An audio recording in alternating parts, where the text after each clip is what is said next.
And we welcome you live to the Primetime Rundown here on Blog Talk Radio, simulcast live on the I-95 Sports and Entertainment Network alongside my guys Tyler Adelle, Nick Partain. I'm your man Joey Jarzynka. We get things started here on episode number 1 of the 2019 NHL Free Agency Day. Now, guys, this is something that we did, Tyler and I, with Beyond the Game a couple of years ago, back when we were in college, and we're getting this thing started back up again. A little bit about us from 5 to 7 on Friday nights right here on Blog Talk Radio, I-95 Sports and Entertainment Network, and we're working on a few other things. It's going to be on Friday nights from 5 to 7 p.m. and we're going to have around the world sports updates, not only NHL but for NBA, NCAA basketball, MLB, NFL. For every sport that you could think of, we will have around the world sports updates at 5:16 p.m. and 6:31 for obviously the locations where we are. So all of us here, we cannot thank you all enough for joining us here this morning and moving forward. So let's get things started, boys. It's NHL Free Agency Day. There's no better day. Happy Free Agent Frenzy Day, and not only that, Happy Canada Day. It's a big day to our friends up north, and what better way to celebrate that than NHL Free Agency Day, boys? Can't think of a better way. Yeah, for sure. But it's Christmas in July. It really is. Literally and figuratively. It's Christmas in July, and Nick, you're an accountant, and you're not really a part of this. So cannot thank you enough for joining us here, and it's so good to have you on board in something that me and Tyler have been doing for the last few years. Thanks, guys. Appreciate it. I took off of work today on purpose. They know I'm not there. I'm not playing hooky, so listen to this eventually. I'm not in trouble. I took a vacation day. It's already been approved. We're all good. That's good. Well, we're gonna dive right into things, and you know what? Really, let's get things started. It's NHL Free Agency Day. We have to start off, folks, for the first hour from 11 to 12. It's going to be about all of what we think is going to happen. Everything that's going to happen in terms of who is going to sign where, who has not signed or even rumored by the big guys, Bob McKenzie, Elliot Friedman, Darren Drager, David Pagnotta from the fourth period, and from any other rumor site. Let's get things started. And we actually had on our show, or actually on our pre-show yesterday, who we were going to discuss, and we can already take off a few names because Jason Spezza is going home to Toronto for $700,000, the league minimum. Tyler, let's hear it. I don't particularly care for Jason Spezza. At least now I don't. This was way well past his prime. I'm so sick of this going to Toronto nonsense. Well, I can tell you one thing. It's evident that Dallas didn't need him anymore. They're signing Joe Pavelski, Sharks' former captain. They're signing Corey Perry to a one-year deal. They're loading up on the forward spot, and they're doing it rather in the middle of expensive and cheap. And for Corey Perry for a year, I mean, the Ducks. And not only that, but the Ducks next year, they're in some cap hell. Rather, they're going to be paying on that buyout. They couldn't have gotten it any worse. 6.625 in 2021, or 2020, 2021 rather, and this year they're okay with only 2.5 million. So you look at cap friendly. Think for a second, just going back to that contract really quick. Was it really worth them to buy him out, seeing that we have an expansion draft coming up, and they probably could have dumped that contract for a couple picks? It's true. Well, that's the whole thing. Because you think about how many teams did that last year, with the Penguins with Fleury, 2 years ago, excuse me. Obviously it was a contract done for sure, but it worked out in their favor, and you see it all over the league 100 times. Players just need a new change of scenery to get back going again. And I know Corey Perry was mostly injury related.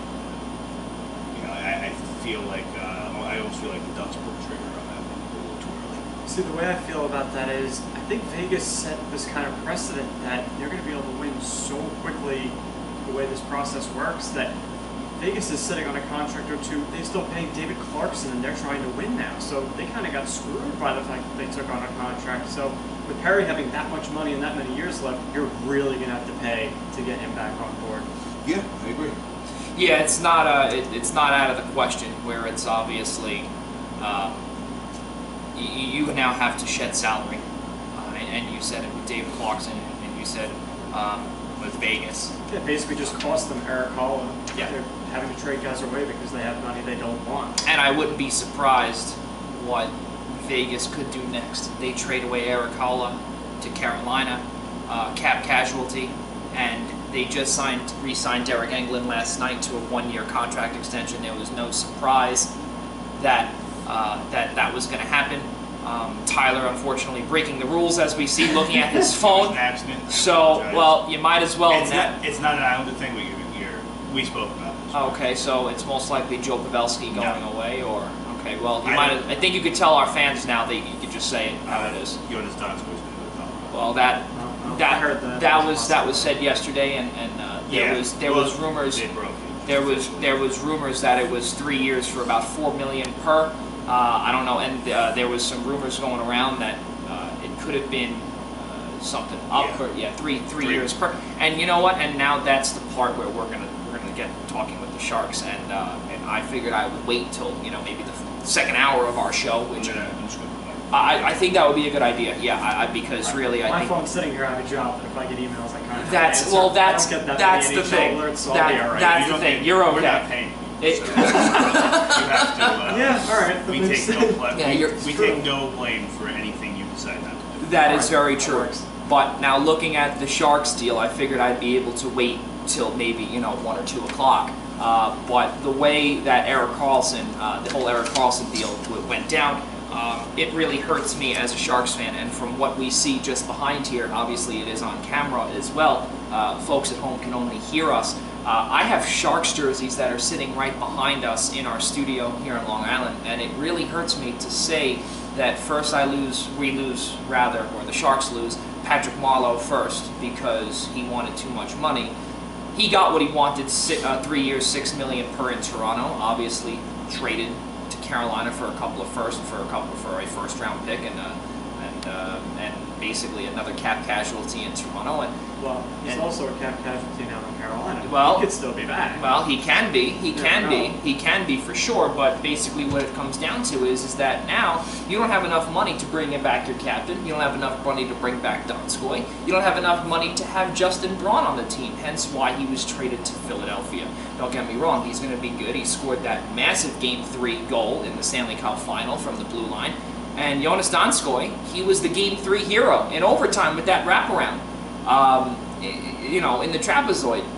So to give the Sharks their lone victory at the tank in the Stanley Cup Final, and you know what? And it really hurts. And I think you and I have spoke about this multiple times, where it's really going to hurt not only me, but it's also going to hurt the team, because now we're watching the Sharks make their own funeral right now. When you're paying next season $27 million to 3 aging defensemen. Well, I mean, seeing a large number between 3 to 4 people is, it's going to be something that's just going to start happening in the league now. You take Edmonton, for example, they have, I think, $32 or $33 million in the books just between Lucic, McDavid, and Draisaitl. That is correct, yes. And they also, and that's another thing, they also have a couple of guys that. But that's the thing, is when you're paying, I don't get me wrong, I'm not saying McDavid doesn't deserve $13 million, he deserves like $30 million. If it was my choice. Right. But it's the problem is that all these teams are becoming dependent on paying one guy, paying 2 guys, paying 3 guys, and then they're getting stuck with minor league teams. Edmonton is like half their roster doesn't belong in the NHL. So the Sharks are going to be going in the same direction. Half their team's not going to belong in the NHL. Yeah, it puts a premium on drafting. These teams really need to be able to scout, draft, and get guys on entry-level contracts who can contribute, or being able to find minimum veterans like Jason Spezza for no money. We were talking about this the other day. Losing Jonas Donskoy it's not even a team thing. It doesn't matter what team it is. It could be Islanders, Sharks, Oilers. Losing a fan favorite kills your fan. Same thing goes with the Ducks too, and Corey Perry. Yeah, you lose a fan favorite, it's going to stink for a couple of years. don't know how much the Ducks fans love Corey Perry right now. They did. They did, but he was starting to get on the you're very overpaid, you're missing a lot of games.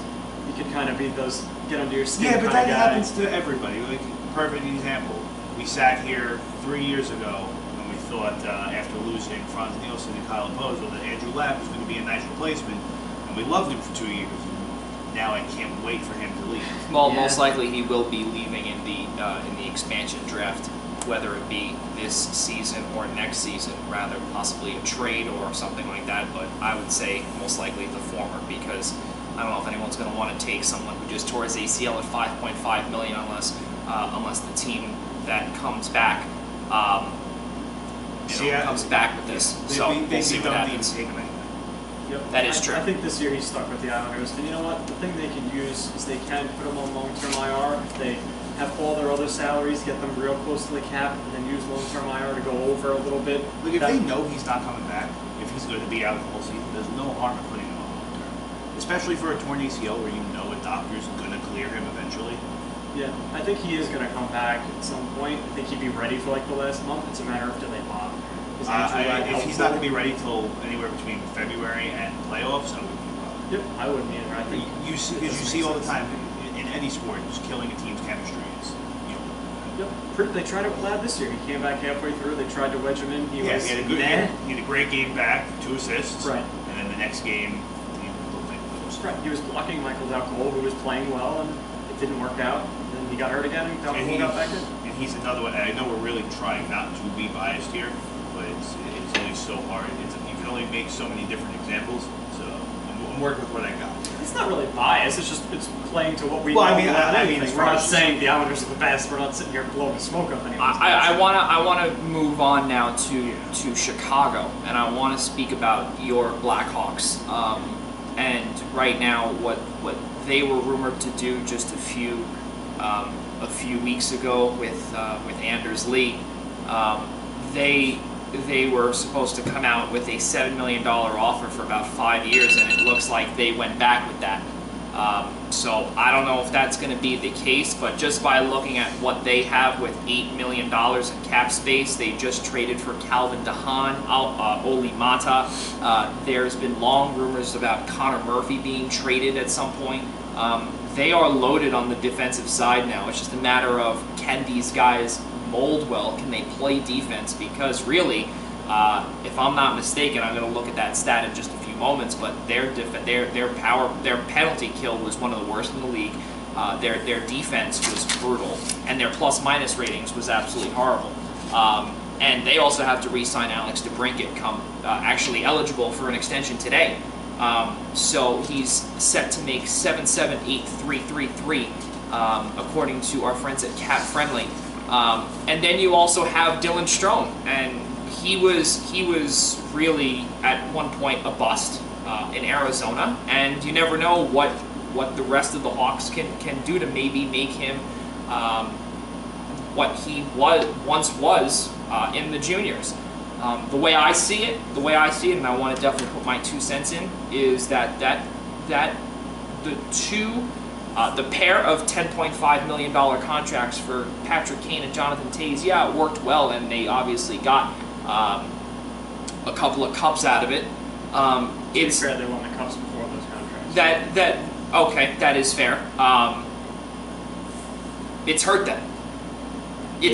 And not only that, also, but Brent Seabrook playing with Duncan Keith. You have those 2 guys making $11 million. You need forward help. You couldn't pay Artemi Panarin. Tell me now again when these 2 contracts were signed. I'm looking right now, and yeah, 15-16 they were both signed. So yeah, you're right. It was after all 3 cups rather. 2015-16 it was signed. Yes. Yeah. So, and last time they were in the cup was 13 when they. Yeah, but you also have to remember. 15. Right, 15. Sorry, yes. Teams 15. Right. Teams aren't building for long-term success anymore. They're building for win now, have 4 or 5 good years, start from scratch. Well, really, it all comes down to a team's window of opportunity. You have to play to your strengths. The Blackhawks had a team that was still competitive and still one of the best in the league. They got knocked out in the first round one year. They got swept. It's like, you have to play to what you have. You can't say, all right, Kane and Taves, we're not going to sign you because we want to have long-term success when they still have a chance. They could have legitimately won 2 more cups since then. They had good teams a few years, and now it's about trying to fit young guys around that. And they're another team that's putting themselves in cap salary and cap nonsense. Well, right now they're not. They were just able to bring on DeHaan and Mata for literally nothing. Yeah, but this is also the first time in a long time they've been able to do this. Exactly. I mean, that's how the Islanders stole McLeady. Exactly. 2013-14. Yeah, they had Well, from talent. Excuse me. Yeah. You know, they were basically they stole Nicoletti because they were in cap salary. They stole Boychuk, you know, and Boston's another team. They're just figuring out their cap nonsense, and they're going to have. I mean, if I'm correct, they have about 3 or 4 guys coming on RFAs today. Charlie McAvoy being one of them. Yeah, Long Beach native Charlie McAvoy. We are not biased. We don't obscenely love Charlie McAvoy just because he's from Long Beach. Disclaimer. My uncle actually knows his father, so that's pretty cool. My uncle lives in Long Beach and said he He knows his father? He knows who his father is. They're not like buddy, but he knows of the guy, so it's pretty cool. Yeah. Well, if we're talking about cap hell anyway, and obviously half the guys that we were talking about in terms of, our game that we're going to play, we'll obviously make a friendly wager, whether it be lunch or whoever gets lunch today. And no, folks, it's not going to be like the NHL draft with the bagged lunches. For those that have been there, they know exactly what I'm talking about. I do that for my real job. I want good lunch. Well, in all the NHL drafts, someone I think from the league or whatever provides. They always the bagged lunches, either whether it be sandwiches or plate, whatever hot food, whatever it is. It's always in the same brown bag wherever it is, either in Vancouver, Miami, New Jersey, Philadelphia. All a fun time. Again, disclaimer. So let's talk about cap hell, and let's keep talking about it. Toronto, and I wanted to discuss Toronto because we don't know where some of these guys are signing, and that includes big name Artemi Panarin here on Long Island or possibly in Manhattan with the Rangers. It hurts me to say that there's a lot of talk where it could be a 50-50 shot with either here or about 26 miles west. And there is a strong possibility, from what we have seen, that Lou Lamoriello, the general manager of the Islanders, is out for big game hunting. That's not an official quote, but we did see one a couple of days ago. I think, Nick, you did send it to me, where he would be looking to quote-unquote stick it into somebody that he used to work for, and quote-unquote again like an angry girlfriend. And I mean, I'm going to say it's most likely not New Jersey, and I'm going to say it's Toronto, and what they have that's out on their window display case is Mitchell Marner from 2015 draft. And he's only been in the league for 3.5 or 4 years, rather. He's 22 years old. He's 22 years old, and the way that the current CBA is set up, if you offer more than $11 million, it's 4 first-round picks. Do the Islanders have it? And let's debate it. Well, first, quickly, let's clarify the exact ruling for that compensation. It's weird the way they do it with RFAs. It's automatically a 5-year term, and then you take whatever the total value is and you divide it by 5. So even if the Islanders offered, let's just say, 3 years at $13 million per, it wouldn't be 4 first-round picks, because even though it's over 11 per year, it's less than 5 years.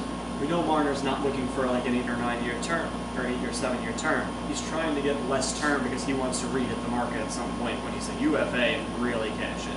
So I do believe that that's going to be Lou's first pivot if he doesn't get Panarin, because he will absolutely be seeing what he can do with Marner. To the very least, put Toronto on the spot. Yeah, it wouldn't.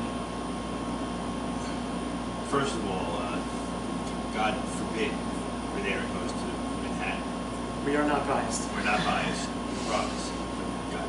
Even those of us that like the Blackhawks. Yeah, the thing with Marner is, I think he's absolutely worth giving up to 4 firsts for, especially looking into the Islander prospect pool now and realize, and when you look at it for the first time, who knows how long, it's a solid prospect.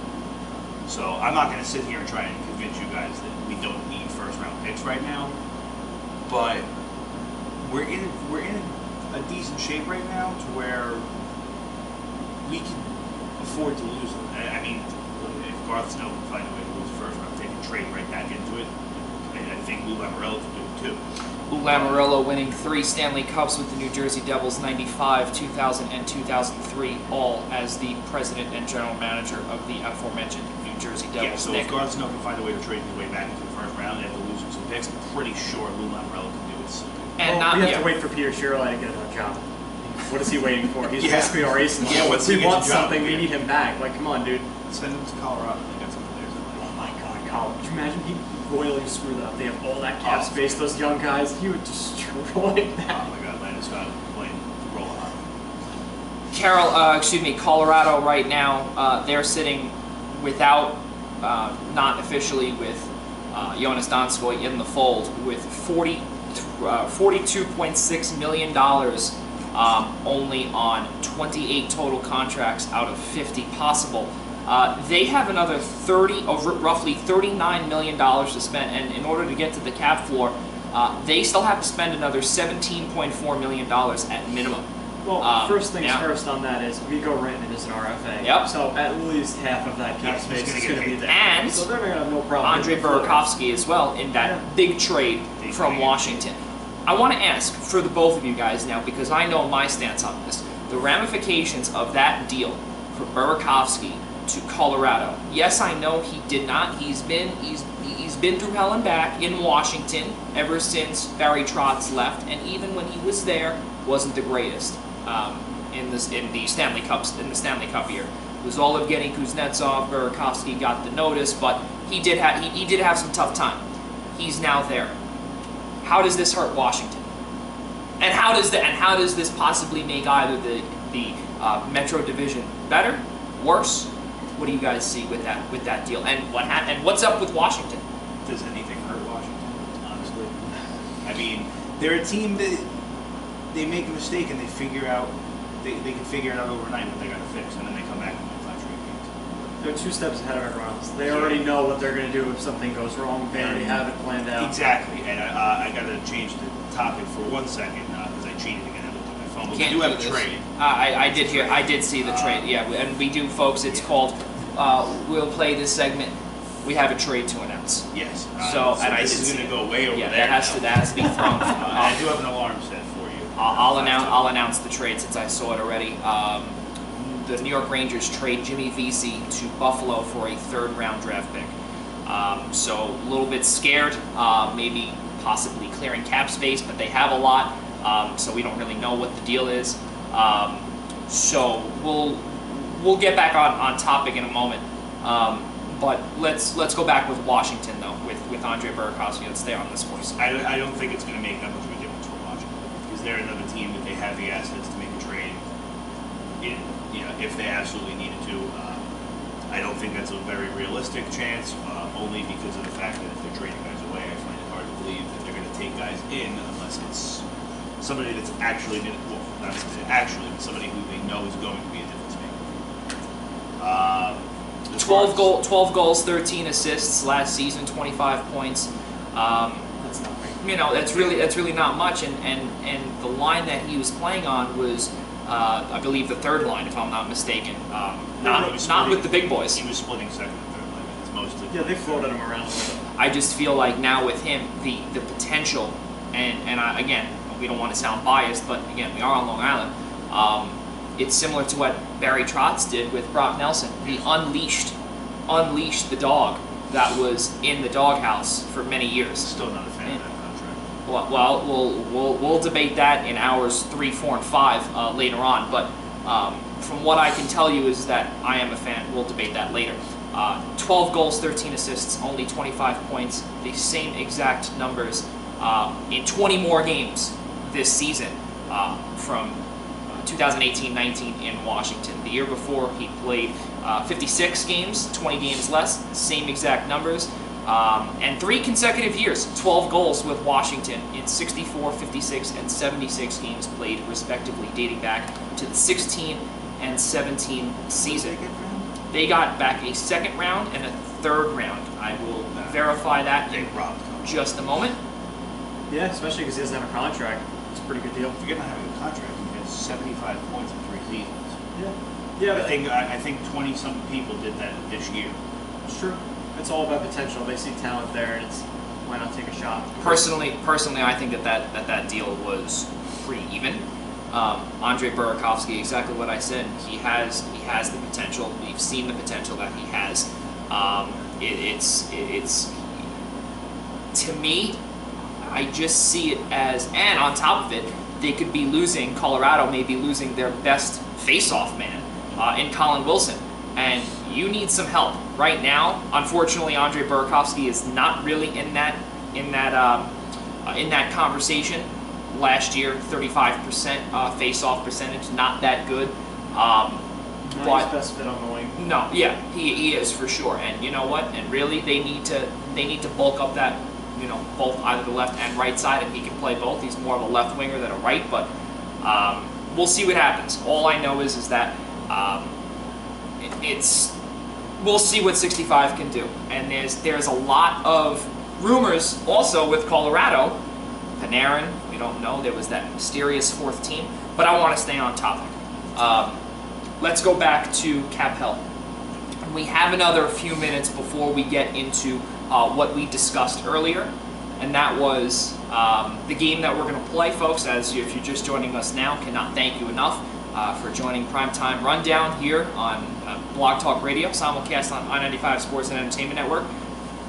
Myself, Joey Jarzynka, Tyler Adelle, Nicholas Partain here from Long Island, discussing NHL Free Agent Frenzy Day here on this gorgeous Monday afternoon here from Long Island and on Canada Day. Folks listening in Canada, happy Canada Day. Let's get back on topic. So it is 11:30. Still got another 30 minutes before free agency officially opens. Let's get back to Toronto, and I know we don't want to sound biased, but to me, Toronto is, I think their defense may be worse this upcoming season, than it was last year. And you know what? And I think from what we see, I got to look at the exact numbers with Ron Hainsey. His numbers weren't great, but his plus minus was amazing. He was in the 20s. Yeah, plus minus is so flawed though when you're playing with all those. If you give him the correct shifts with the right forwards, that is true. Score goals with them out there, even if he's your not. first line is Tavares, Matthews, and Marner. It's going to be pretty hard to have a bad plus minus. Yeah, Hyman, Tavares, and Marner. It's Yeah. pretty hard to get out of the first round. Well, we'll see. Well, Yeah, but Boston went to the Cup, so they lost to a team that went to the Cup. They looked really good on their part, right? That was what they were telling themselves to make themselves feel better. Oh, we lost to Boston, so it's better. but now my question to you is that yes, that it was the plus minus. Well, actually, towards the end of the season, it definitely it went down and plummeted. I'm taking a peek at it right here, and just to see Ron Hainsey. Yeah, he ended with a. Where are we at?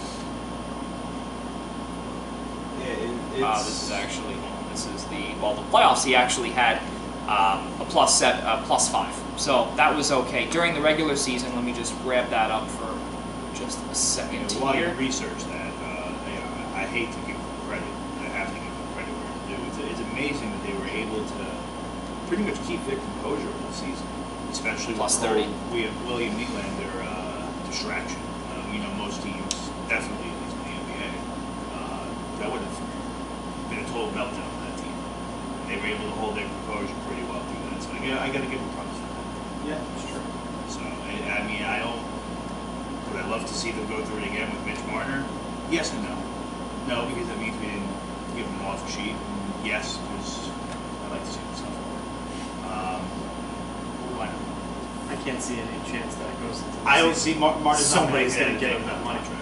You know who I think is already looking like a little bit of a dark horse there? That'd be really fun to watch. Isn't it? This is for Marner, right? Yes, for Marner. This is a third-party observation for us. Montreal's been clearing cap space. They traded Andrew Shaw back to Chicago. Could you imagine if they dropped a big offer sheet on Mitch Marner? How That would would go? be probably one of the greatest things ever. Like, that would be really, as long as wild. we get Panarin, Marner can go anywhere except for Manhattan. I don't care where he goes. True. Yep. We'll see. Montreal has been very quietly clearing their cap space.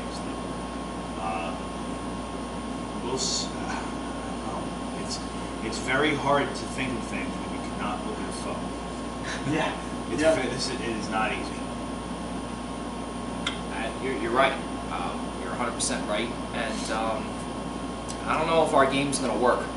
A lot of these players are being signed. Everybody flipping phones. Tyler made me look, but I will be the one to drop the news. I'm not even gonna. So there are 2 signings to announce. I'll start with the okay news, and then I'll go with the good news. Montreal and goalie, and this is from Bob McKenzie reporting Montreal and goalie Keith Kincaid working on a 1-year contract. Okay, we got that one. Unconfirmed reports from some people that are not verified and not with the blue check mark. Unfortunately, New York Rangers have signed Artemi Panarin. Why is that good? I said that's unfortunate, but I couldn't say whatever.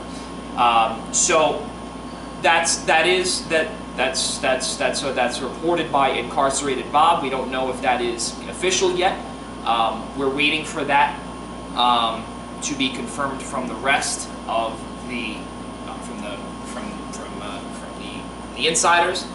But now, in my opinion, and again, I see Tyler, as we can see on camera, and for the folks listening at home or on the road, it's not that good. And you know what? The way I see it, I was not surprised once Jimmy Vesey was traded. They need to clear cap space, but I have a sneaky suspicion. We don't know the terms yet. We don't know if it's even official.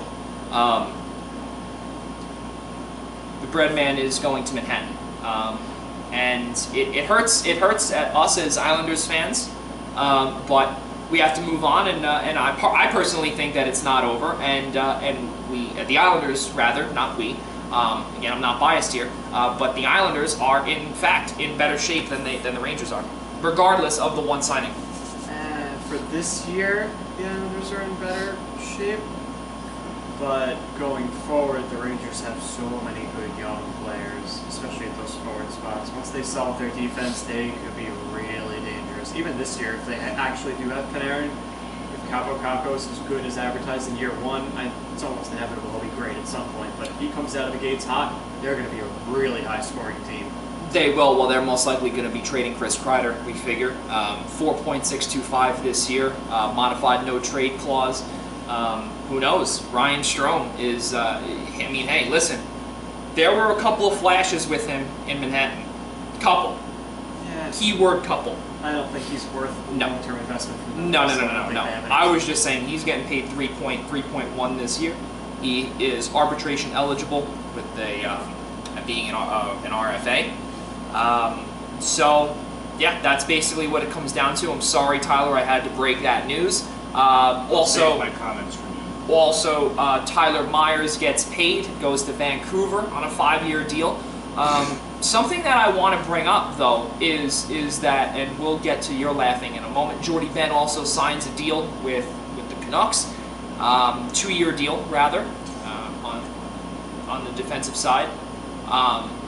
They're trying to shore up something, Vancouver.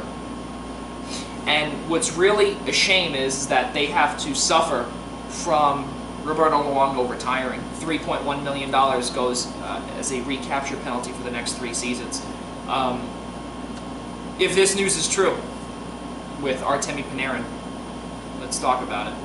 Well, the first thing, an obvious one, is either Mitch Marner or does Lou circle back to Anders Lee, but we've heard the rumors for Lee that the price could be $9 million plus, and even if we lose Panarin, I'd rather have nobody than Lee at $9 million for like 7 years. That's just, to me personally, is a disaster waiting to happen.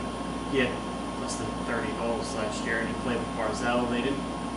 He looked better when he went on Barzal's line, but this wasn't like a world-beating $9 million player. I'd rather go throw RFAs at either Rantanen or Mitchell Marner or Sebastian Aho and take my shot there at a player that's going to be more dynamic than Lee, who, the way he plays, I don't know how that's going to age. He sits in front of the net, he takes a beating, he's had some bad injuries. I don't like $9 million for a long term on him. Do you think this delays Lou's plan of rebuilding the Islanders before he retires? He is 75 years old.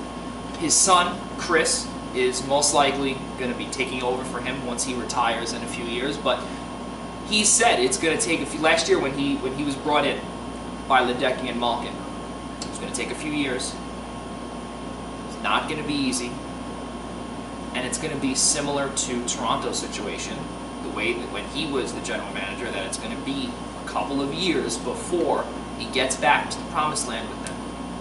Does Panarin signing in Manhattan delay that? Absolutely.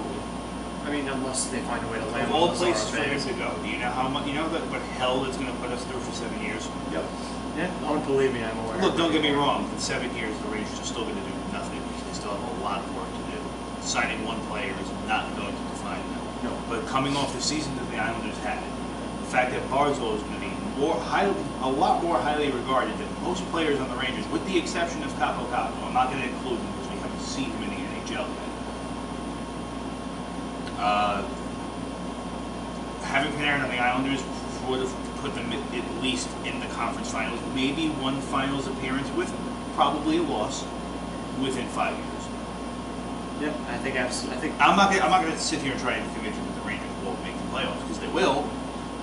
They're not going to do anything though because I think their defense will be the side that will hold them back. just keep in mind also in 2 years. Yeah. $8.5 million in 2 seasons for Henrik Lundqvist for the next 2 years, and then he becomes a UFA at age 39, has a full no movement clause. Also, the Rangers also have Adam Fox, who was traded from Carolina to the Rangers. He signed a deal. Brendan Smith is still there at 4.35. They may try and trade him, but he has a modified no trade clause, which I'll be a little biased here. Haha. But then the rest of the way, you have Mark Stahl for the next 2 seasons at 5.7, which is whatever. But to me, I unfortunately have to disagree with you, Nick. I think that they still have a lot of work to do. I think that they have the scoring. You're going to rely only on now Zibanejad and Panarin. Now those two are definitely going to be on the same line, or you could maybe move him in. Well, do you think they go with one huge line, Panarin, Zibanejad, Kakko, a la Colorado, or do you try and split them up? It's like the way I see it, Panarin and Zibanejad are both more distributors than they are goal scorers, so you might be better off splitting them up. But we'll see. They have to fill out the rest of their forwards. They have basically nobody else behind those two worth even mentioning. Vladislav Nemestikov, of course, for some reason. Back. And yes, Strong. We've heard so many things about all these other guys. They might not even be there. They have to rebuild the rest of their forward group. They have stars, but what else do they have at this point? We don't know. Jesper Fast, Filipino, and we'll see. We don't know. I'm reading here on a few few people's social media pages, a couple that I'm not fond of because they're nonsensical things that they think that they know, but they don't. Basically a fake account almost. Basically fandom, obviously. Elias Anderson, Filipino. I wonder now that he signed or unofficially signed with the Rangers, do you think that from last night, spurring Columbus, and then with the huge bombshell this morning that he's now picking between the Rangers or the Islanders, could he have pulled an NCAA move in terms of leverage with money and said, I wanted to go to the Rangers the entire time, but give me a couple more bucks? Because at the time, there was a report this morning that it was $600,000 difference. So, I do honestly believe that he always wanted to go to the Rangers if it wasn't going to be Florida. Just the bigger brand. He likes the city. The Islanders are obviously based on Ohio. He really wants to be in New York City. and also I believe his wife or his girlfriend, I believe it's his wife. Is it his wife or is it his girlfriend? One of the two. She has a modeling career, wants to be in, obviously, the media capital of the world, no surprise. It's a shame as Islanders fans that we won't be seeing him, but I have a sneaking suspicion that Lou Lamoriello is not finished here this afternoon. Yeah, for sure. And I think personally... Does he though? Yeah. How did that work out last year? Where was Plan B last year? Second round of the playoffs. Okay, by chance. Hey. You can first of all, you can thank the Coliseum for half of that. Let's hope. Well, that was part of him. He definitely was busting his butt to make sure that they were there for Where some was time. Plan B last year? After Tavares left. You was the best free agent to hit the market in almost 15 years. Well, I mean, And your Plan B was Leo Komarov. To be fair, I think they were signing Komarov either way. Mm-hmm. Is that? Your I Plan agree. B was Valtteri Filppula. Those were your Plan Bs. Well, think about it. This is it. Their Plan B last year wasn't to spend those $11 million that they had pegged for Tavares on anyone. That's a Knicks move. Like, oh, we didn't get the guy we wanted. Let's go spend all this money on guys that aren't going to move the needle. His idea, honestly, might have been, let's make sure I have cap space for Artemi Panarin next year. That legitimately could have been his thinking. That, you know what? All right, we'll struggle for 1 year. Nobody expects us to be any good anyway. Let him leave. Let's get a good draft pick. Let's have money ready for next year. That's why Phil got a 1 year deal, and he didn't go out and make any crazy moves. So that legitimately could have been his Plan B. We'll see what his Plan B is Panarin-wise. I think now he really wants to fill that gap, and that's where the offer sheets are going to come in. But he could do the same thing again. I don't know exactly who's going to be a free agent next year, but I'd rather him leave money open and keep the future without more Andrew Ladds than go out and fill So it. you want to pretty much sacrifice every season, hoping the next season that the next free agent to roll around is going to want to come here? No, I'd rather us have young guys ready to take those spots than have Andrew Ladd on my books and be like, well, we panicked when Oposo left and signed somebody who was terrible and now we're screwed. I don't want a big contract to a bad player. I'd rather flexibility and hope that the young guys will come in. Or trades. We have so many assets that trades could absolutely be his Plan B avenue to go out and find a couple of guys to take those wing spots that are going to be vacated by now. Panarin allegedly leaving and Anders Lee almost guaranteed to be out of here. They could go out and get guys like Jason Zucker on more team-friendly deals, but they'll cost us a prospect or two that most likely is being blocked by some of the talent we already have, especially on defense. We have so many defensemen and good prospects defensively that's definitely an area of strength that he can use to fill in the roster spots forward. To answer your question, I'm sorry to interrupt you. We were talking about, you didn't know who the UFAs were for next season. Nicholas Backstrom from Washington, Alex Pietrangelo, St. Louis, Braden Holtby, Washington, Taylor Hall, Corey Crawford, Mikhail Gramlin, Justin Schultz, Tyson Barrie, the list goes on. So with those three guys, with those mainly those guys, and that's just again by looking at the cap hits. Those are the big name forwards, the ones with the bigger cap hits. So you know now it's finally getting traction from Darren Dreger. Not a fake account. You see it right here. All signs are pointing to the Rangers landing Panarin. Now it's gaining traction. David Pagnotta. The rest of them, Panarin to the Rangers, almost guaranteed once free agency opens in 14 minutes. I personally think that Nick Leddy is a goner. I also believe that there are going to be other forwards and prospects that are gone as well. I think that's your Plan B, and I think that was the Plan A, or Plan 1A to begin with anyway, with Nick Leddy leaving.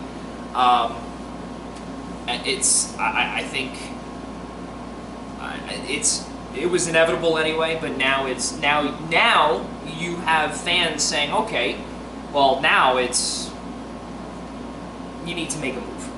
And I wouldn't be surprised if it's somebody else that could be on the move. You never know who. Yeah, something has to happen.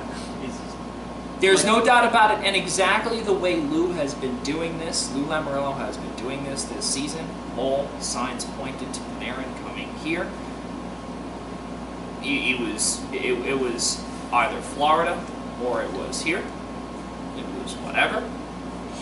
And it stinks. And Tyler, Just another free agent we missed out on. so now what's your plan B? You can't see, now that's the thing. You have to have a plan B. What's your plan B? Gotta have a sheet for Martin ready. Yep, I think that's definitely going to be the first thing. Not that it'll be like any minute now, but I think that's his plan B. Do you think that happens today? Do I think it happens today? It depends on, I guess, the sense of urgency. Well, the other side of this is they can offer Mitch Marner anytime.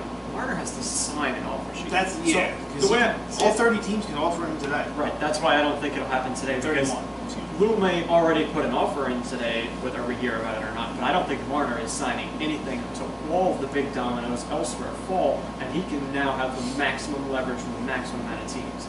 So let's say Anders Lee doesn't go to Montreal, where he's rumored, then Montreal might want Mitch Marner. Mitch Marner wants the most teams bidding on him to get the highest number for himself, whether it's matched by Toronto or he goes elsewhere. So I don't think he's going to leap to sign an offer sheet when he doesn't have to. He's going to let Panarin's contract today. Wherever he does go, will set the tone for Mitch Marner's contract. Yep, absolutely. Because if Panarin commanded the 12 and a half he was looking for, wherever he gets it from, Marner's going to see no less than 11. Rumor has it here, reported by Darren Drager, apparently the Islanders offered a quote-unquote significant amount more money, and Panarin left it on the table to go to Manhattan, to go to the New York Rangers. So He wants to go to Manhattan or not win anything for 7 years into the business. Yep. It's kind of on obviously a much bigger scale. It reminds me of back when Jimmy Vesey was making his decision and the Islanders were part of it.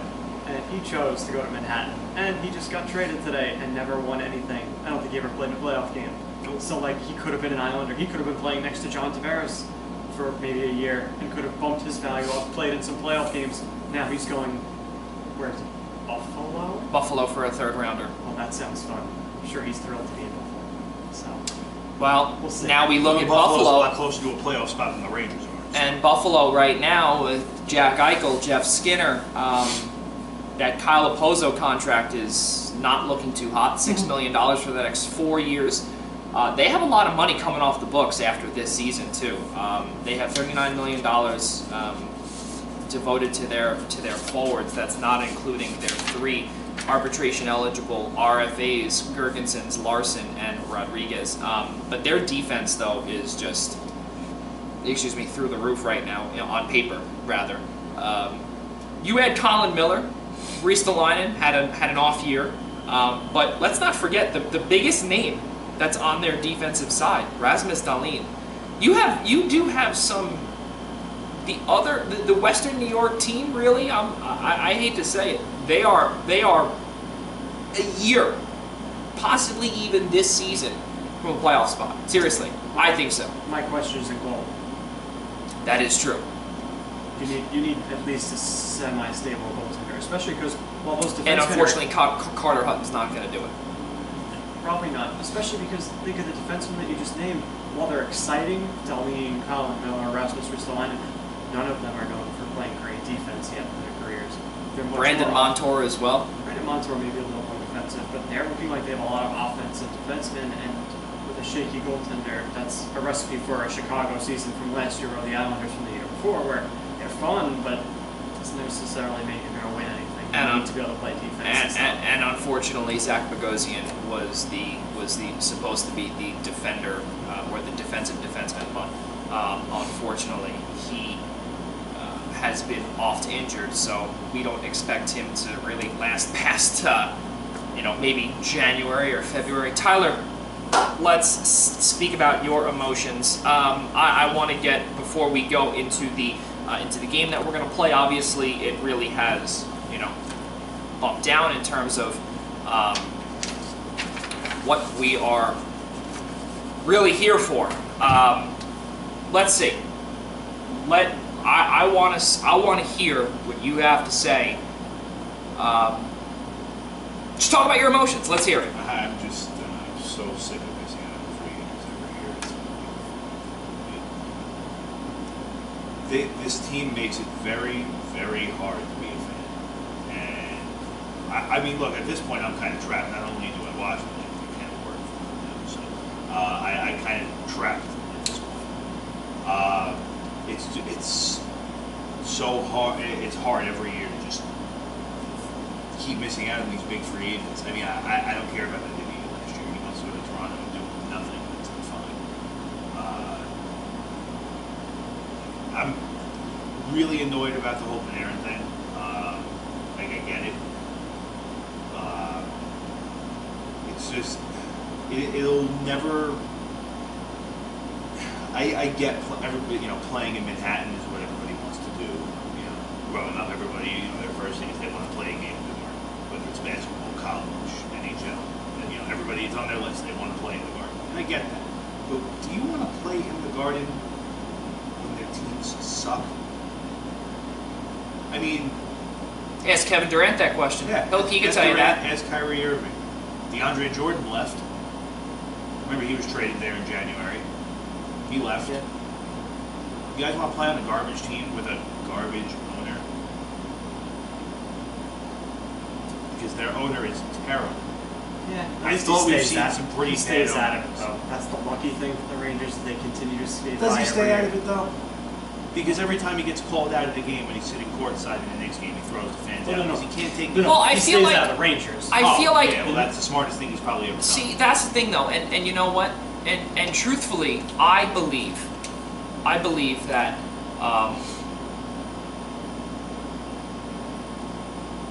just having some technical difficulties here.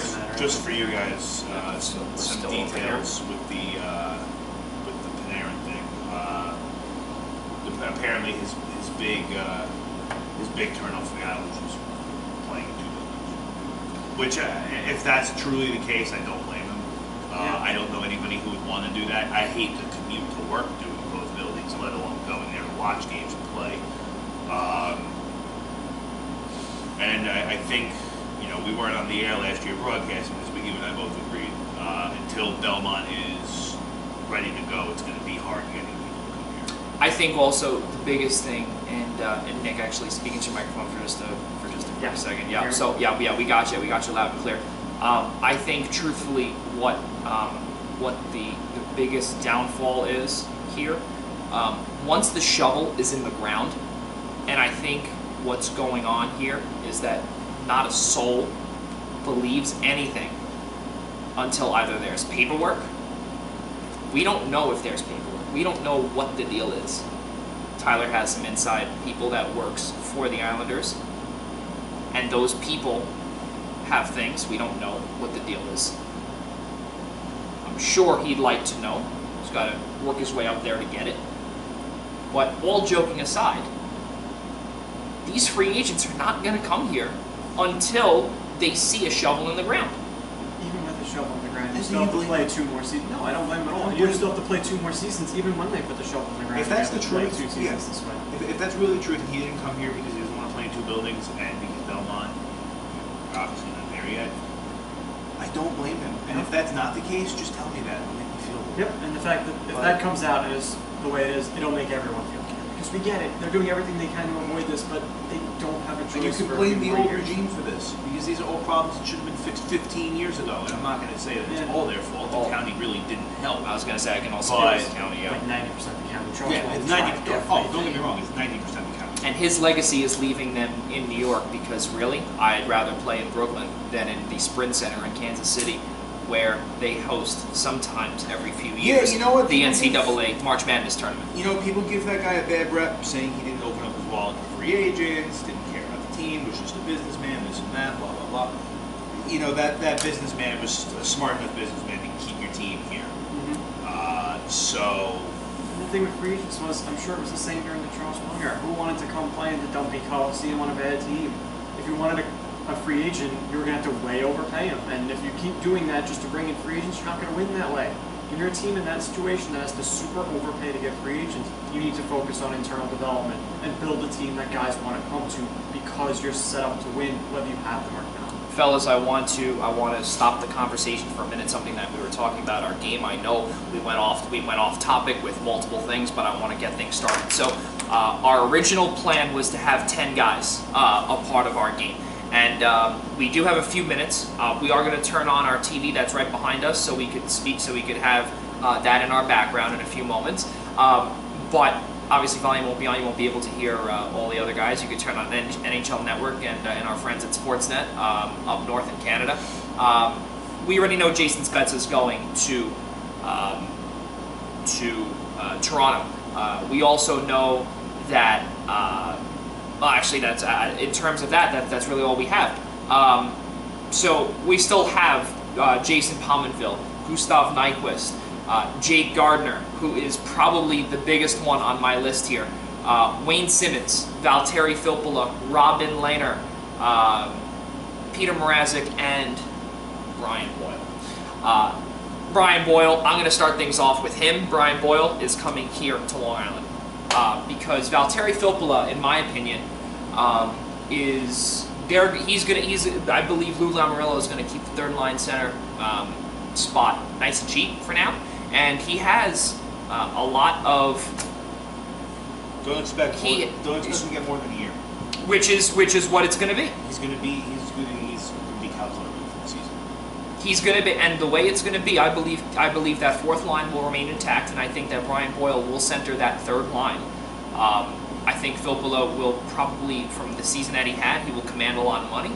There were talks that Ken Holland in Edmonton is looking at him, and where do you guys think? Where do you guys see Brian Boyle heading? Honestly, hopefully not here. Yeah, I don't want him here either. Not saying that he's a bad player. I know he's a locker room guy and all that, but it's and you need throwing elbows. How does that come to your locker room? I don't understand. I don't know why teams continue to love this guy. He's a dirty player. He is a dirty player, but I think what comes down to it also is that now what you see with everything, the cancer that he's had, things have gotten a little bit better with him in the locker room, and I think now that Anders Lee is almost everything but gone, I think that you now need a locker room guy who has the Stanley Cup experience, the playoff experience. Well, yeah, the guy with the playoff experience, yeah. And he also has a Cup final experience. Yes, he did lose in 2015 against your Blackhawks with the Bolts, but he's got it. And right now, didn't he lose in 2014 too? Yes, he did. Yes, he did. My mistake. Yes. So he lost that. Where's Brian Boyle going? Let's hear a team. I'm going to say the Rangers. I heard a whisper that could be a reunion, and even with the whole Partain thing, I think the Rangers are going to focus on trying to get guys like Strome and Domestikov off their books. And I think Brian Boyle is going to be a guy they bring in with all the young guys that they have, and he's going to be someone that they look to reunite with and tutor to get better that sense. Tyler, your thoughts? I hate to agree with you, but he's going to do it. Okay. Okay. That's what the game's all about. So the game is that. We'll find out later. Tyler, if you want, if can you actually write that down? Because I see you have pen and paper there. If you want to just write like a little tally chart or whatever we see or whatever we think.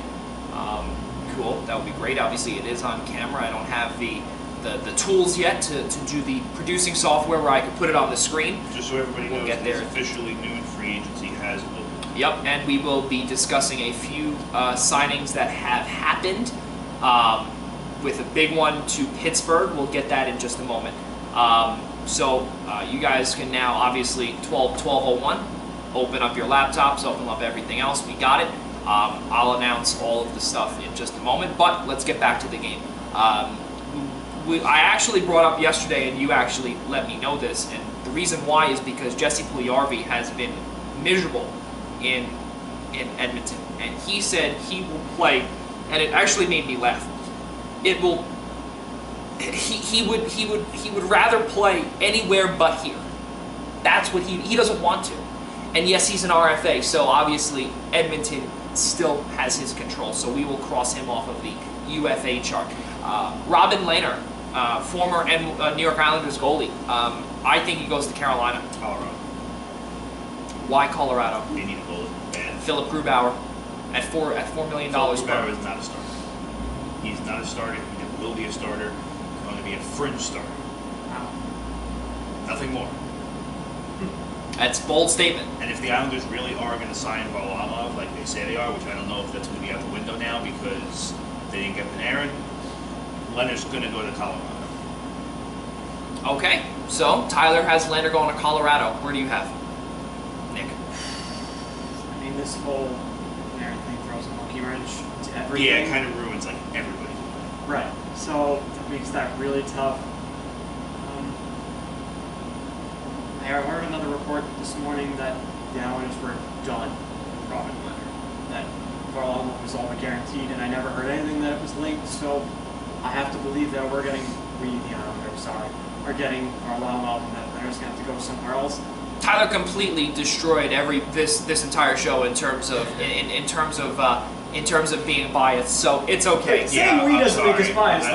No. Saying certain things, it's okay. But again, this is episode number 1, so you could either tune in again or you could say bye-bye to him. Go ahead, keep going. Yes. It doesn't stop us from getting general My opinions emotions of the got the team. best of me. And I know. apologize. It's okay. Yes.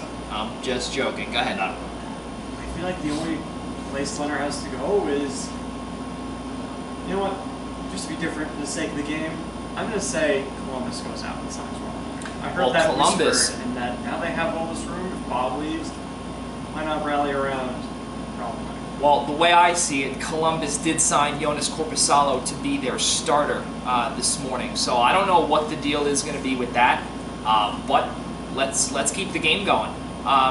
The aforementioned Val Filppula. I personally believe Edmonton. That's the way I see it. Edmonton, because there has been no talk of him anywhere.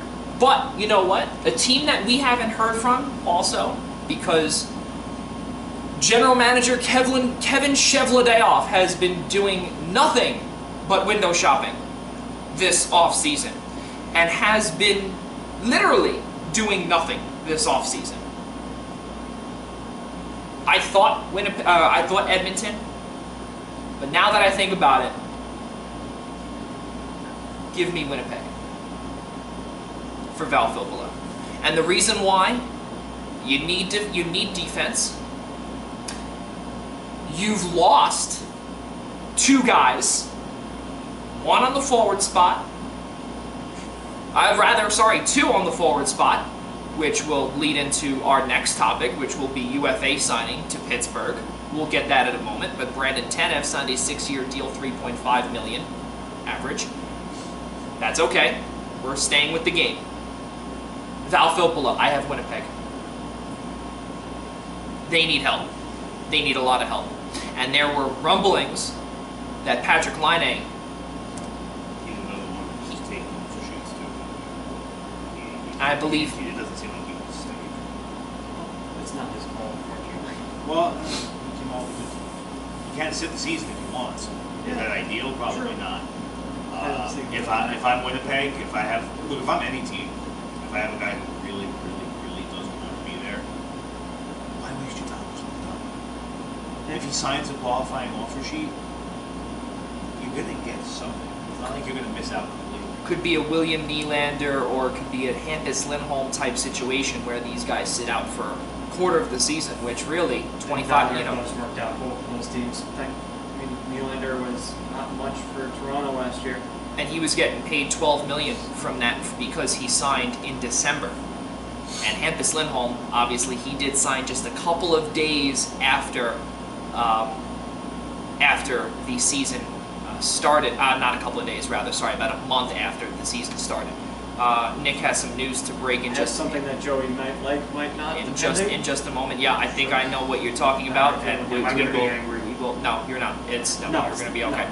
Hampus Lindholm, well, we'll get to that in just a moment. Hampus Lindholm, 5.205 million AAV then, but there's a lot, you know, I think, yeah, forget it. Let's keep on moving. Val Filppula, where does he go? He's a guy, he's up there in age, sort of, by hockey standards. He is. I don't know of any other teams other than Winnipeg looking for a center like that. Again, it all depends on what Lou does today. He might need him back, he might not. But other than us in Winnipeg, I can't think of any other teams that are really going to need him that bad. Other than maybe Edmonton, but other Buffalo, than that, maybe.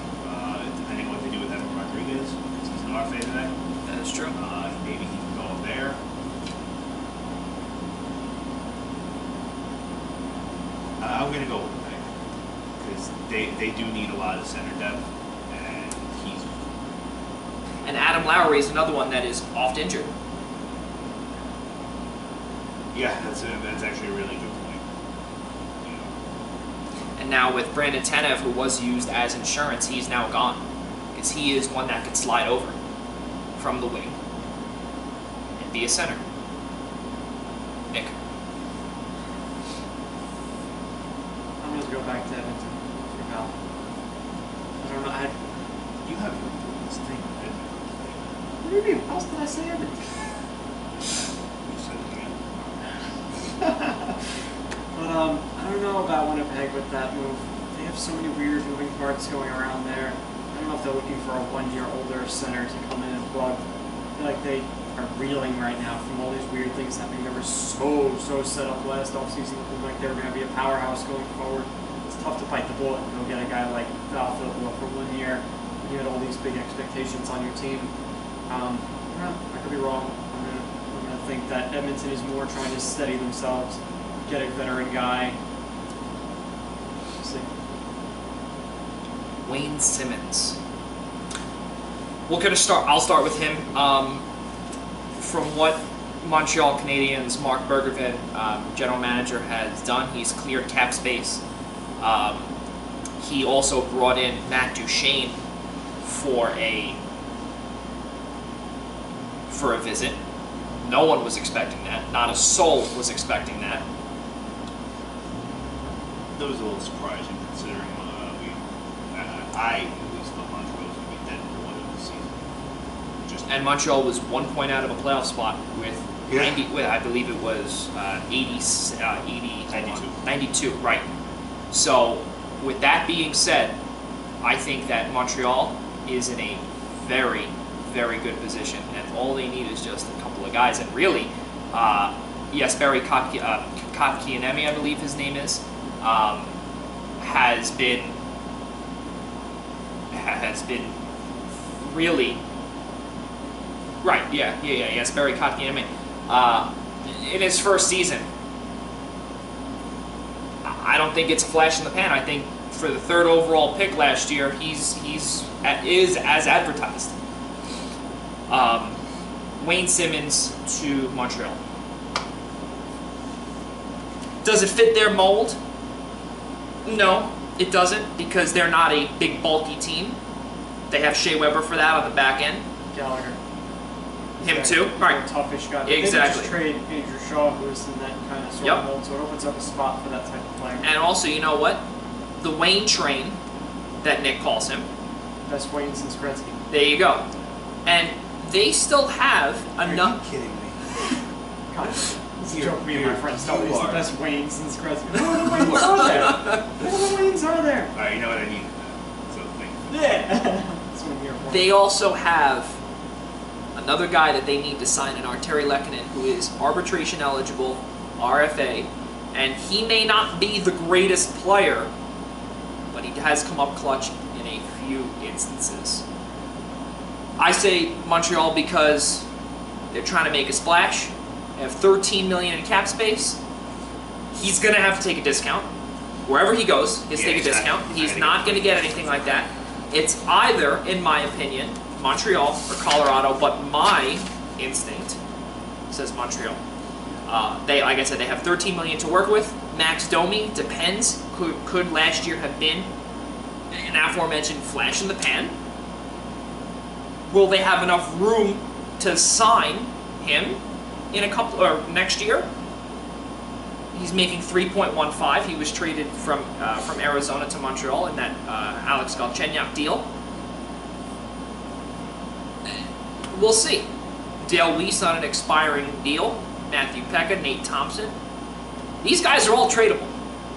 And it's only July 1st. Start of the second half of 2019 is today. There's a lot of room and a lot of time for general managers, for owners, whoever it may be, to say something to their upper management, to their executive team, or to their hockey operation team and say, okay, got to make a move. Wayne Simmons to Montreal. Tyler. Our first official signing after 12 o'clock. Okay, we will get to those in just a few moments, though. Let's stick to our game. Just figured I Thank you. You're up, by the way. For Wayne Simmons. Yes. You can laugh at me if you like, but this is a guy I want for a while. And if Anders Lee's going to command $9 million, Wayne Simmons is a lot cheaper version of him.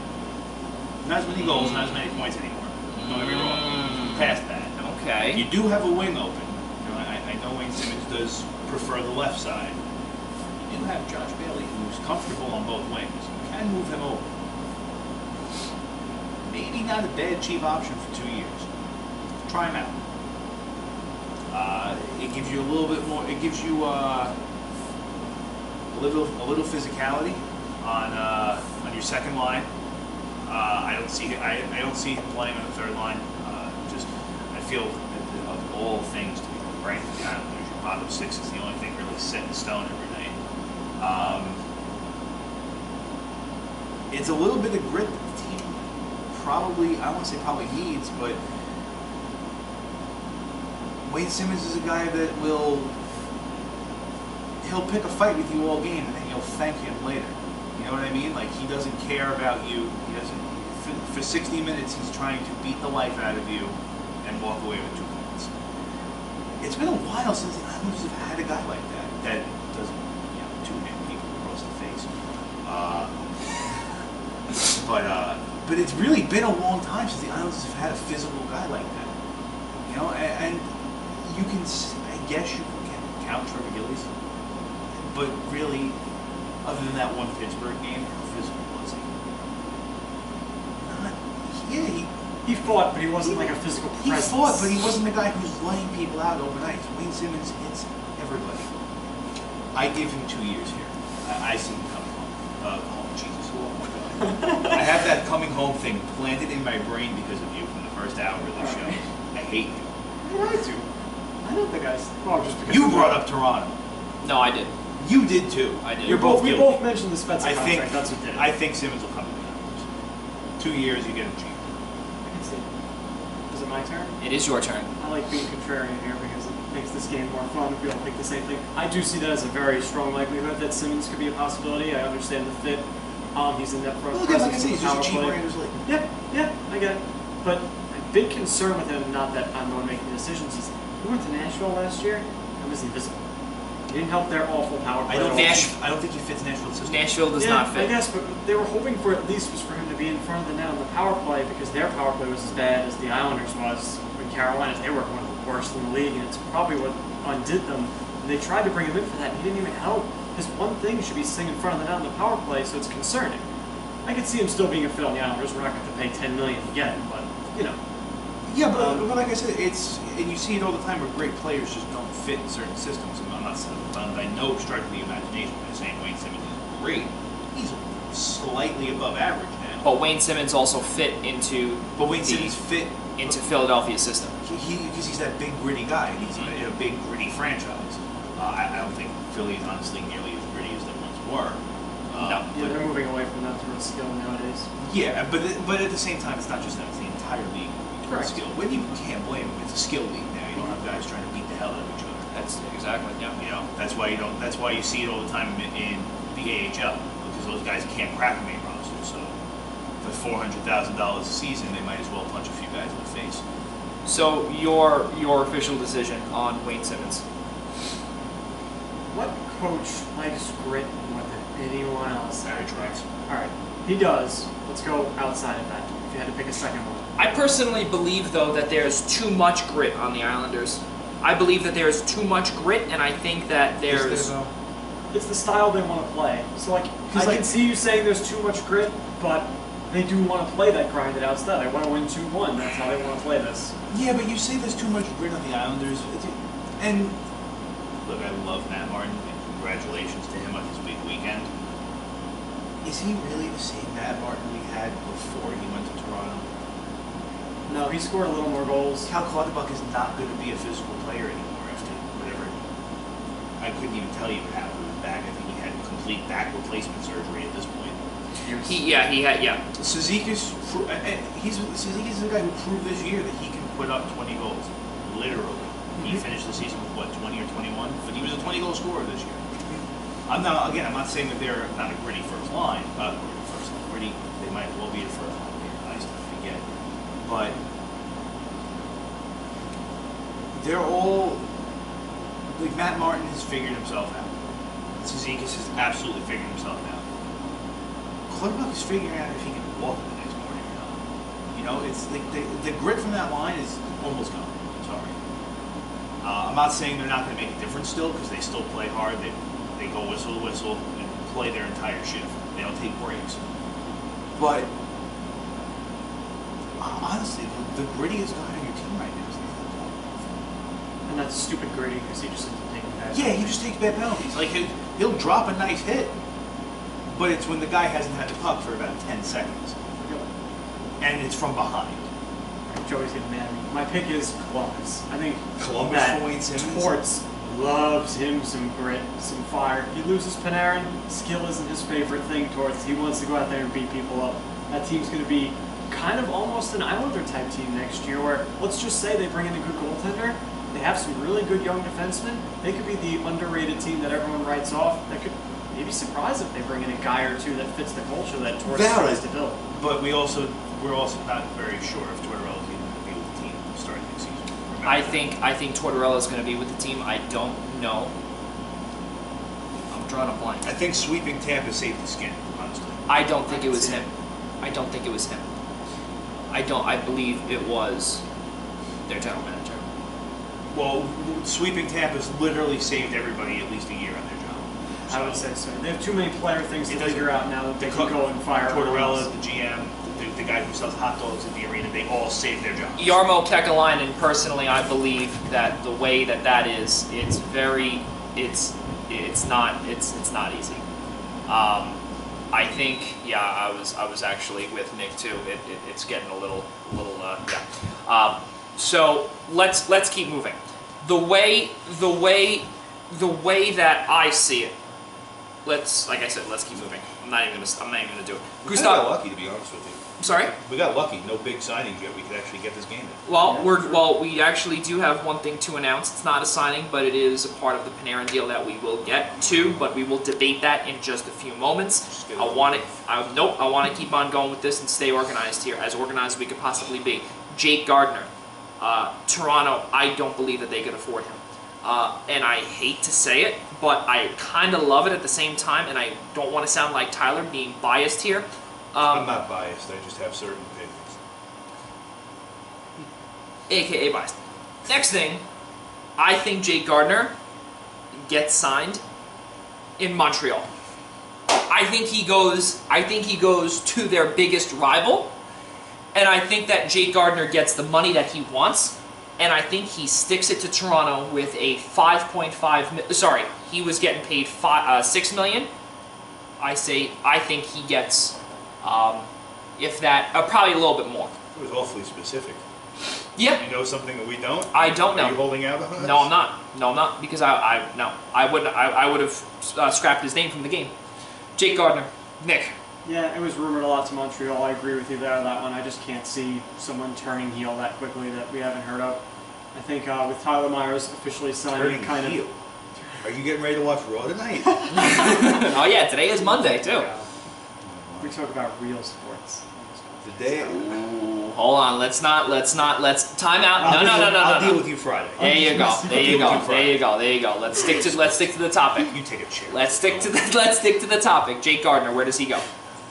This is actually a conversation we had not too long ago, I think last offseason, when they were actually shopping Jake Gardiner. I would have taken him here in a heartbeat. But and I've said it 100 times this year, for once the defense was not the problem on the island. It was the fact that they can only score 2 goals a game. It's again, how many teams are really going to be looking for defense? You know, Ottawa already made their trade for Zaitsev. So could Gardiner go there? Yeah, but Zaitsev, Connor Brown, and Ron Hainsey all in Ottawa, followed the defensive man and head coach now in Ottawa, DJ Smith. It depends if he wants, because I know he does want to be in Toronto, but obviously they can't afford him. If he sees they're going in the right direction, I would take the discount to stick around, But I'm gonna have to agree with you guys here and say he's gonna stay in Canada. He's gonna go to Montreal.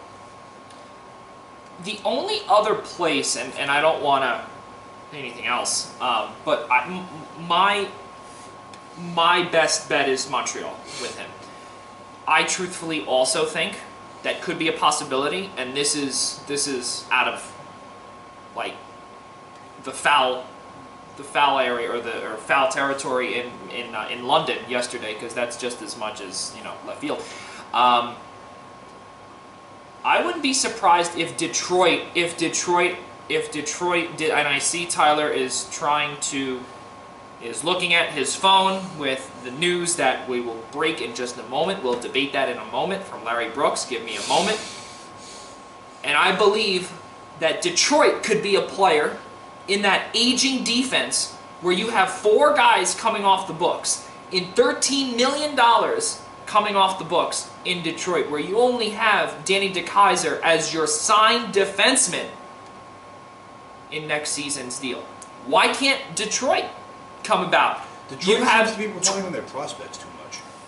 They're relying on their system. Well, the problem is they swung and missed on too many free agents and got themselves in cap hell as a bad team, which is the worst place you can be. I mean, they have $22 million in cap space they're finally recovering, but they were in a bad Henrik place. Zetterberg and Johan Franzen on the long-term injured reserve. Johan Franzen has 3.954545 left on his deal, and it expires after this season.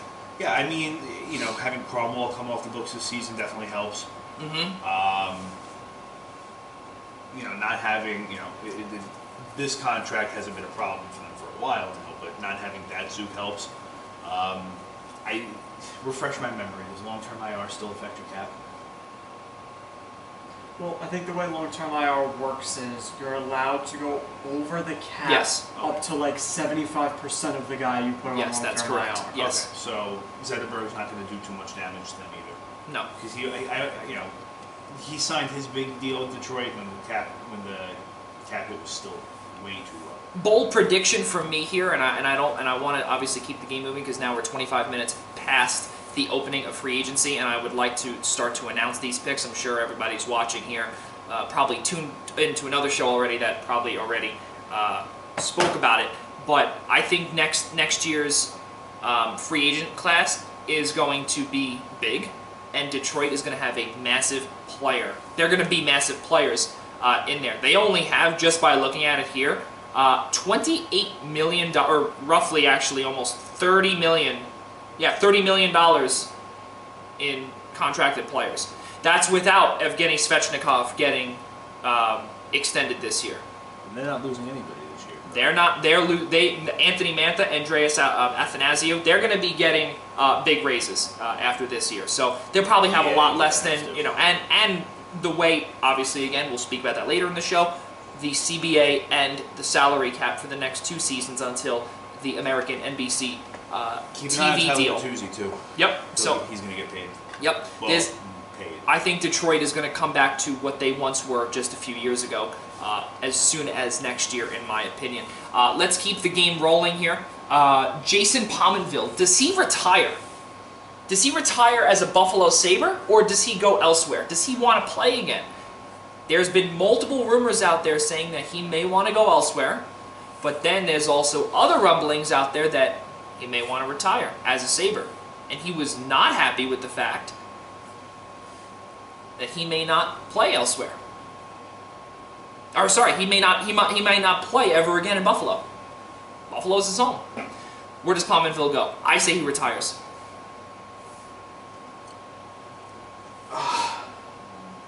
I was actually having this conversation with one of my buddies the other day, and I would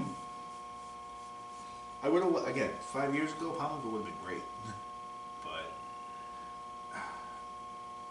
he just seems like that guy. If he's not going to play in his home, he's not going to play, and it's hard to find a guy like that in the NHL anymore, with that kind of loyalty to one team. We know all about players with loyalty, right? Yeah, I think if he's not going to play in Buffalo, he's not going to play. Yeah, I'm going to be the third one on that. I think he's retiring. I don't think he's even also good enough for anyone to seek him out and be like, hey, we really want you. We'll pay you to come here and play for us. I think, if anything, he'd get like minimum offers, and I don't think that's enough. The minimum. I don't think that's enough to draw him away from his hometown and not retire. I think he's just going to call it quits. Gustav Nyquist. Columbus, in my opinion, is going to overpay. I have Nyquist getting overpaid in Columbus because Columbus is losing. Yeah. Is he really going to get overpaid though? Because Kevin Hayes absolutely destroyed the free agency market, so whatever he gets just might actually make sense. Could Gustav Nyquist get paid an insane amount of money? Could he? Yes. Will he? Probably, because free agency. But I see. I'll be honest with you. I don't even think he signs today. I think he doesn't sign for a couple of days. Because he hasn't been that good in a while. Not saying he was like a superstar, but he hasn't been someone worth talking about in quite a few seasons. Gustav Nyquist coming off of that 4-year deal worth $4.75 million average, total of $19 million in that 4-year deal signed by Detroit back in 2015, courtesy of our friends at Cap Friendly. Also, he was traded,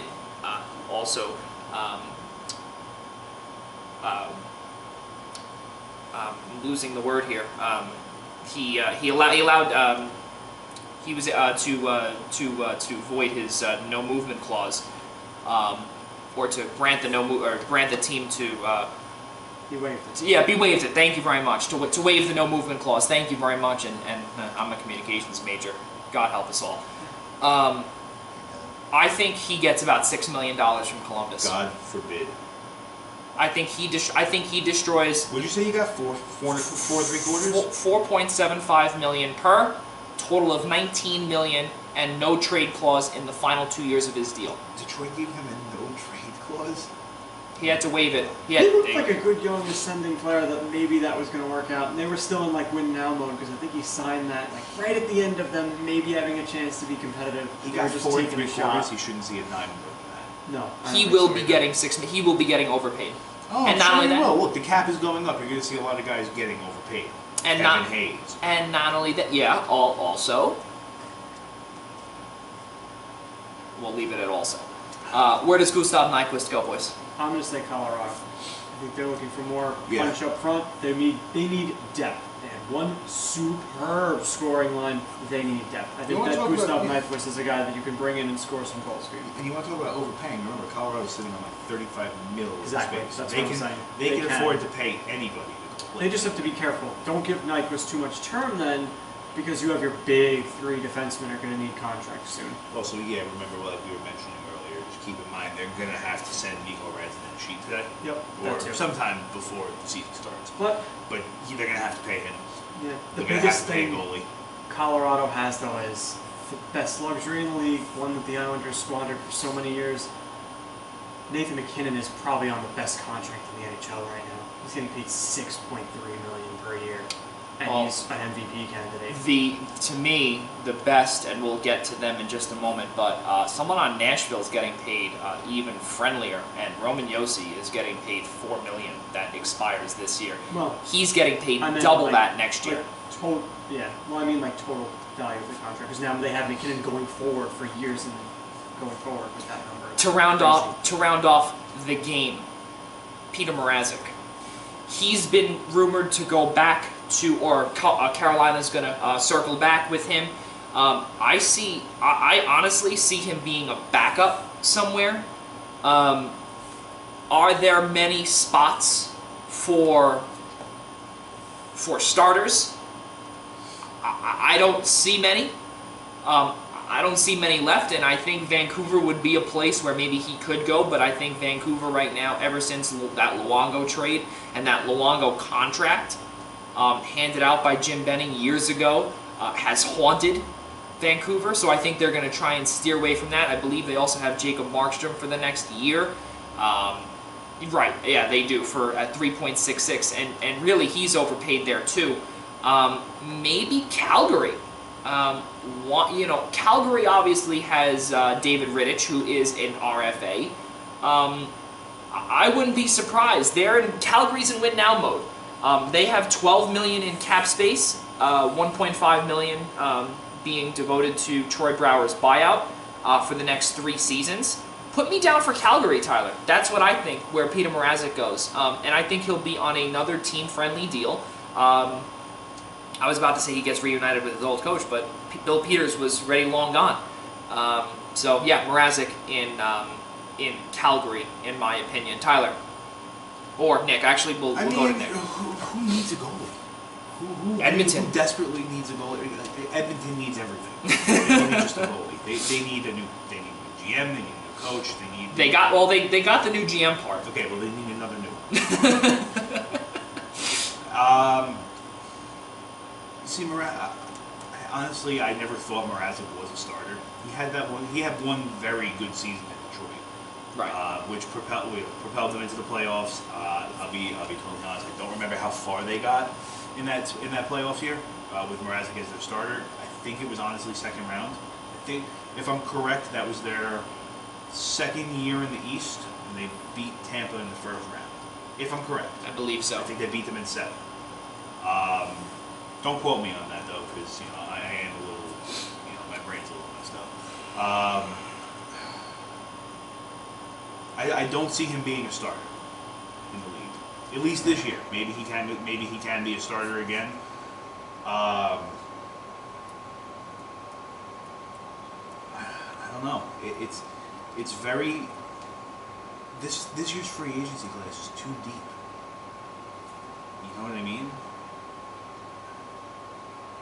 Especially because Calgary just traded for Cam Talbot. They do have a goalie. Yeah, I was going to that is true. Got to my turn, but I'm not crossing that off because I already saw that whoever wins this is getting free lunch. So you're buried. Okay. I'm going to play it safe. I'm going to pick Columbus because they are a team that even if Korpisalo is their starter, Korpisalo is their only goalie at the moment. So they are going to need at least the backups. I'm going Columbus. Nick. I'm going to say it goes back to Carolina. Talbot already basically was rumored to go to Calgary, and switching with him, Mike Smith was already rumored to go to Edmonton. So I think those 2 spots are already taken. I had Leonard going to Columbus, so I'm going to say Mrazek stays in Carolina.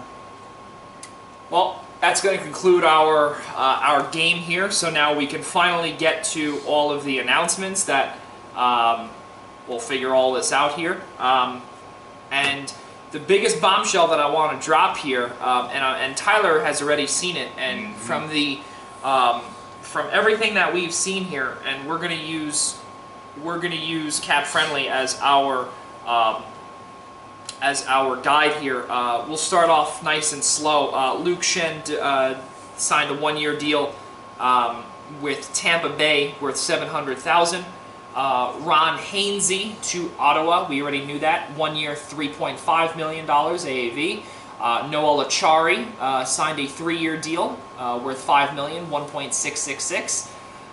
Corey Perry went to Dallas. For a 1 year worth 1.5 with a signing bonus worth up to 3.25. Nathan Beaulieu was obviously signed. We spoke about him. 1 year Winnipeg, $1 million. Jordy Ben, 2 years to Vancouver, worth $2 million AAV. Ryan Murray was re-signed for 2 years, worth $9.2 million, 4.6 AAV. Keith Kincaid, as we did announce to Montreal earlier, 1 year, 1.7. Jason Spezza, 1 year, $700,000. Brandon Tanev, we did announce that, 6 years. $21 million to Pittsburgh, worth $3.5 million. Matt Zuccarello was officially signed to a 5-year deal worth $30 million, $6 million AAV. Jean-Sebastien Day to Buffalo, 25-year-old center, 1 year $700,000. Ryan Hartman to to Minnesota. Hopefully he knows what he signed, where he was. Obviously the trade will... He popped back on Twitter last night and said he was in contact with his agent, so he knows what's going on. Yeah, so now we're going to get to the big signings here. Ryan Hartman, Minnesota, worth 2 years, $3.8 million, 1.9 AAV. Timo Meier for the Sharks. They finally got back on the horse, I guess. We'll debate that in a moment. 4 years, $24 million, $6 million AAV as a restricted free agent. Was not arbitration eligible. And the one that's going to really get Tyler here is Artemi Panarin. Took almost $1 million less to sign with the Rangers. A 7-year deal, $81.494 with a cap hit average annual value of $11.642. The Hamburglar, Andrew Hammond, 1-year deal with Buffalo, $700,000. Ryan Carpenter, former Sharks right winger and center, was traded or was actually signed in Vegas. Now has signed in Chicago for 3 years, worth $3 million, $1 million average. And Tim Heed returns to the Sharks blue line that is desperate for help following the signing of Erik Karlsson, 1 year, $960,000. Let's take a peek here and see. We already have our first signing of the game. Let's hear what Valtteri Filppula, our game was at. You and I both had Winnipeg. Okay. And Nick sent them to Edmonton. Okay. Well, all three of us were wrong. Awesome. We have a signing to announce. Again, Valtteri Filppula to the Detroit Red Wings. He returns home on a 2-year deal. So now they're going to be looking for... Was it the second center in 5 years we've lost to Detroit? That's correct. Weird Franz and real Franz. That's right. Together. So he returns back to... Oh, come on, who are we going to give Val 2 years? I would have been very angry with giving Val 2 years. Also, officially, fellas, we have something to announce as well, but I think we already knew this from months and months ago. Nashville has officially signed Matt Duchene to a 7-year deal. Let me get the money and everything up here, if you don't mind. Just give me a second. Okay. So he is, where are we? Let's pull this up here. And from what we see, yeah, it's 7 years, but give me just a moment. Okay. So, yeah, we'll get to the money part in just a moment, but the 7-year contract for Matt Duchene is, it starts off $10 million, $8 million in year 2, $10 million in year 3, $8 million in year 4, $9 million year 5, $6 million in year 6, and $5 million in year number 7. The final 3 years of that contract has a no movement clause, a modified no movement clause, with 7 teams listed with that. So, and also Tyler Myers' deal was signed officially. $16 million in signing bonus money. $16 million. Lockout protection. That is 100% lockout protection. So we'll see. It was the cap hit though for Matt Duchene, 7 years, as we did say officially, it's $56 million in Nashville. So he is their new center. Do not be surprised, in my opinion, if Kyle Turris is moved in Nashville, because Kyle Turris did not pan out for them, getting paid $6 million, and probably they could use that to sign or whatever money they have left in their cap, $5 million. You have, you add $6 million to that with Turris off the books. You're going to have to re-sign Roman Josi to, like we said, at least $8 million or potentially even more next year. So let's get back to Artemi Panarin's deal. He is the biggest one here. I just read that his wife was a massive influence, apparently, in making Manhattan over Long Island. Who else did that to us? Yeah, right. John Tavares, apparently his wife was also a big influence on him following himself back to Toronto. So, I mean, that's another thing that makes me feel a little better about it, I guess. I think, honestly, if it was up to just Panarin, he would have been an Islander. I heard he really liked Lou and Trotz.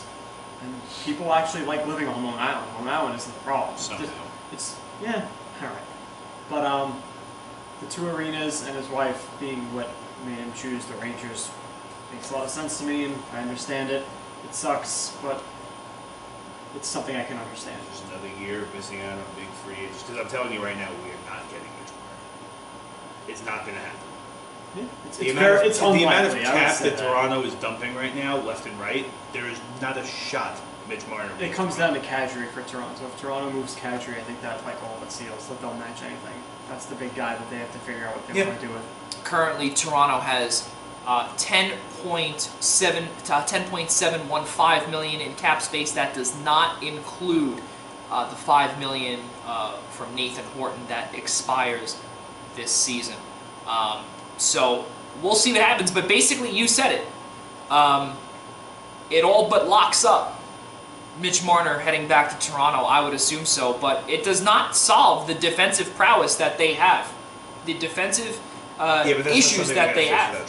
There's not a lot of big market free agents out there anymore, defensemen anymore rather, especially with Erik Karlsson off the table and the fact that he still got the money he got. I still can't comprehend that, but that's something that Toronto's going to have to fix via trades, unless they have defensive prospects in their system that they know can fix the problem now. Likely, no. Possible, yeah, but it's. The defense is not something they're going to fix today.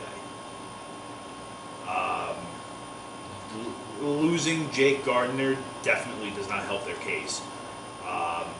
That's why trading Kadri, even with signing Marner, makes keeping Gardiner with Marner a lot easier. What do I know? I'm just very angry on the defense. I think even if they trade Kadri, Gardner's done. I think he's out of there. I don't think it's that he hates Toronto. I just think he's getting too good offers elsewhere, and he's not going to wait around for Toronto to find every dollar they can. It also doesn't seem, the more, the longer Mike Babcock is in Toronto, the more it seems like players don't want to play for him. And, I'd like to say that they're crazy because Mike Babcock is a great coach, but he had the same problem in Detroit where players stopped wanting to play for him, so I don't blame him. Richard Panik officially signs a 4-year deal worth $10 million, 2.5 AAV in Washington. Yeah, I was going to mention that earlier when we were talking about them losing Burakovsky, that they already kind of replaced him with a cheaper option. Panik's been such a weird player. When he first went to the Blackhawks, he lit it up and had a really great season. They gave him a contract extension, and then he became nothing, and they traded him out of there and basically had salary done. So and they traded him to Arizona, yeah. Right, so if he's playing with good players, there's potential there that if you put him on a line with somebody decent that he can score. There's also a chance that he's absolutely nothing and you're wondering why you're even paying him. So it's very weird for him to get 4 years when he hasn't really shown that much to prove that he's worth 4 years of investment. He's the kind of guy that I'd take on a 1-year prove-it deal and then see what happens, or a 2-year cheap deal and hope that you get something out of him.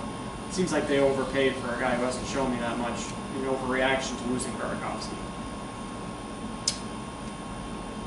Yeah, that's fair. That's a fair assessment, in my opinion.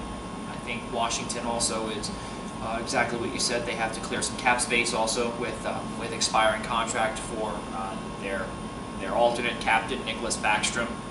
He's due, I would say, a raise from 6.7 million.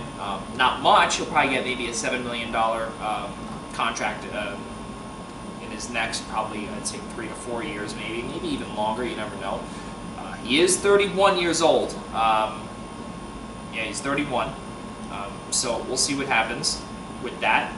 And then also, let's not forget, too, you also have Braden Holtby, who is 29 years old, is going to turn 30 in September, and he's due for a contract, too, at $6.1 million. There's a lot. There's a lot that is going to happen here, and a lot of movement. And this is why this is our Christmas every year, because every year there's always a lot of movement, whether it be with small players, big players. Yeah, that's basically what it comes down to. I want to dive into the Sharks quickly here because the Joe Pavelski deal has not been announced yet. We're still waiting for that to be official. but I would say from what we've read, it's all but done with there. So I think Doug Wilson completely dropped the ball on this deal, and I get why he did it, because he doesn't want him to be gone for nothing. I do not see Erik Karlsson being worth what he got. I don't see $26.5 million be devoted to your blue line for 3 guys. And I don't see not offering a contract to your captain.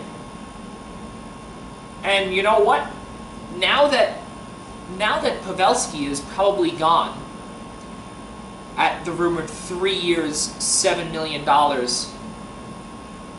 per, I don't know what Joe Thornton's going to get. Are they going to bring back Marleau? You just paid Timo Meier $6 million for 4 years, or for 4 years, I believe. Yeah, it was 4 years only. You have a lot of holes in your lineup with only $7.882 million to work with. You've re-signed Meier at 6. You also need to re-sign in about 3 years Tomas Hertl, who is a fan favorite. You have to also re-sign Kevin Labanc this season, right now, because he's a restricted free agent. And now at this point, you still have to bring back multiple players. You have to find a replacement for Pavelski, who very well could be Marleau. San Jose, you've put yourself in cap hell. And I hate to say it, but you devote over almost $30 million to 5 players. 11.5 to Erik Karlsson, Brent Burns $8 million, Marc-Edouard Vlasic $7 million, past 2025. Logan Couture I'm not worried about because he is in the prime of his career. He is a budding superstar. Logan Couture? Logan Couture. He's 30. Yeah. He's past his prime. Yeah, past his prime? He's No. playing He's not. great, but in the technical term, your prime ends at 30. 30 years old, he's not budding anymore. He's No, fully blossomed. he is what he's going to get out of him. He's a great player, worth What every you penny, see is what but you he's get. definitely past his prime. Yeah, He's not past his prime, he's in his prime. Yeah, what you see Alright, is what you yeah. get with him. It's not making it any better. Evander Kane, $7 million. Waste. Waste. No, I not a didn't waste. agree with them signing Kane. I didn't agree with them extending Karlsson this far. Me and Joe were literally just talking about that last night. The Erik Karlsson contract buried in that team. I also said, and I want to revert back to October, when Erik Karlsson was traded to San Jose for Chris Tierney. I didn't care about Dylan DeMello. Sayonara. You have an overabundance of defenders. You have an overabundance of forwards in the system with the Barracuda. Great. You have an overabundance of whatever. The problem that I have here, again, you do not have guys that are developed. You're overpaying certain people. I don't understand it. You are trading away one of the best defensive forwards in the league. One of the best defensive forwards in the league. I don't know how to say it any better, because you saw a dip in defense this season. It wasn't a major dip. It still was noticeable on the forwards. When you had Joe Pavelski, he was out a little bit in the playoffs. There are things that it hurts when you see such stupidity with certain you signed someone for $11.5 million who is not a defensive defenseman, and you need defensive help. Marc-Edouard Vlasic cannot do it all. You're losing another penalty killer in Joe Pavelski. You're obtaining someone else in Timo Meier, who is a forward, an offensive forward. What are you trying to do? The only thing I can see on this is that they're going to use every bit of these minimum contracts that they're going to bring in strictly defensive type players. So are you trying to do something similar to the NBA? Try to make these powerhouse teams, and then you're trying to make it 5 big guys, and then what are you going to do? And then you're going to have all of these minimum salary guys? Toronto tried to do that with Jason Spezza, and they did it. It's $700,000. I don't know. You tell me. They'll be able to find a couple of guys, but it's really hard to do it that way in the NHL. So many teams that are successful. Look at the Blues. The Blues did it without those big contract guys. They did it because every damn player on that roster was valuable, was played, they rolled all their lines. That's the way that they just won the Cup, with having a full team of guys and no one true big-time superstar. And that's the problem also. You look at what the Sharks have done in the last few years, okay? During the year, the Cup year, and we do have a signing to announce that you and Tyler got wrong and I got right. That's the first one. Gustav Nyquist to Columbus. We don't know the terms yet. We'll get to that in a moment. But speaking of Gustav Nyquist, now you lose him. He's also another guy that you can have on the penalty kill. So now you have to rely on Melker Karlsson, Barclay Goodrow, who has come in clutch, but at controversial times in the playoffs.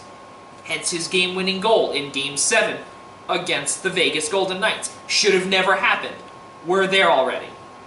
We're long past it. They lost. Enough. Marcus Sorensen. Fine. These guys are all going to be due for raises.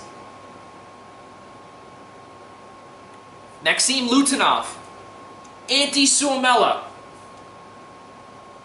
Dylan Gambrell, all due for contracts.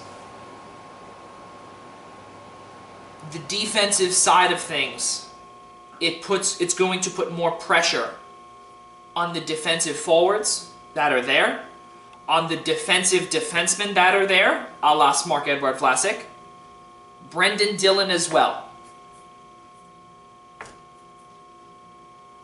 San Jose, you've made your funeral.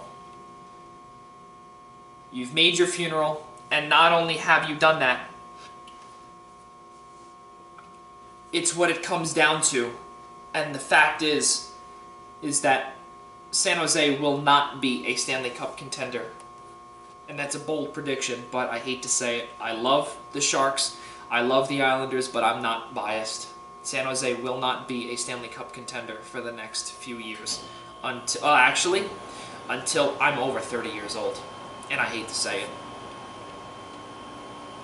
Gustav Nyquist signs in Columbus. We don't know the terms yet. With that being said now, the team that we love, the Islanders, again, we're not going to be biased here, but Tyler is on break. We're actually going to take a couple-minute break in 4 minutes. What it comes down to is, Nick, I think you're with me here. Islanders may have to pay Anders Lee. No, don't overpay. That's how. Where does he go then? Montreal? Oh, I don't know. I've heard Montreal. I heard Chicago's still in it, and I heard the Islanders are cycling back, but don't screw your cap over just to make a point. You can't do that. That's how you end up in trouble. You can't make snap decisions. That's how you look like a dumb franchise. You had to have a plan B. They're going to go back to Lee, give them their best offer, and live or die with it. I'd rather not have anybody than overpay somebody. True. I think Lee's a good player, but you can't do that to yourself and then look 2 or 3 years down the line and go, wow, we have 5 more years of Anders Lee left, and he's a shell of himself. Bob McKenzie has reported Gustav Nyquist, $5.5 million for 4 years. Yeah, that's more than I would have wanted to pay. Colin Wilson also staying with Colorado, reported by Ken Wiebe from Wiebe Sun Sports. Alex Chason resigns in Edmonton, according to John Shannon of Sportsnet. Nick, we got a lot of problems here. Yeah, it's looking more and more like it's going to be the trade market or winning from within. Maybe Oliver Wahlstrom gets his shot earlier than we think he was going to. Something that I want to bring up in just a 2-minute segment that we will get to right now. I want to speak about, we're going to focus on teams following this. What's the biggest bombshell that you may have, or the biggest thing that you see, your bold prediction for next season for any of the 31 teams? Because for me, I see it. San Jose fires 90 seconds. Doug Wilson, and they're also going to fire Peter DeBoer as well. Curtis McElhaney signs a 2-year deal with Tampa Bay. Nick, with 90 seconds left until we go to break. You want a bold prediction? I want a bold prediction from all 31 teams. My bold prediction is going to be the Colorado Avalanche win their division. They win the 60 Central. seconds. Over the reigning champion Blues, over the Jets, over the Predators, the Wild, Stars, and Blackhawks, which might be the most competitive division out there. I think the Colorado is going to take another step forward. I think they have all this cap space. I think they know what they're doing. They haven't made a big move yet today, other than Donskoy, but I think there's more to come. They're going to fill this thing out. They're going to do it right. I think they're going to win the division this year.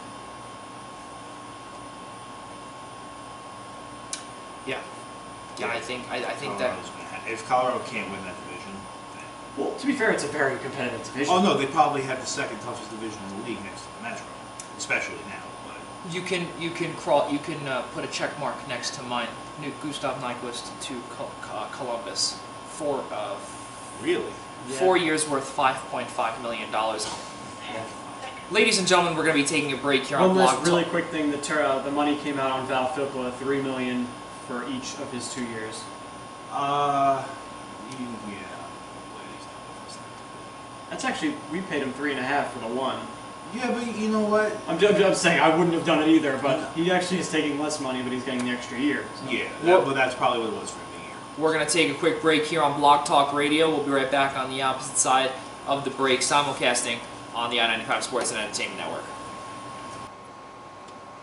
We welcome you live back to hour number 2 here on Primetime Rundown. I'm Joey Jarzynka, Nick Partain, and Tyler Adelle are with us here on Blog Talk Radio, simulcast live on the I-95 Sports and Entertainment Network. Visit us at blogtalkradio.com and at i95sportsandentertainmentnetwork.com, our home for everything NHL Free Agency, and for the rest, we will get to everything else on Friday, our normal time slot from 5 to 7 p.m. We do have a signing to announce here. We do appreciate everybody listening in the previous 2 hours, all of Tyler's friends listening. Thank you all very much. We actually have a few signings to announce here that are just popping in on my screen in just a couple of seconds.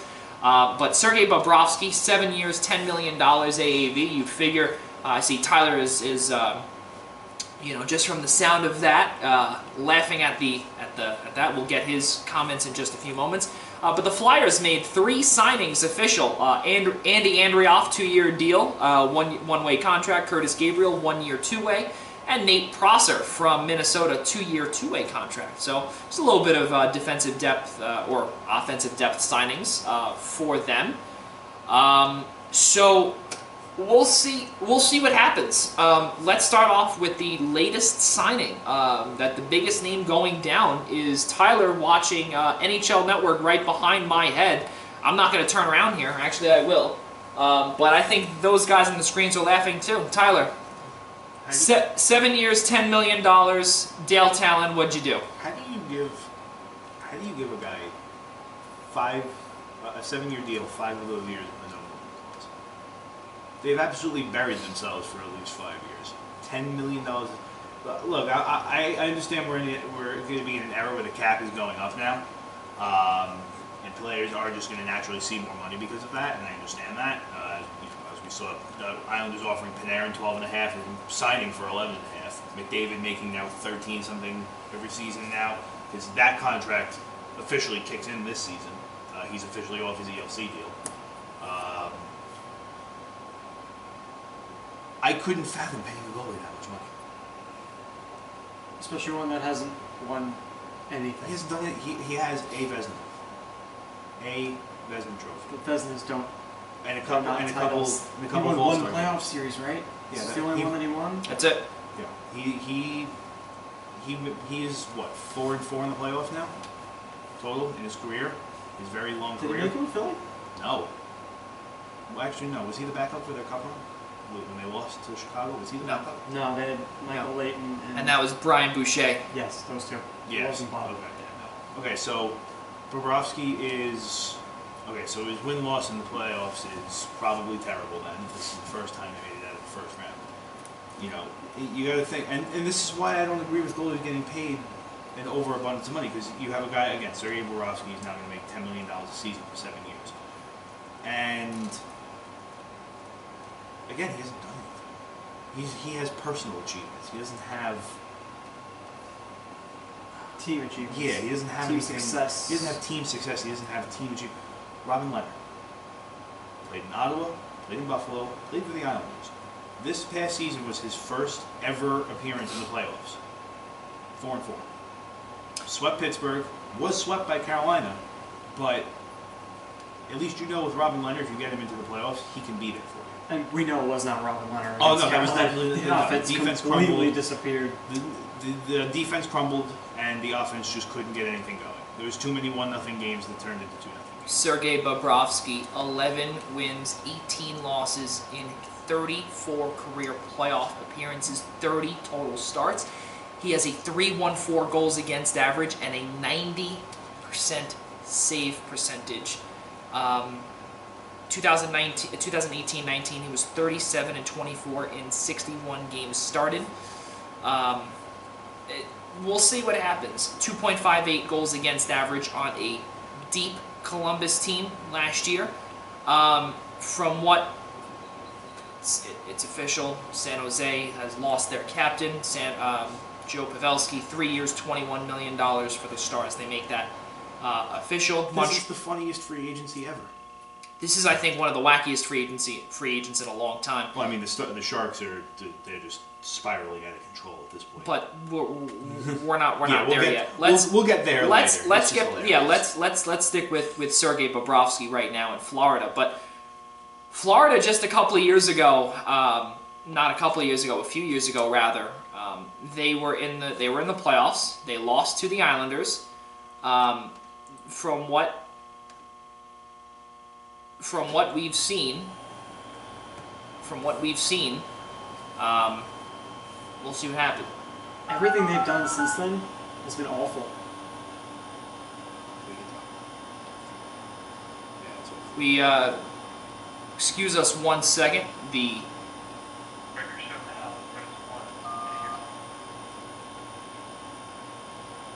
Your show will go live in 5 seconds. 4, 3, 2, 1. We apologize for the... Thank you very much. We apologize for the issues here on Blog Talk Radio. It looks like we're good to go now. Looks like we were dropped from here, but on I-95 Sports and Entertainment Network as well. We're back here as if you're missing out and having just joined us here. Sergei Bobrovsky, 7 years, $10 million with a no movement clause within the first 5 years. Tyler, when we were on break, we were talking about the first 5 years of a contract that cannot be moved. He cannot be moved. And for a goalie of all people, how do you not?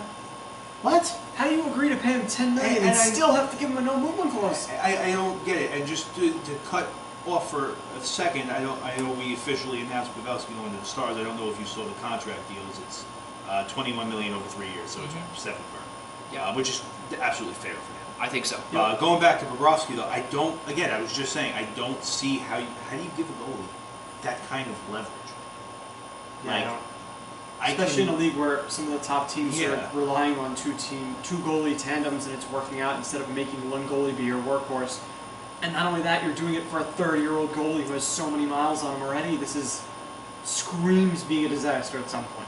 He has the potential to be one of the best goalies in the league, but you don't know, A, how long it'll last, how many games can he play, will he show up in the playoffs? There's so many risk factors It's very here. hard to see if that's going to happen in Florida. Yes, again, Florida will even make the playoffs. Because like we were talking about before, Florida, they, what's the word I'm looking for? They're getting there. They're going to be back in the Atlantic race again. Will it be this season? I don't know.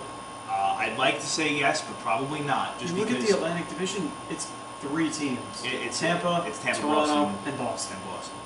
So if can't imagine a scenario where Florida competes with any of them. Honestly, when you look at those 3 teams, when you look at Tampa, Toronto, and Boston, one of those teams has to lose 2 of their stars for Florida to even be in the top 3. Florida is gonna, if they make the playoffs, A, they're gonna do it on the wild card. B, they are not going to see home ice advantage for a long time.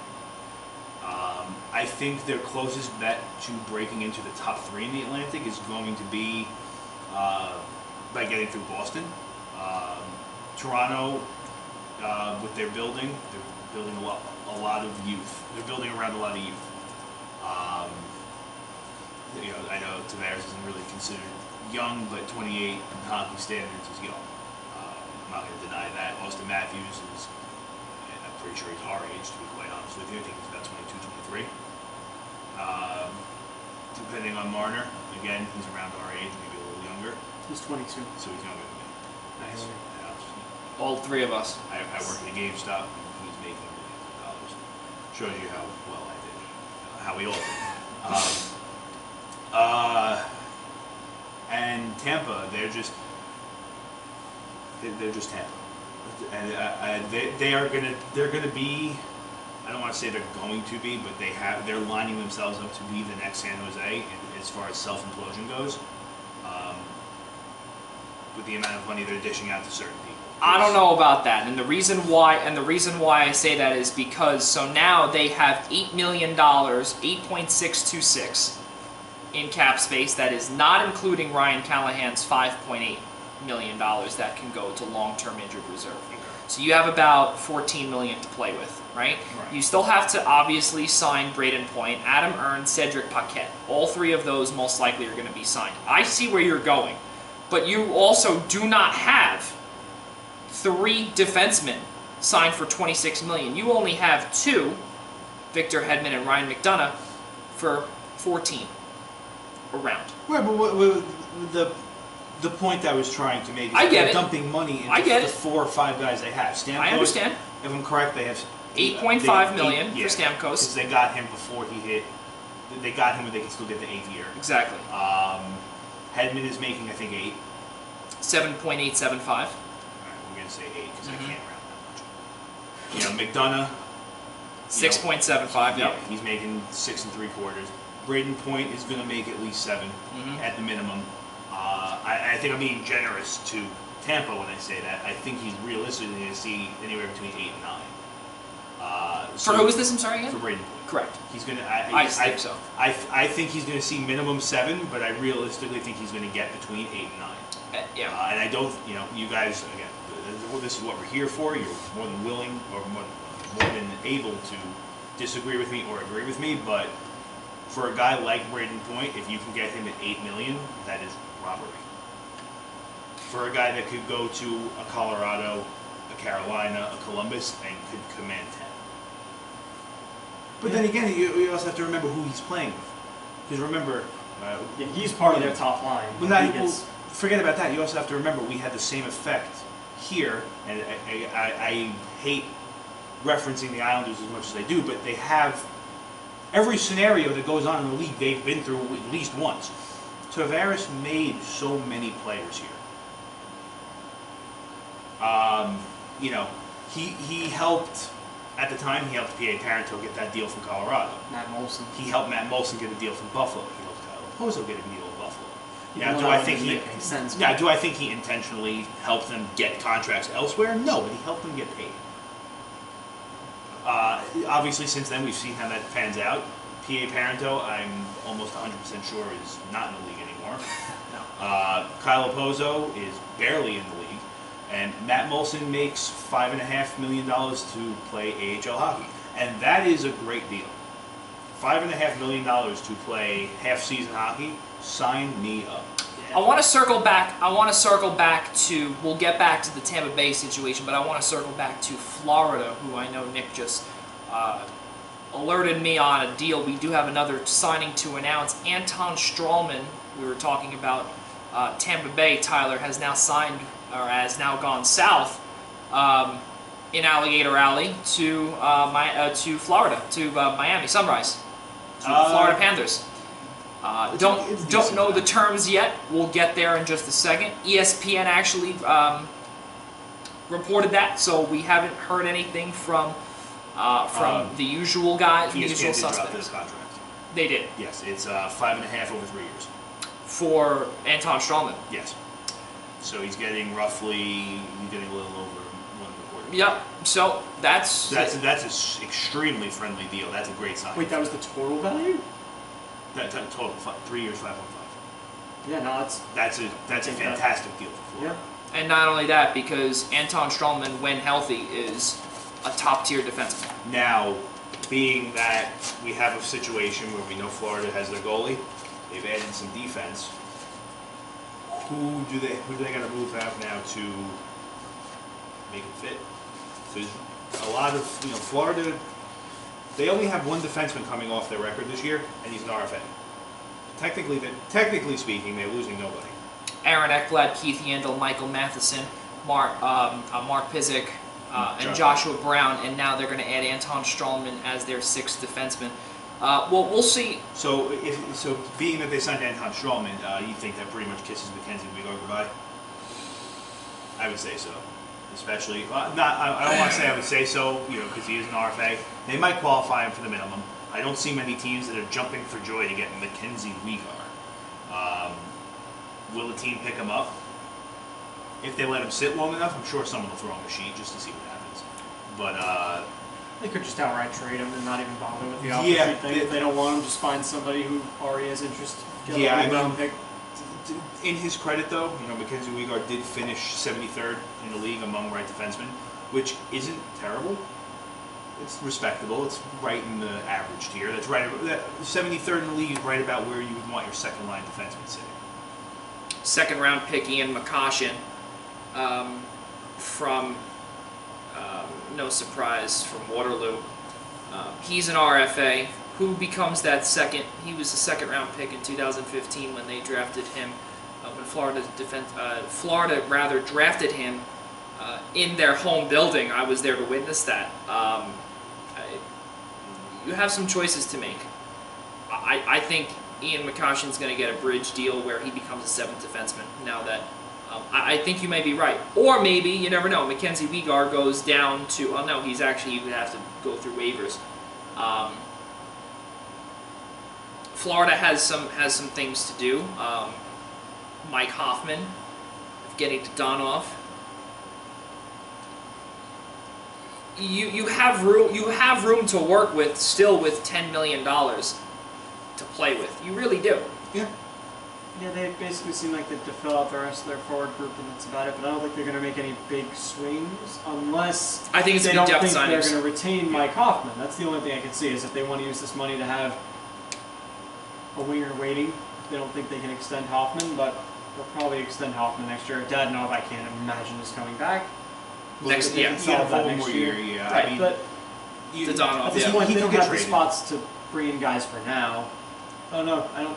Probably cap there's- friendly. I think he has a no movement and a modified no trade That's for correct, Dadonov. yeah. So Yes. My you goodness. gotta be careful there. But if $4 million really is a really Yeah, We'll they'll figure- probably keep him. They still have $10 million in room and Well, no figure the real spots Panthers. left. Yeah, figure the Panthers went into this with $23 million on the books, off the books that they could spend.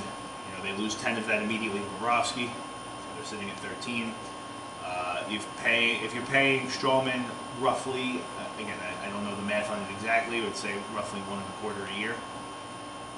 You're still sitting at $12 million in free space, so paying Dadonov really isn't going to kill too much.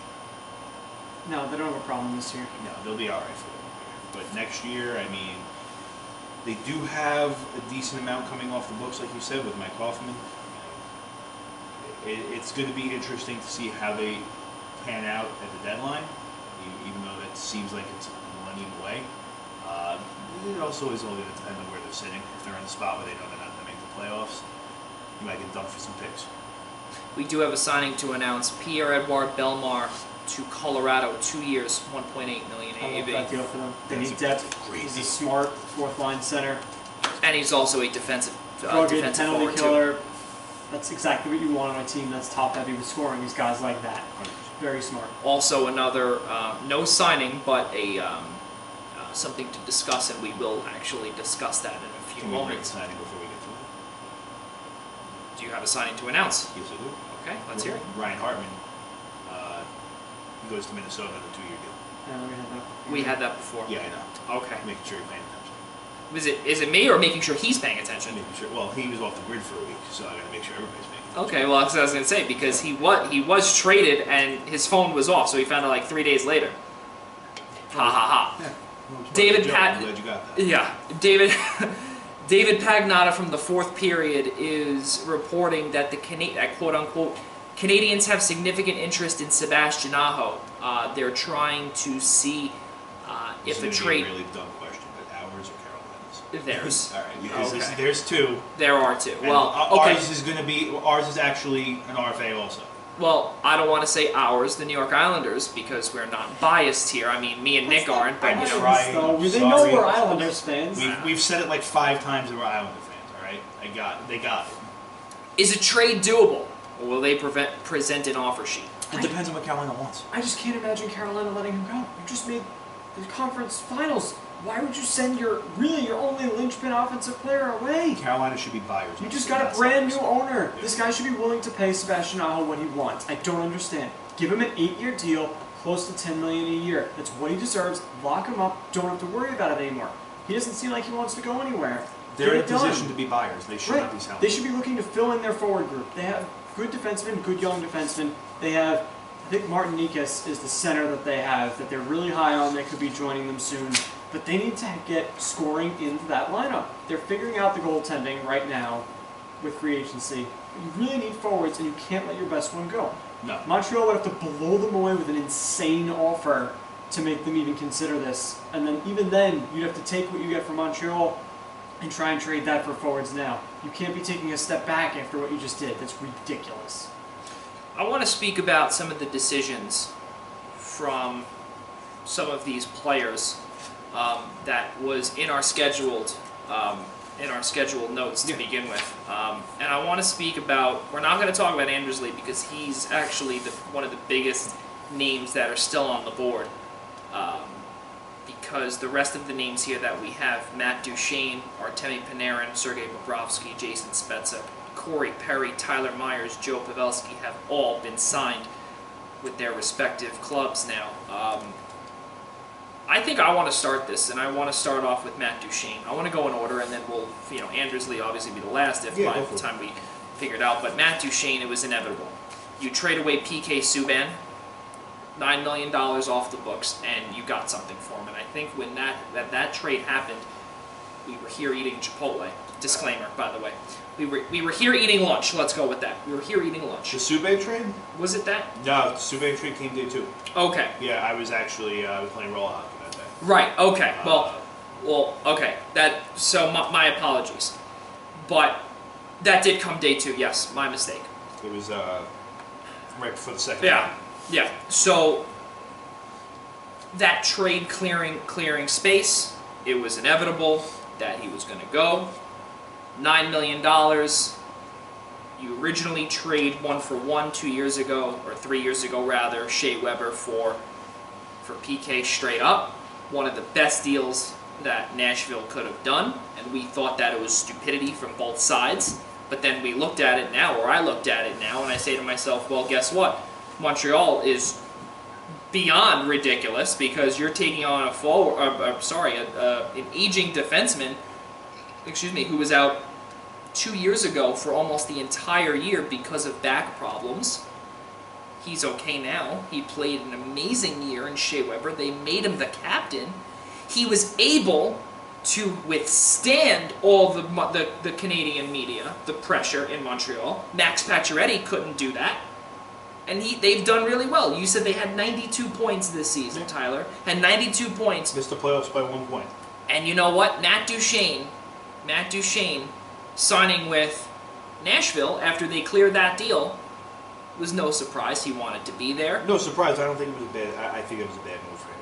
You think it was a bad move? Well, no. I think it was a great move for Nashville. I think it was a bad personal move for Duchene. Why? Again, it's going to come back down to the same thing like with Subban. I don't think he's going to do very well in that system. You know, it's. I would worry too on that note, just based on what happened with Kyle Turris. Yeah, you worry about. Because he looked so great in Ottawa that he was this offensive wizard kind of player. You put him with good wingers in Nashville and nothing happened. It is a little concerning. When Duchene And they're a defensive team too. When Duchene was in Colorado, his first 2 seasons he looked fantastic.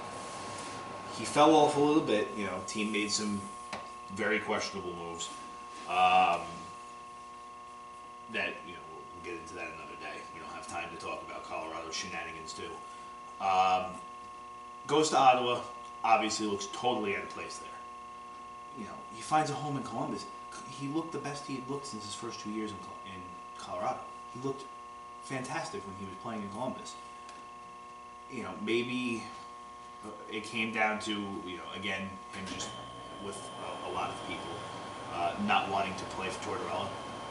Because we know that Tortorella has been a problem with some players in the league. For example, the entire Rangers roster hated him.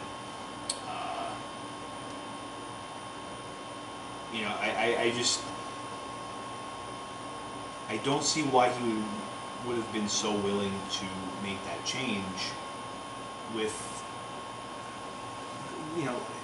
after the season he had in Columbus. I don't think it's so much of a hockey decision. I think he just loves the city of Nashville. He's a huge country music fan. Nashville is a poppin' place right now that people love to go to. Bachelor parties, bachelorette parties. It's a scene. And he might love the fact that he's going to have a great off-the-ice life and that Nashville's a competitive team, even if his money's guaranteed either way. The last person I can remember in the NHL that had a nice off-ice life he went into extreme debt and couldn't pay back any of the loans he had made. You remember that Thomas Vanek guy? Yeah, I'm not saying I completely agree with it. I'm saying that's where he's coming from. And it's apparently starting to become a thing in sports now, all across.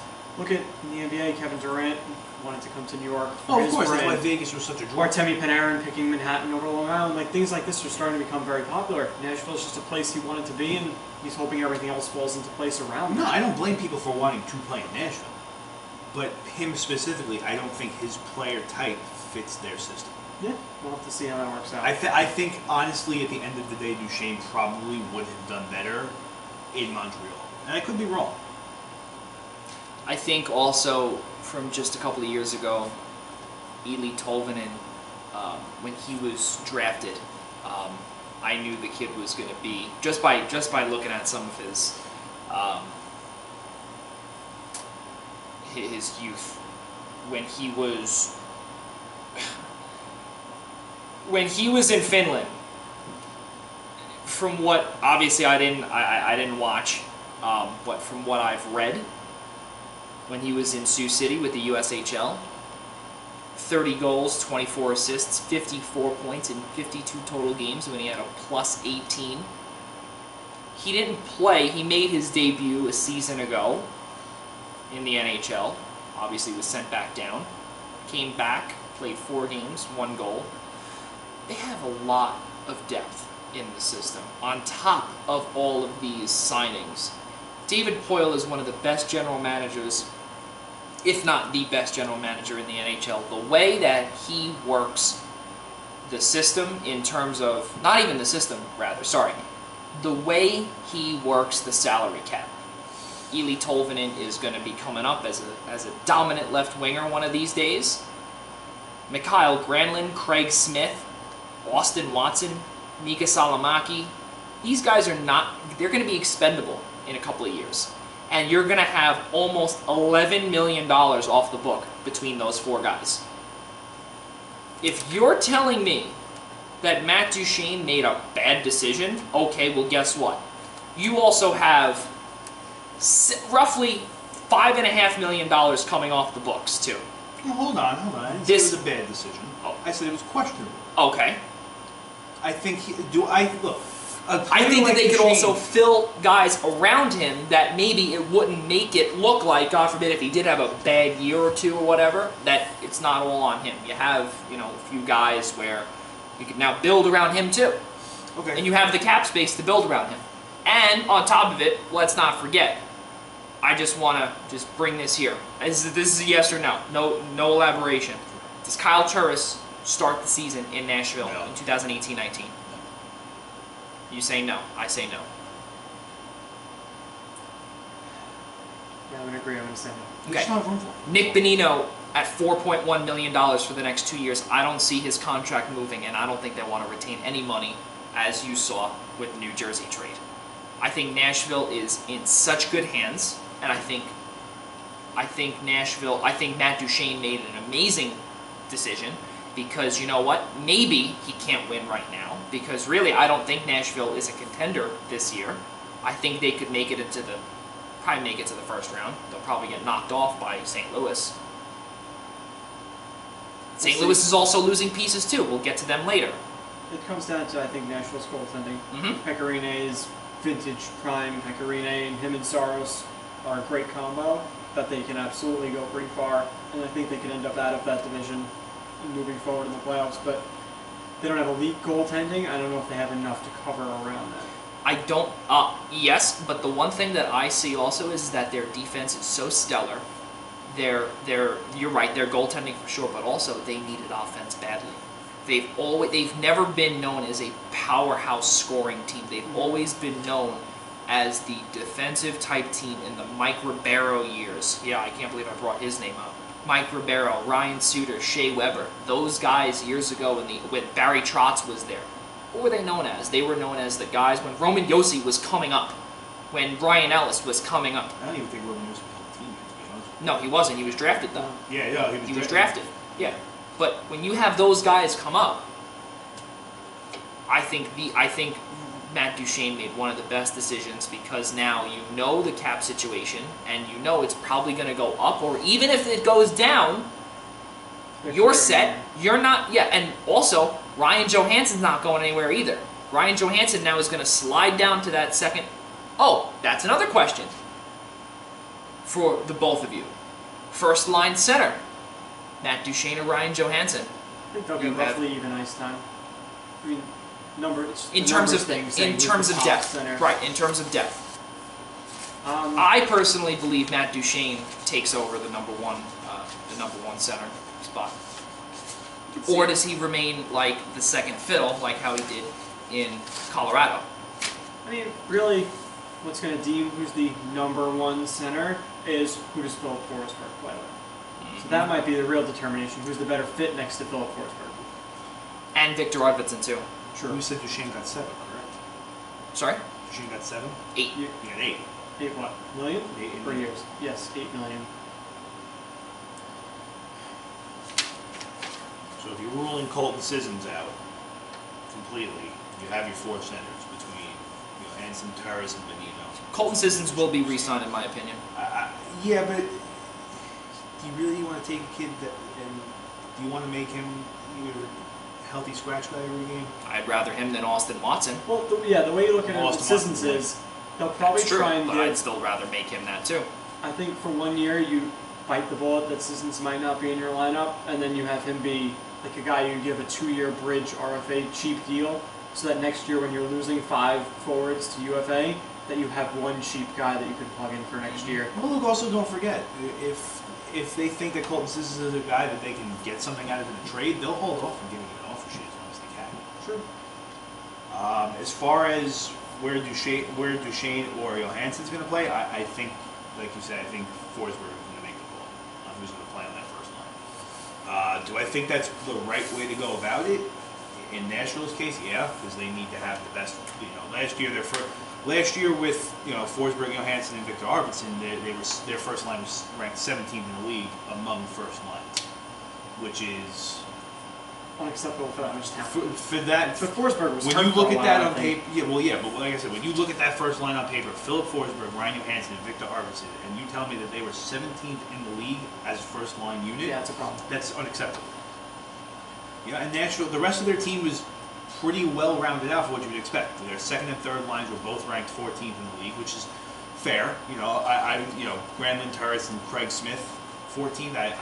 Granlund was only half the year, but Yeah, but again, on paper, I would have thought they would have been a lot lower.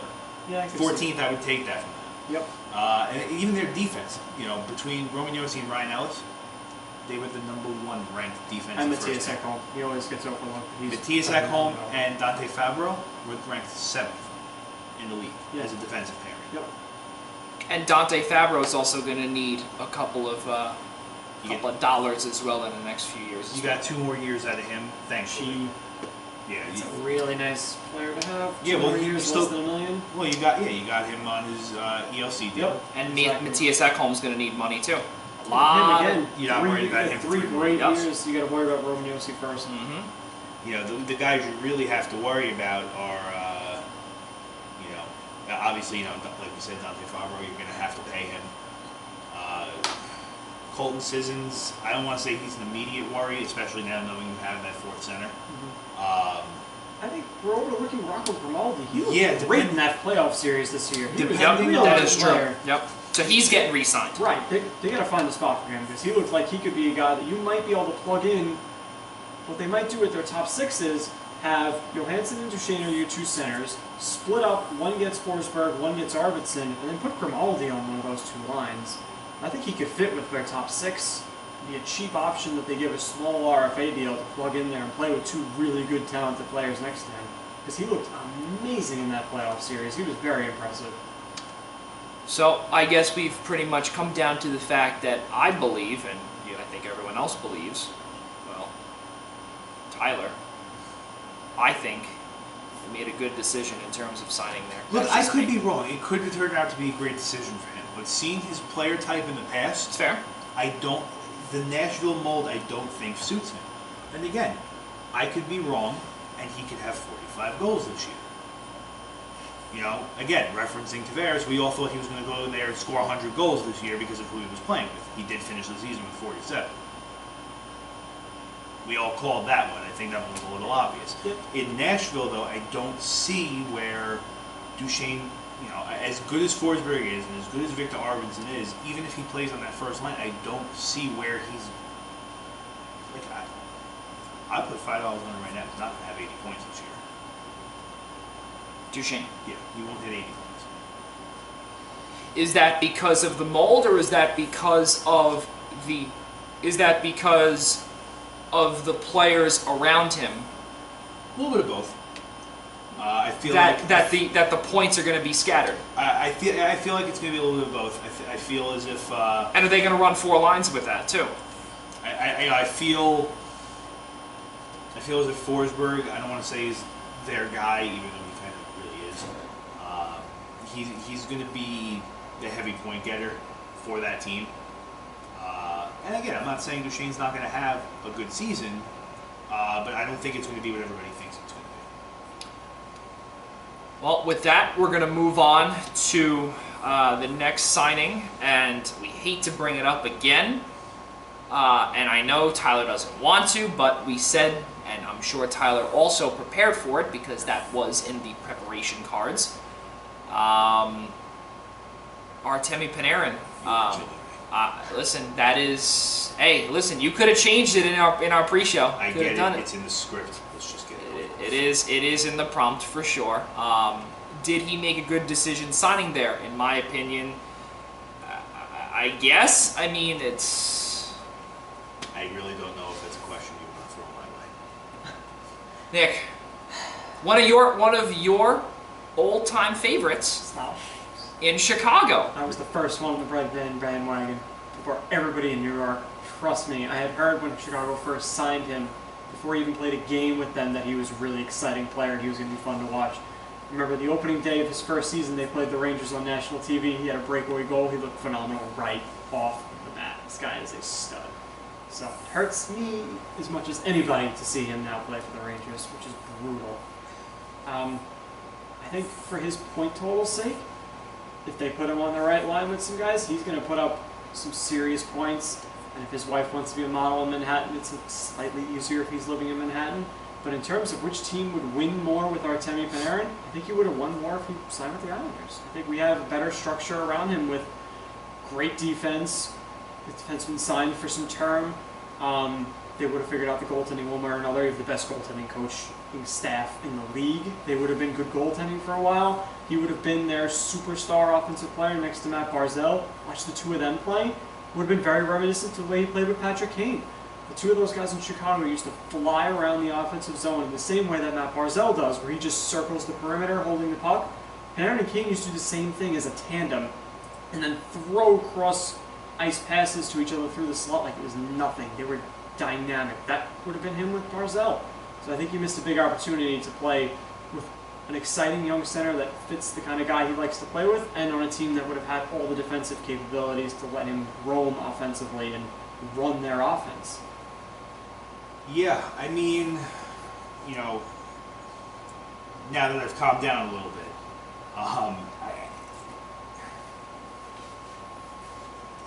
part of me thinks he made the right move. The biased part of me thinks he doesn't.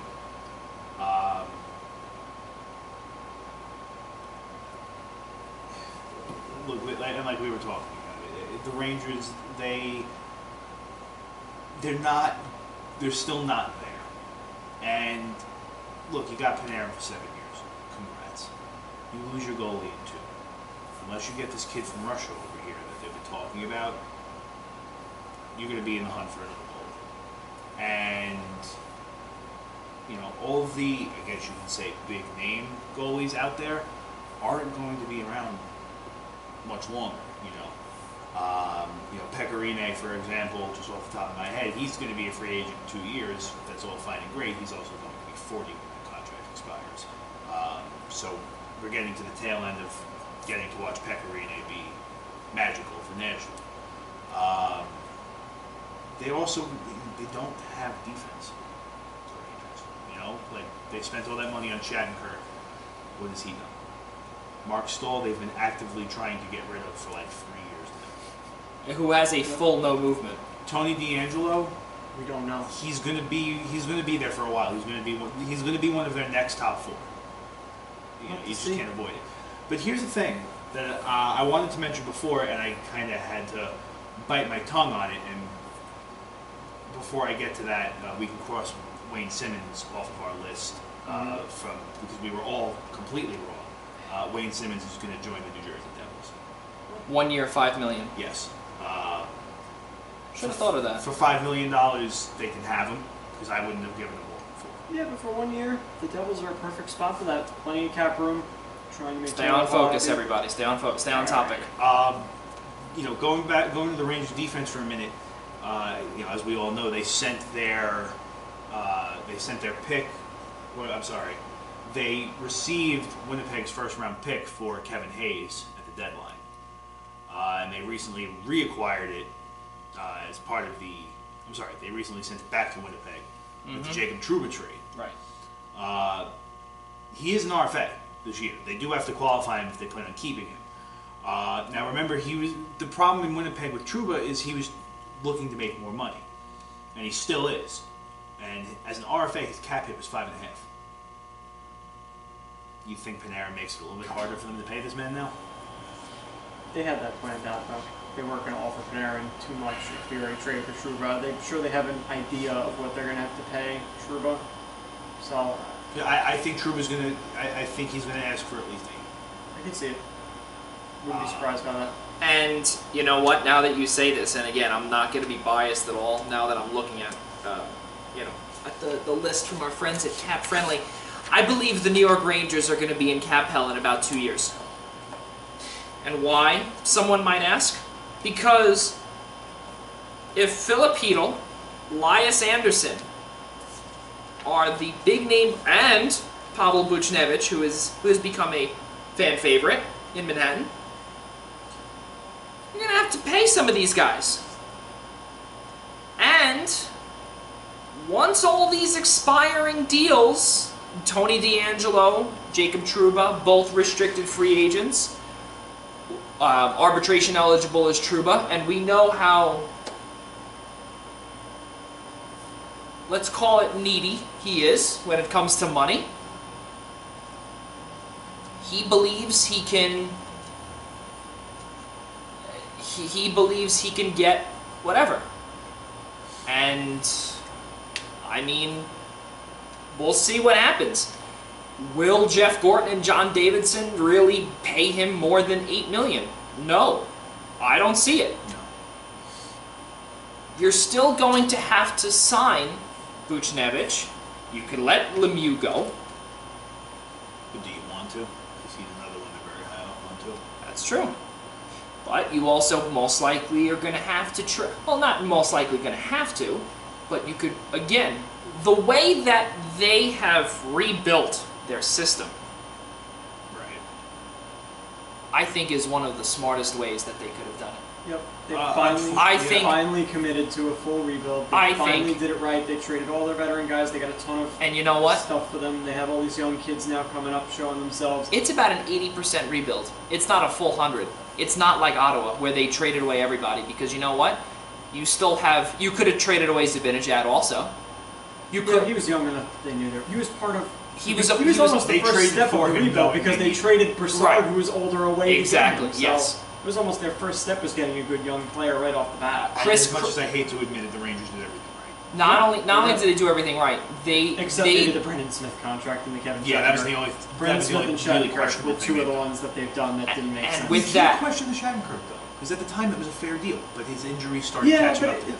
the thing was, he didn't fit their timeline because they weren't ready to win with the team that they had, and they gave him a contract. So it was a little odd. And they It's gave not him six. a killer, but And they gave him it's 6.65 not fitting too. their I'm just going timeline. to sit back with my hands on my lap, folded like a nice little boy, and wait for Panarin to crack under the Manhattan pressure. They have. He hasn't been the leader of a team. Ever. Really. He was a leader in Columbus, but they had Bobrovsky there. They had veteran guys like Dubinsky to lean on. There's no leadership left with the Rangers, really. And now they're Mark going. Stahl and Lundqvist are really their leaders, I guess. I think Mika Zibanejad becomes the next C. That's just me. No. Kevin Shattenkirk. No. It'll be Panarin.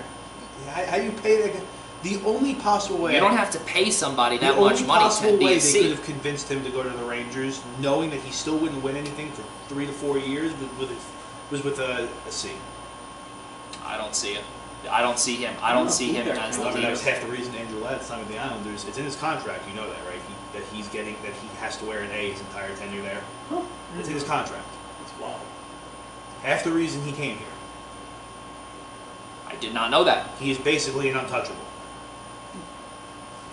Well, with that being said, I don't know what's in that contract, but I don't think that Panarin is going to ever wear a C or a letter, to be completely honest with you. But you never know who could be coming back they could sign maybe next year. They may go another year without a C. You don't know. Toronto's had no C since Dion Phaneuf was traded. We don't know. He's another one that's not signed yet, and he thinks that he's going to command a lot of money. There was some rumors Once that again. Toronto might reunite with him. It's possible. But let's get back to this. Do we think he made the right decision? We're all biased in that, and unfortunately, I don't know how we're going to be able to get out of that. No, I put my bias to the side. I think at the end of the day, he made the right move. I think he could very well be successful in either place. He's a big enough Either player way, that, he was going to be lined up for success. right. It might have been more immediate with the Islanders, but if the Rangers build this right, they could very well be an amazing team. I also think that they're going to be. Yeah. I also think that they're going to be a better team than they were in 2014. I hate to say it. And unfortunately, he proved that it wasn't about the money. Because the Islanders offered him close to almost $2 million more than the Rangers did, and he turned it down. And this wasn't like a 900,000 tax more. thing either. 900,000 more. Oh, was it? Oh, Yeah. I thought the Islanders offered him 13 and a half. No, 12, 12.5, 12.5. 12.5. Yeah. All right. No, it's definitely not a tax thing because it's more expensive in Manhattan. Yeah. So it was, and he took less money. Yeah. It's more expensive in Manhattan, in New York City, rather than it is out here Yeah, in but when his Nassau County. girlfriend's an international model, Mm-hmm. and there are probably times of the year where she makes more than him. So I'm sure that he wasn't too worried about the finances. Oh yeah, Plus, I'm sure, without saying it, teams help their players out with their living accommodations. Right, So. of course, but that's not the issue. Personally, I hate to say it, but I do believe that he did make he did make the right move. It's going to be very hard for the Islanders to get players here when they're splitting the building and they still don't have they have still not even broken ground there. That's why they're gonna be very active on the trade front. We'll get to that later. Let's keep it moving though. It is 2 o'clock here on the East Coast. The next player we're going to speak about, Sergei Bobrovsky, 7 years, $10 million, no movement clause. Do I think he made the right move? Yeah, for his sake. Yeah. For his sake, I believe he made the right move. In terms of a team decision. Silly for him to put past that. Yeah, nobody was going to come close to that. That's so, something I tweeted this the other day. Who was Florida bidding against? They Who? could the Islanders offering anything close to that? They were like sort of kind of rumored to be in there, but there's no way Lou came close to $10 million. Who is he bidding against? Well, because I do know the Islanders made an offer, and I'm sure now that he's signed and gone, the details on how much he signed for. I'm sorry, the details on how much the Islanders offered him will eventually get out there. It is the one Morel. You would never hear him. No. He does have, it's depending on the situation, sometimes he'll tell you up front what he did. True. We might. Because remember, again, last year after Tavares left, the first interview he did, he immediately spilled he dished out everything he did to try and keep him. Yeah. So you might get him to cough up the juicy deeds. Yeah, we'll see. I think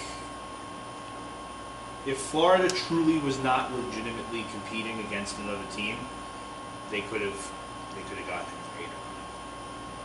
Remember, it's tax free to live in Florida. There's no income tax. That's another thing. Whether it's not paying 8% if he lives here. Like, why? What was this bidding war that they were doing? He was no chance of him going back to Columbus. If Columbus put an offer on the table, Florida should have laughed at it and said, "Yeah, wasn't I dare him to take that one." I think they were scared. I think Del Talon was scared. That's what I'm saying. That's what I think. I think it was more his job. It was more his job. It was more insurance than anything else for Florida. I think it's his job because guarantee that it got done. I also believe that when you have $9.187 million coming off the books, roughly about $10 million coming off the books on the forward side this year. You have room next year to make moves and possibly be a player in next year's free agency. And even on the trade front, too. There was a lot of rumors with Vinny Trocheck. Jonathan Huberdeau was on the block at some points, but I think that those rumors most likely will stop now that Bob is here, and there's going to be a lot of media probably talking about, can these Florida Panthers be something great? My opinion right now, no. They have a couple of years to go. Next player that we're going to discuss here would be Jason Spezza, $700,000 league minimum. In terms of winning, Toronto's not winning. Jason Spezza returns home. Did he make the right move? Sure, but he's not winning anything. My question is, did he even look around to see what kind of money he could get elsewhere? Doesn't sound like it. Like I didn't hear anything. Val Filppula got $3 million per year on a 2-year deal. I can't imagine Spezza couldn't have gotten something in that range. I don't know. The first rumor I heard about Spezza is that he might go back to Ottawa, and I really wanted to see that happen because I feel so bad for Ottawa and their fans. It would have been a nice little thing to get Spezza back and let him retire there, but I think he still will, though. Maybe after this year. This will also be his last year. He's old. He's older, right? He'll in terms of hockey, yeah. Right. But the way I see it also is that I think Ottawa, if they're on the right path to rebuilding that franchise. I don't want to get off topic again. They are on the right path to rebuilding the franchise, even though, Tyler, we did say Pierre Dorion is not one of the best general managers. We said that before. Not by a long shot, but he could be rebuilding this franchise in a decent way. If this season, if he could ship out Mikhail Boedker, if he could ship out ship out, rather, excuse me, J.G. Pageau. Well, what's his rush there, though? Pageau has 1 year left. Why are you going to ship? You're not going to. You never know. Deadline deal. Deadline deal. There you go. But that's what I'm saying. Deadline deal. Somebody to come asking. Yeah. Don't use I don't want to use the term ship out as if we need to get him off of our books. No. Deadline deal. They have like nobody on their books. No, they don't. Season. No, they don't. But you know what? You never know. And they also have $9.525 million in Marion Gaborik. My goodness, we haven't heard that name in years. And Clark MacArthur. Yeah. In cap space. So they have $31 million in cap space, and they have to spend $2 million. Still. On top of the signings and trades that they have. The thing that I think Ottawa should do is being there, like, far from competing, is they should be a team that gets out almost in front of Seattle and sniffs around teams with bad contracts and tries to get assets. I would not be surprised if... Call Lou Lamoriello and say, hey, we wouldn't. The worst thing if we had to pay Andrew Ladd. We don't have anything else going on here. We might be able to get a king's ransom from the Islanders. Guys like that, guys on other teams, like that, they should be sniffing around for that kind of thing. They have almost no players on their books going forward, and they're not close to competing in any sense of the term. So even with that Gaborik contract and the MacArthur contract, they're paying for guys that aren't even there. You don't have bad contracts of your own on your own books to worry about. Bobby Ryan's is not great, but that one's not leaving. With them having nobody there, you have to pay. Yeah, but who cares? They don't have anybody good to pay. They don't have any problems. They're trying to get to the cap floor. Well, good thing. At this point, bring in bad contracts. Bring in guys from other teams with assets attached to them the way the Brooklyn Nets just did. That's how they got out of this. They didn't have any draft picks. They got draft picks by taking on contracts and players that the teams didn't want. Then all of a sudden, those guys' contracts run out that you took, and you're loaded with draft picks and young players, and now you're a desirable place. Yeah. Well, we'll see now what happens with Jason Spezza. Obviously, he did go to his home, Toronto. We spoke about this before. Do you think it's a good or bad deal with him going there? He's a good. He's one of the better face-off men still. Yeah, 1 year for $700,000. It's really not going to make a difference for them. And I'm sure he's exactly what you said. He's a face-off guy for the team. And he's a fourth-line center. Yeah, I don't think, honestly. Years ago would be a second-line or first-line center, but the only way he's going to see a whole ton of playing time in Toronto is if they trade Kadri. Yep. And they have that open spot, and they have really no choice but to play him. Yep. Every day. That's the only way I see him. I think that might be what he's banking on. He might really get the sense that they'll move Kadri, especially now that he's already agreed there. He might luck out and get some minutes. Well, because if he can trade Kadri and luck out, and he gets even for his age, he's still a top face-off man in the league. You get him for under $1 million. You get him for under $750,000 nonetheless. You make out like bandits. Corey Perry signing with Dallas. I mean, we will actually combine Perry and Pavelski in this part of our segment. Corey Perry and Joe Pavelski, both coming from the Ducks and the Sharks, where they're both the two rivals are now going to be playing together. Good or bad decisions? I'm going to start off. Sorry. Yeah. Corey Perry. Amazing move. Joe Pavelski, the man wanted to get paid. Dallas cleared off a lot of space, losing Spezza's $7 million deal or something like that he had. Let me take a peek at the exact number for Spezza's previous deal. 7 years, $7 million that he signed with Ottawa back in 2007. My mistake. Dallas signed him in 2014 to a $7.5 million AAV for 4 years. Correct. That was when he was traded. My mistake. So you clear off $7 million, and you're now signing players that, well, Joe Pavelski is still a top-tier player, which is slowly dwindling, and I think we can all agree on that. And now Corey Perry. He's making, I don't even know how much he's making. 1.5. Oh, come on. You're paying Corey Perry $1.5 million, and he may play potentially on the second line. Yeah, well, keep in mind how much money he's still going to be making from Anaheim. They really 2 years. In 2 years from now, he has a 6.625 buyout. That goes against Anaheim's cap. Talk about cap hell. you have it right in the flesh. I believe Corey Perry and Joe Pavelski both made the right move. Again, I don't want to go back to the Sharks issue because we already know where that goes. But Pavelski, I think, made an amazing decision. But in 3 years, he goes back to San Jose. Yeah, it's an amazing decision, but it was also a necessary one. Again, we spoke about this pretty much every time I see you. San Jose is not doing anything to get better. Mm-hmm. They're doing everything they can to stay on pace with themselves. Mm-hmm. You know, like I said, I was saying the other night, the Evander Kane trade wasn't terrible, and the extension he got again wasn't terrible.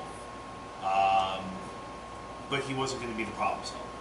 So they bring in Evander Kane next season. They bring in Erik Karlsson next season, and again, the trade, I still don't think it was a bad trade. It was necessary for them at the time. The extension, though, that he got was disgusting. For a guy who barely played half a season, was a ghost in the playoffs. If I was San Jose, I would have let him walk. No, don't get me wrong. Another team probably would have paid him, but.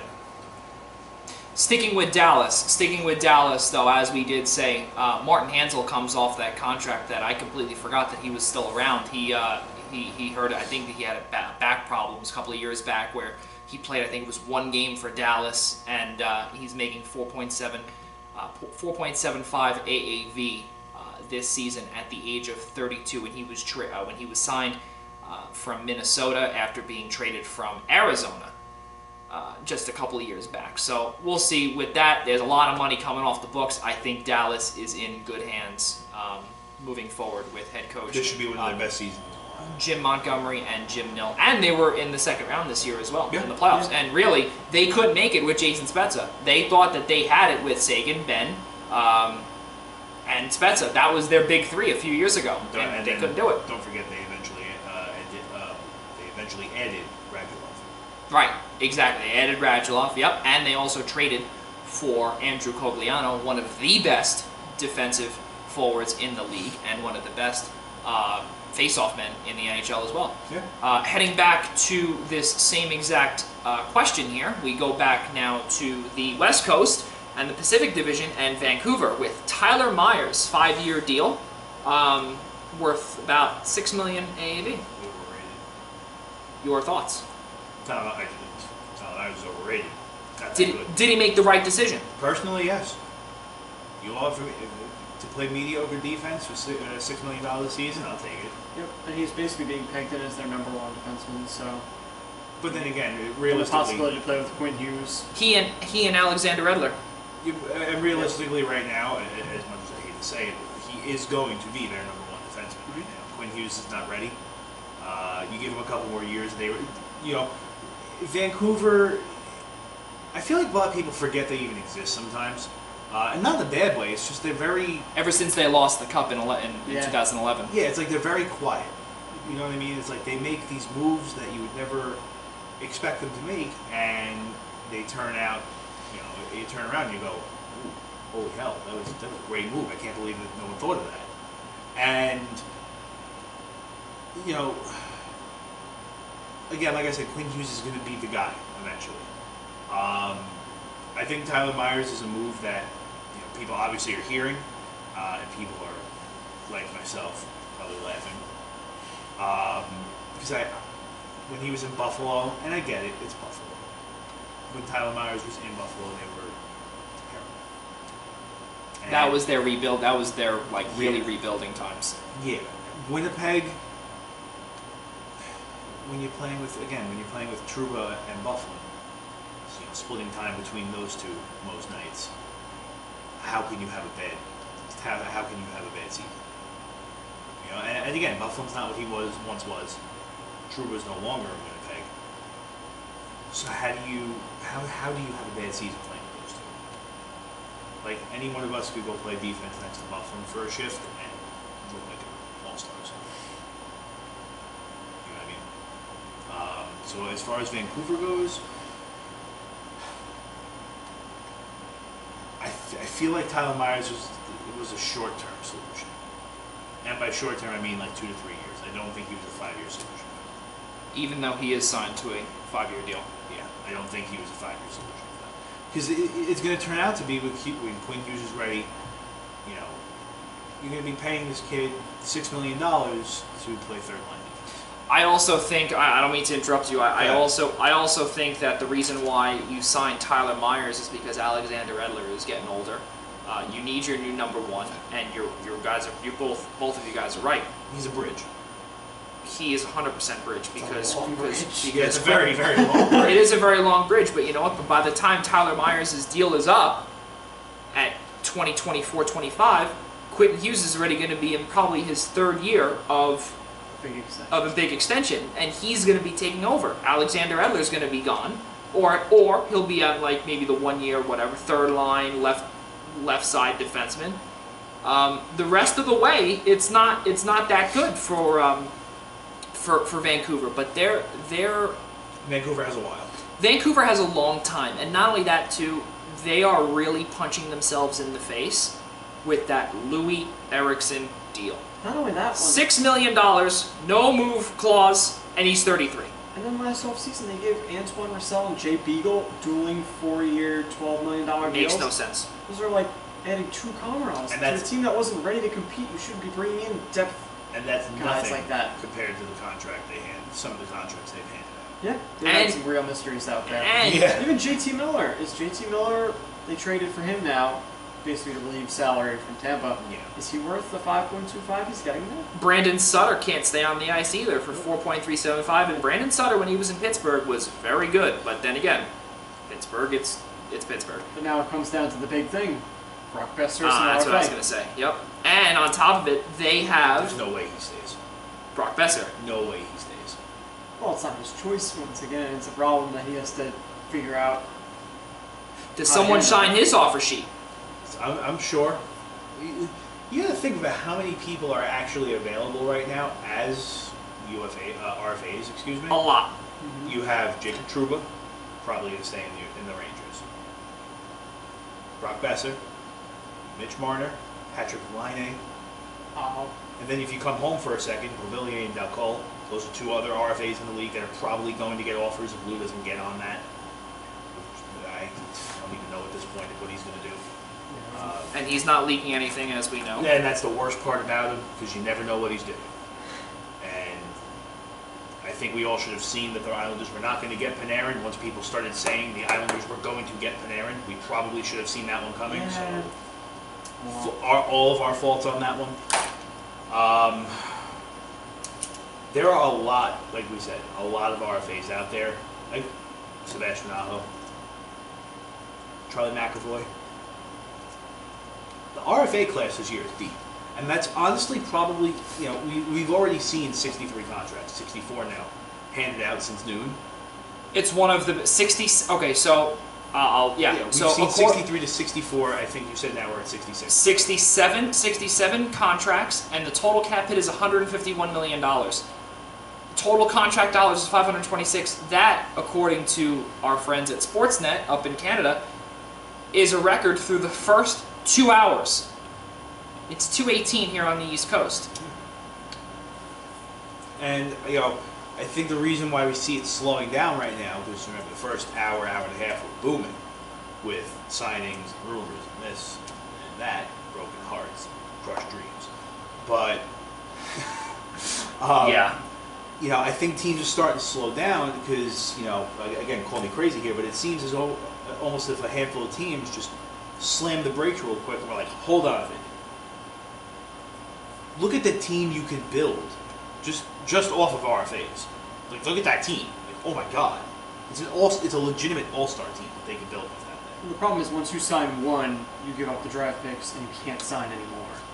Correct. However, though, for teams, again, looking for certain things. For example, the Islanders, depending on what happens with Anders Lee, because I don't know how much you guys saw, but I was just looking on Twitter. Apparently they're back in the game. The Islanders are back in the game on Anders Lee, and they are in an all-out bidding war with Montreal. Yeah. So I don't even want to know. I still think Lou is smart enough to draw a line in the sand and say, this is what we're offering you if you don't come back. we'll figure it And out. but you know what? That's the part that scares me about Lou. And like we said, don't get me wrong. I would never, ever, ever give Anders Lee $9 million. Right. But it has to get to a point where you have to be willing to open the wallet for people. Well, And I'm not going to blame him for Panarin. He opened the wallet for Panarin, and Panarin took less money to play elsewhere. That is not on him, and that's not Panarin's fault either. Well, it kind of is. But that's not on Lou. He offered him more money. He offered him a team that can contend now, not contend in 3 years. You know, the front office, for once, I can say that the Islanders front office did nothing wrong. Let's stay on topic here. Let's stay on topic here. Let's stay on topic here because we're still talking about Tyler Myers in Vancouver. Did he make the right decision? Yes or no? Personally, yes. yeah, team he got made the a money. terrible He decision. secured the bag. So we're gonna move on here. We still have another 52 or 51 minutes until break.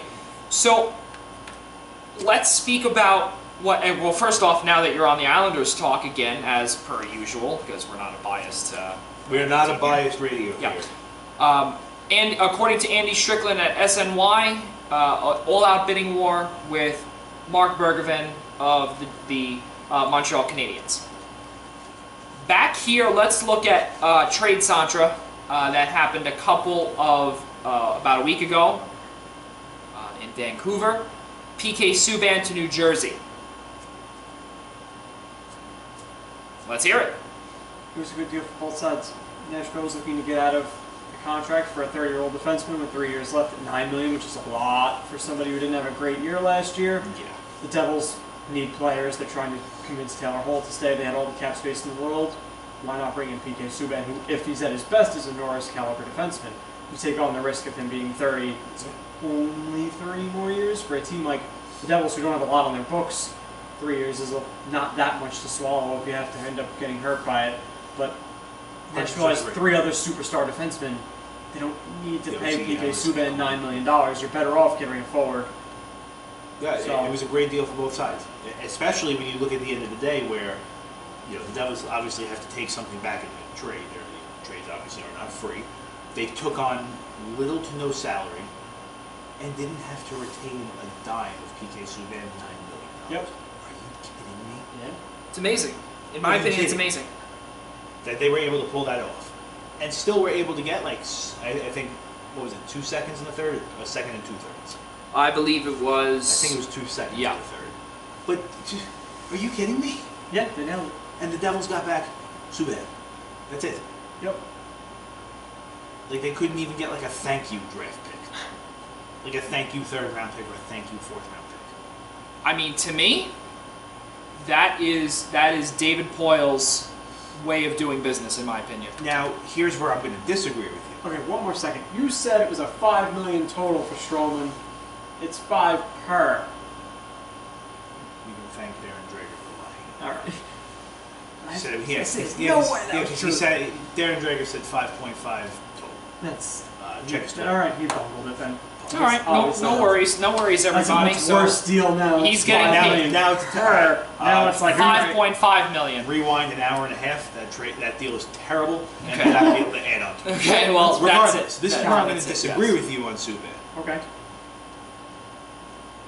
That's not going to be a convincing piece to keep Taylor Hall around. You need more. Yeah, you need You more. need- Obviously, You need way more. They a lot need more. something. Wayne Simmons is not a convincing piece to keep Taylor Hall around. Nope. Jack Hughes might be, Should. depending on how his first season goes. It might be somebody Taylor Hall wants to play with. Nico Hischier. Nico Hischier is going to be a 3rd-line center the rest of the year. Yeah, he did not pan out the way the Devils thought he would. Subban is a guy who's really 50-50. He looks great in front of a camera. Looks great in front of media.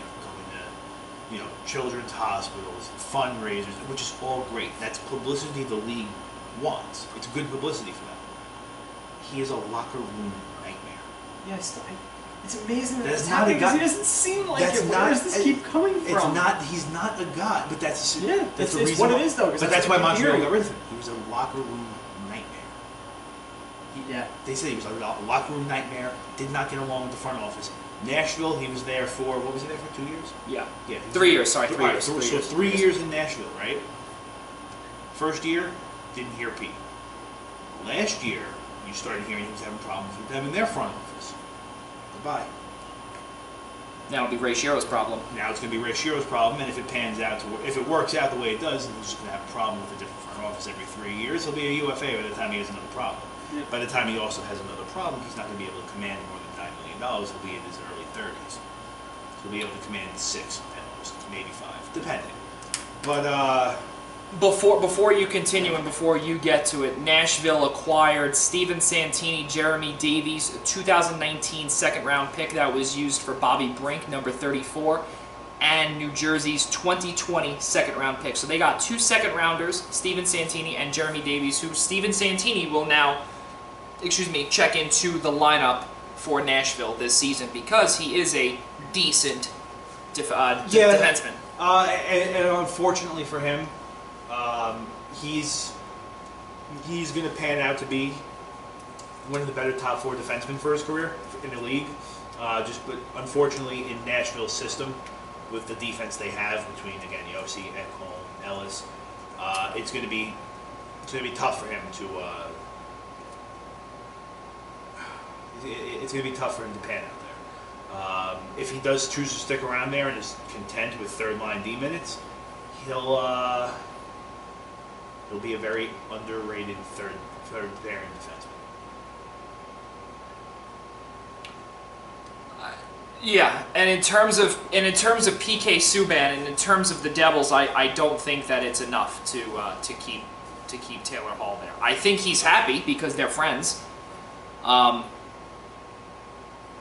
I don't see. I think the Devils front office, they need to spend money, and I think they need to spend it sooner than possible because then Taylor Hall is going to be a Tavares situation, or they're going to have to ship him out at the deadline. There's no ifs, ands, or buts about it because really, you look at the defense and that defense is really, it's aging. Not only is it aging, you have 4 guys signed under contract for $23 million. Okay, 9 of which coming from PK. Fine. Yeah. Andy Green, 36 years old, no trade clause, being paid $5 million. Last year though. That's it. He's going to be on the bottom. He is their captain. He's not going anywhere.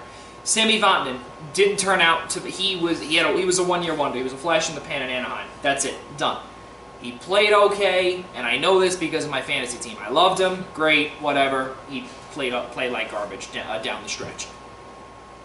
You have Will Butcher, Connor Carrick, who was a locker room nightmare with Mike Babcock. He was in the doghouse within a matter of games. He's an RFA. I think PK Subban being there, yeah, fine for them, but it's not going to be enough to get Taylor Hall to stay. New Jersey is in not a lot of trouble, but they're in a little bit of trouble. It all comes down to, for me, what are Jack Hughes and Nico Hischier? If the two of them, let's say this season, both explode and they're a great 1-2 center combo, that could save them. But I don't see much else saving them other than that. The two of them would have to show that they're going to be an incredible 1-2 combo going forward. And the Devils have to show that they have some other cards up their sleeve somewhere, because I don't know if they have enough outside of those two guys to convince them that the future is bright. Even in goal, we don't know if Corey Schneider's really back. He kind of was back last year at the end of the year, but is he really back? He's 33. He has 3 more years left at $6 million per. If he's not back, it's going to be very difficult to replace him because he has a no-trade clause and a long contract left. So if he doesn't bounce back, they also are probably dead in the water. So it's going to take a lot more than what they already have unless something incredible happens to keep him. They really have to find other things to do here and make moves. But we'll see. Yeah, you couldn't have said it any better. I want to go to the next team we're going to focus on, Ottawa. And I think we've already hit Ottawa Quite a few times, but let's focus on them. Are they doing things right? I mean, I think we've said that again. I think they're doing everything right. I think signing Ron Hainsey, I think, to be a mentor of that defense. Let's not forget Eric Brandstrom. we not forget him. Yeah, him, Thomas Chabot. That's what I'm saying. Thomas year. Chabot is going to be the net. He's going to be amazing. Him and Brandstrom are going to be the top 2 defensemen. Everybody wants to give Ottawa a bad rep right now for just the way things are going. How everybody, really, I'd give him credit. I'm sorry. Once everything broke down with Carlson and Hoffman, everybody started giving that team a bad rep, saying it was dysfunctional. Nobody knows what they're doing. Well, because they are. Well, okay. Well, this with the arena situation. Well, that's another thing. They might have to go to a new building. It really comes down to their ownership. We don't know yet. Exactly. They are a PR nightmare. From someone that went to school for communications and whatever, this is not what you do. Go on. Yeah, it's again the PR right now is a disaster. Again, started with Carlson, Hoffman, panned down to again with the arena nonsense, and they're not doing a bad job. They're really not. No, they're doing a very good job in my opinion. There were a couple of times. I'm sorry for cutting you off really quick, but there were a couple of times in the beginning, the very early end of the season, through maybe mid-November, where it did look like Ottawa had a chance. Mm-hmm. Yeah. Yeah. So I'm not going to say that they're going to be ready tomorrow. And again, being that they're in the Atlantic, it's going to be some time. And they're gonna have to take a wild card spot to get in the next couple of years. They have 5 draft. I'm sorry to interrupt you. They have 5 draft picks for the first 2 rounds in 2020, and 3 6-rounders. That was going to be my exact comment when I was trying to get in. That they have their own first-round picks next few years. They don't have to deal with that nonsense anymore. They got past the whole Colorado has our pick. Yep. They didn't lose Jack Hughes. At least they survived that. Exactly. Well, because then it would have been brutal. And having 2 extra seconds this year, an extra first this year, and then 2 extra seconds next year too. So in the next 2 drafts in the first 2 rounds, you have 9 picks. Yeah, and so they can load up on young talent in the draft, along with taking on bad contracts and getting more picks, and keep running it this way, so that when those guys start developing in 3 years maybe, along with the young building blocks you have now in Brady Tkachuk, Brandstrom, and Chabot, they could have something really nice going. A ton of young guys in there at some point if they do this right. And now you also added Nikita Zaitsev in there as well for the next 5 seasons. So you have you have some good pieces there. And going back to their draft really quick this year, this was probably the worst draft they've had in a while, and it wasn't even a bad draft. No. They had picks in every round except the 3rd and the 6th, and they had 2 picks in the 2nd, so they made up for one of their rounds right there. If I'm correct, one of those 2nd rounds came back into the Duchesne trade. That is correct. But still, they still had a great draft, even with missing some picks. Yeah. And if you look on paper for the last few years, it can be considered one of their worst drafts. It was still a great draft. And there was a whole bunch of teams this year that had great drafts. I mean, Arizona, I don't know if you guys saw how many picks Arizona had. Yeah. They finished with, I think, either 10 or 11 picks. Mm-hmm. It was ridiculous. Yeah. But that's also, that was a lot of teams giving them favors for taking on contracts, such as the Datsuks and the Hoses. Mm-hmm. That's what you should do. If you're a small market team that can't get free agents, take bad contracts for more draft picks. Mm-hmm. And all of a sudden you have all these young kids coming up together like what Chicago did. That's how they created their dynasty. Exactly. All those kids came up at once, and then you put a Hossa around them as a free agent, and all of a sudden, look at that, you have an incredible dynasty because you have all these cheap guys at the same time, and you win 3 cups in 5 years. Yeah. That's how you're supposed to do it. Even as a big market team, the Rangers figured out, you know what, it's better to build all through the draft with young guys, young talent, then add on the big free agent when you have the ability to, and that's how they get Panarin. And as much as it stings to stay, like I said, like we just agreed before, they stay on topic. They did it the right way. You stay on topic. They did it the right way. That's how you're supposed to do it. They built the Rangers rebuild is exactly in a textbook how a rebuild needs to go. Yep. They did it right from the start till now. And like I said, I still don't think they can legitimately contend for 3 more years. They still have some stuff that they need to take care of. But this was a huge step for them. And as far as Ottawa goes, they're doing their rebuild the same way. They're doing it at a much slower pace. They dug themselves a bigger hole. Yeah, they didn't have their first round pick this year because of a stupid decision that they still had to pay for. Yeah, in the nicest way I could say it, Ottawa screwed themselves. They have about, in my opinion, 4 to 5 years to go before they're even, in the talks for, contending. But I think that you're right. Well, it's going to be Tampa, Boston, and Toronto for the next 3 years, like you said, right. Easily. at least. Once you see, and like I said, I think the first team of all of them to fall off is going to be Boston. Like I was saying, yes, Toronto's very young. Tampa, they have their core four. Depending on what happens with Braden Point, another person you can put on that RFA list, by the way. Yeah, that's true. Boston, Marchand's already 32. Bergeron's 34, 35. Chara's like 100. It's... God, David Pastrnak is 23. It's terrifying. And they got him for 6.66. Terrifying. For years to come. That's one of the better contracts in the league, too. He's been incredible. Yeah, so, like I said, once Bergeron and Marchand fade. Yeah. They're usually pretty good at bringing in a next wave of guys, but on paper right now, I see where you're coming from. It's going to be harder for them to recover quickly. Yeah, those two, it's going to be terrible for them to recover, especially if for some reason they lose McAvoy. Yes. It's going to be miserable for them to recover. They already lost McAvoy, oh my God. They already lost Noel Chari. Right. He's in Florida now for 4 years. Yeah. Yeah. And Brandon Carlo, don't forget they have to re-sign him too. He's an RFA rather. Sorry. And Torrey Krug is due for a contract too next year. 5.25. He's going to be getting a big extension. Up until they do that, they don't have any money tied up in their defensemen right now. No, they don't. When you have to next year is a big year. Right. When they give Krug, McAvoy, and Carlo contracts, then it'll be the defense is kind of locked up, core of it for the future. Yeah, even if you look right now at who Boston's going to be losing, Marchand is, unfortunately, we're stuck with that rat for 6 more years at least in the league. Bergeron, again, you only have 3 left, and he's up there in age, so they might give him. Honestly, his last contract might be a bridge deal for a draft pick they make. Next year, just this year alone, again, you can add him to the RFA list. Danton Heinen. Yep. Oh my gosh. Extremely underrated. In Dallas. Yeah.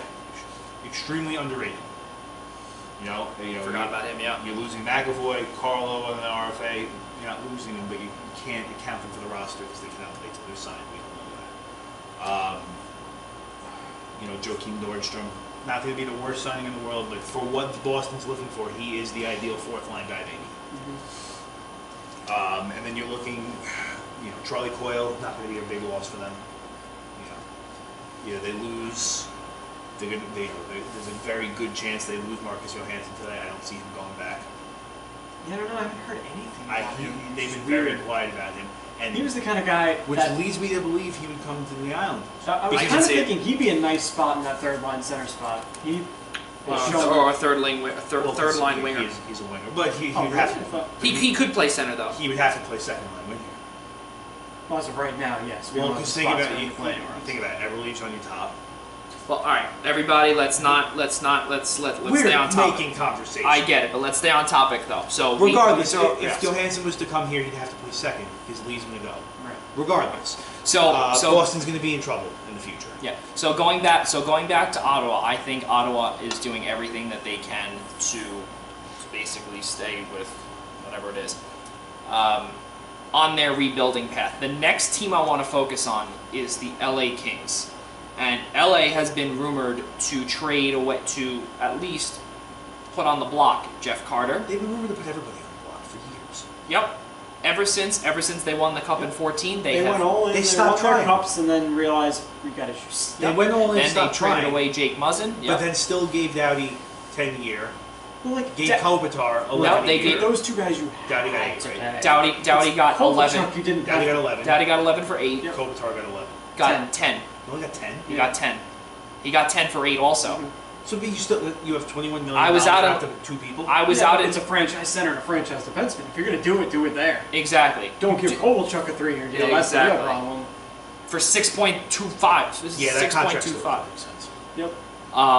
I think also, and you have to re-sign 2 guys that have been, in my opinion, really, really good. One of which, Alex Iafallo, who's been great. You have to keep him. You have to keep him. Adrian Kempe, you may be able to work with. It would be nice to keep him, but he's not a necessity. Exactly. Alex Iafallo, left wing center. He was actually undrafted. Last year, he had 15 goals, 18 assists, 33 points in 82 games played. Listen, for a team that was atrocious and an undrafted winger, Gotta take notice. you know what? In your rebuilding plan, he could be a good third line piece. Oh, 100%. Absolutely. You can't overlook that. That's exactly. So you have some pieces to, re-sign there too. And on top of it, you don't have that much cap space either. You have 13 million, and you have this year, you have 2.187 devoted to Dion Phaneuf and his buyout number. Mike Richards, his recapture penalty, which, for the love of God, when will that ever end? Yep. That will end, the recapture penalty will end 1.32 million this year.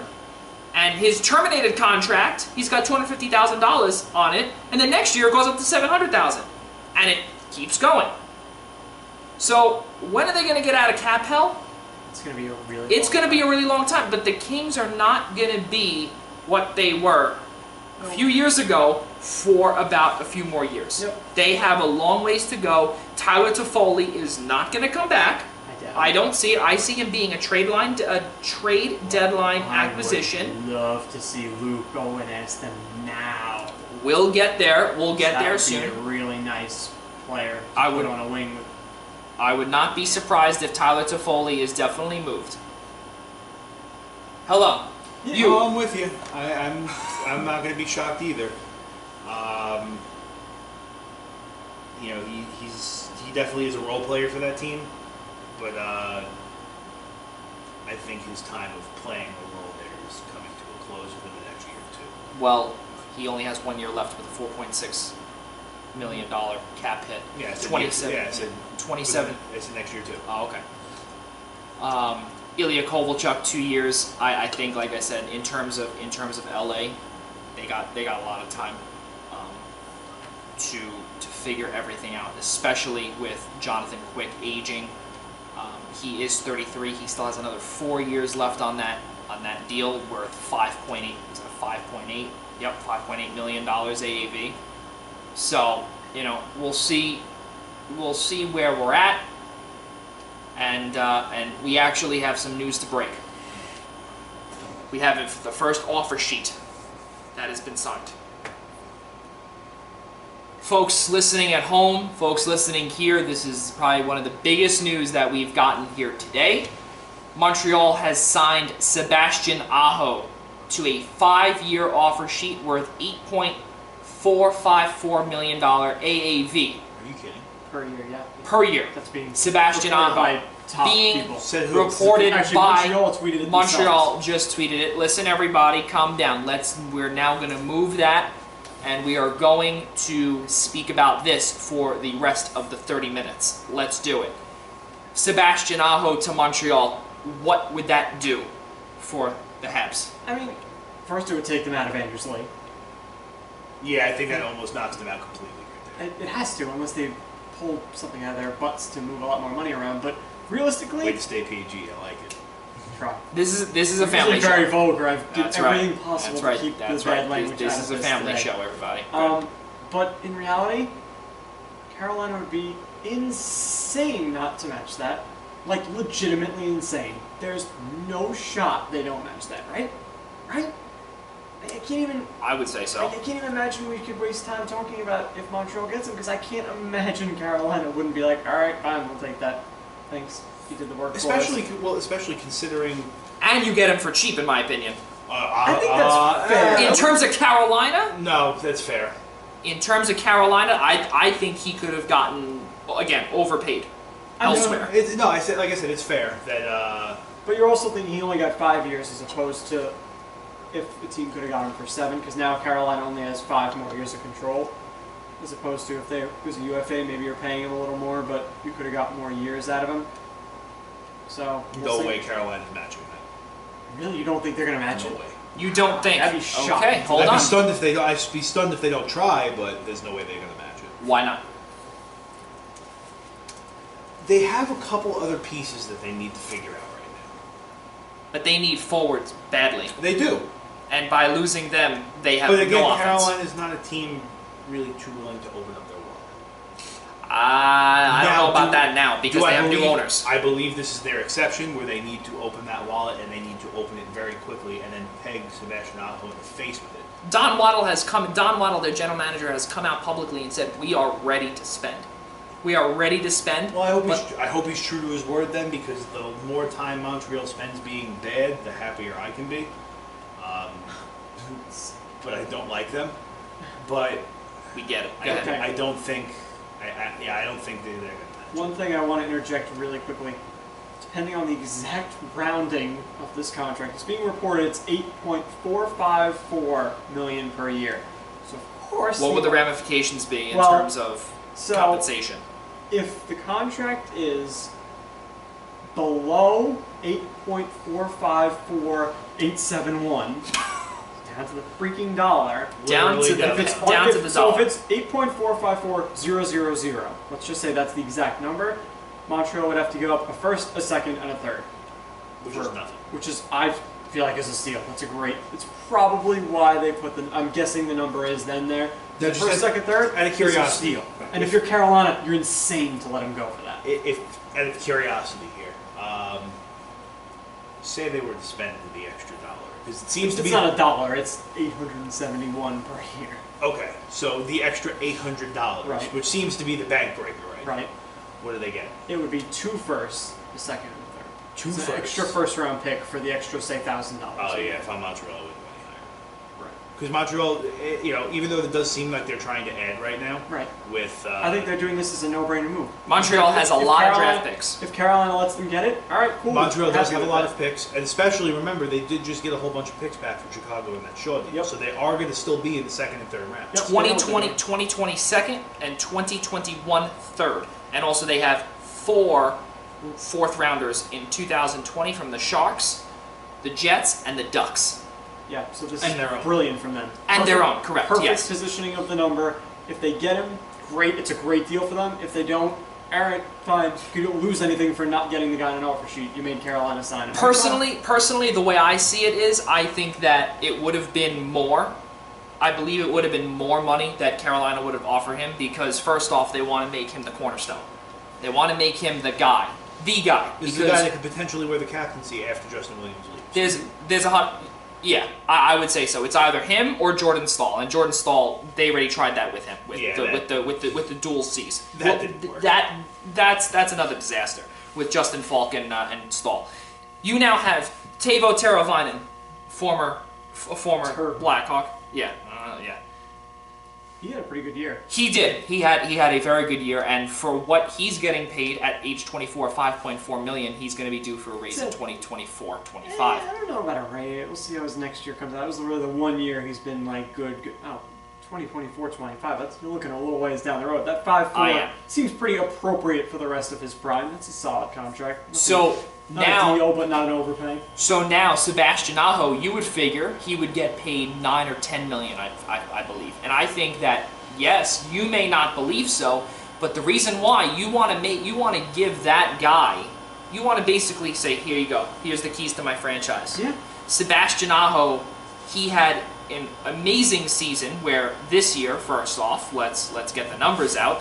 I don't know. He had 83 points in 82 games. He scored a point a game. Yeah. More than a point a game. 30 That's goals. more than our 50. Artemi Panarin. That's what I'm saying. Exactly. Yes. Yeah, And in the playoffs, on top of it, 5 goals, 7 assists, 12 points in 15 games. Quietly, probably the best player available right now. Yes. Quietly. In terms of RFA.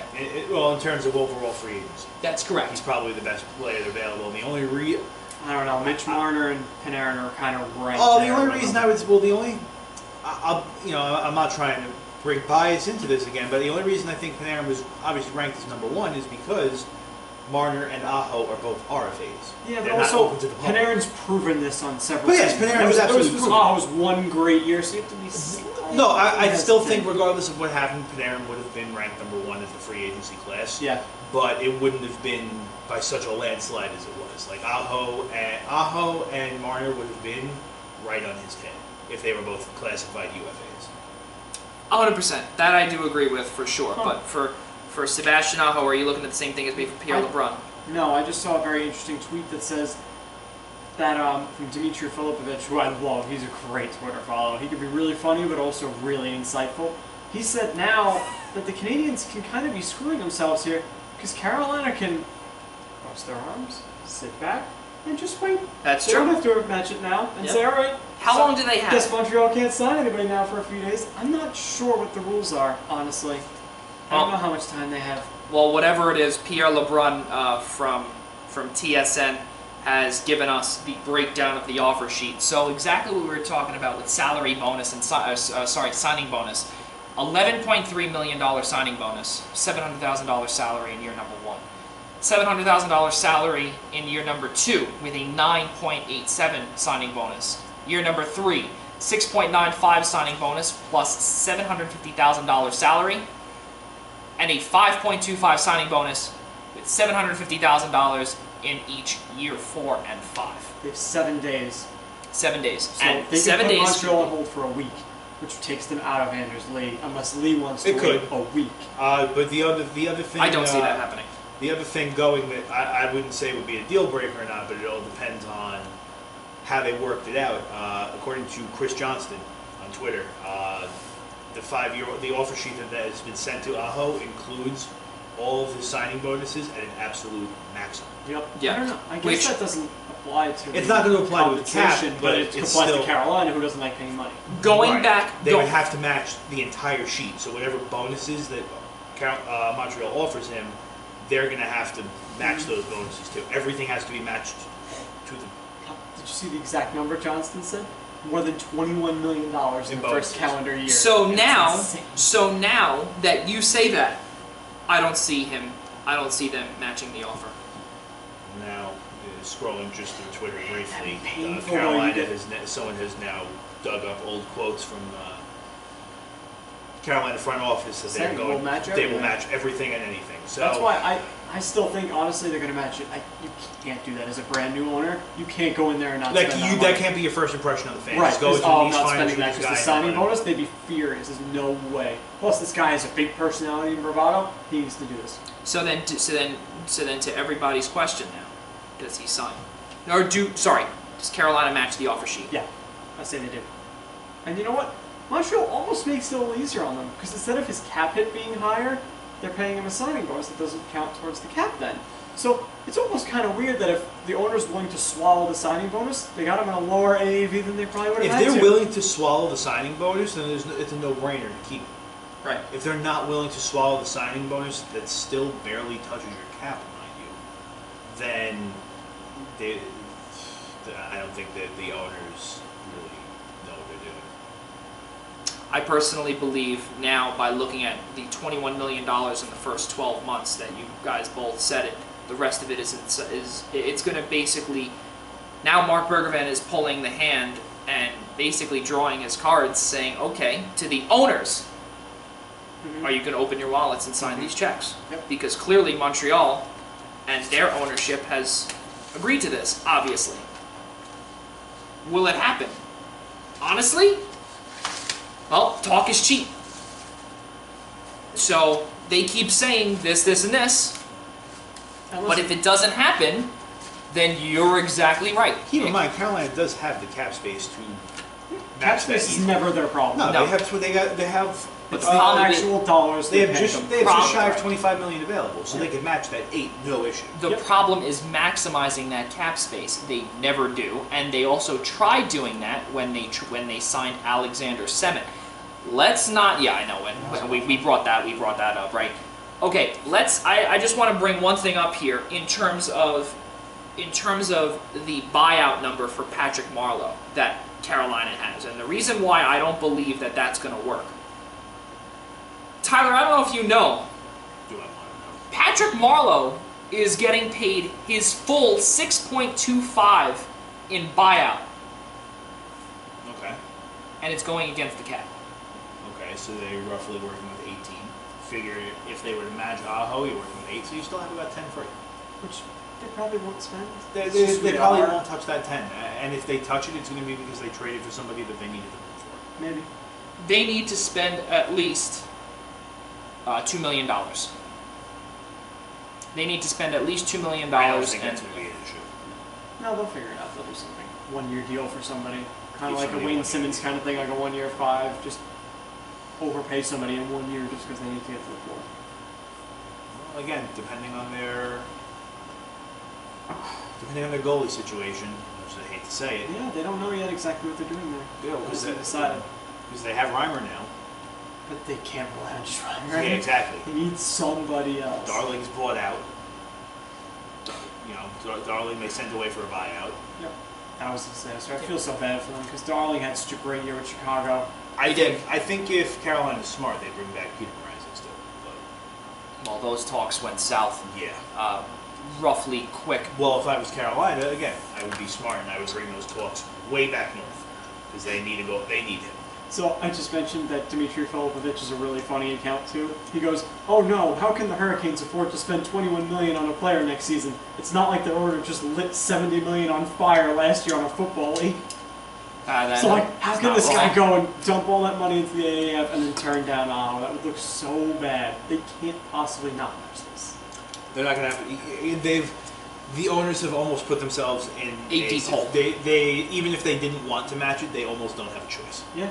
And if they don't match it, I wouldn't be surprised if things happen. So let's keep things moving in just a second here. As the way we're going to keep it going with the teams now. And the next team that I would like to bring up is Vegas. And Vegas is in more cap hell than any of the 31 teams, including themselves. Which is impressive. In the They've only NHL. been here for 3 years. Exactly. That's very impressive. And they are in extreme cap hell. They've also brought back, to shocking in the way I see it, Tomas Nosek and Brandon Peary. Tomas Nosek, they paid him $1 million for 1 year. Brandon Peary, 2 years, $775,000 average. I mean, contrary to your belief, I love both of those. Peary scored a ton when he played for them last year, and he kept getting squeezed out because they had so many guys in front of them. And $1 million for a guy who's going to play in the NHL is nothing. That's how you solve cap hell, is to get guys on really small deals in short term just to cover yourself until you can clear other money. Who do you trade?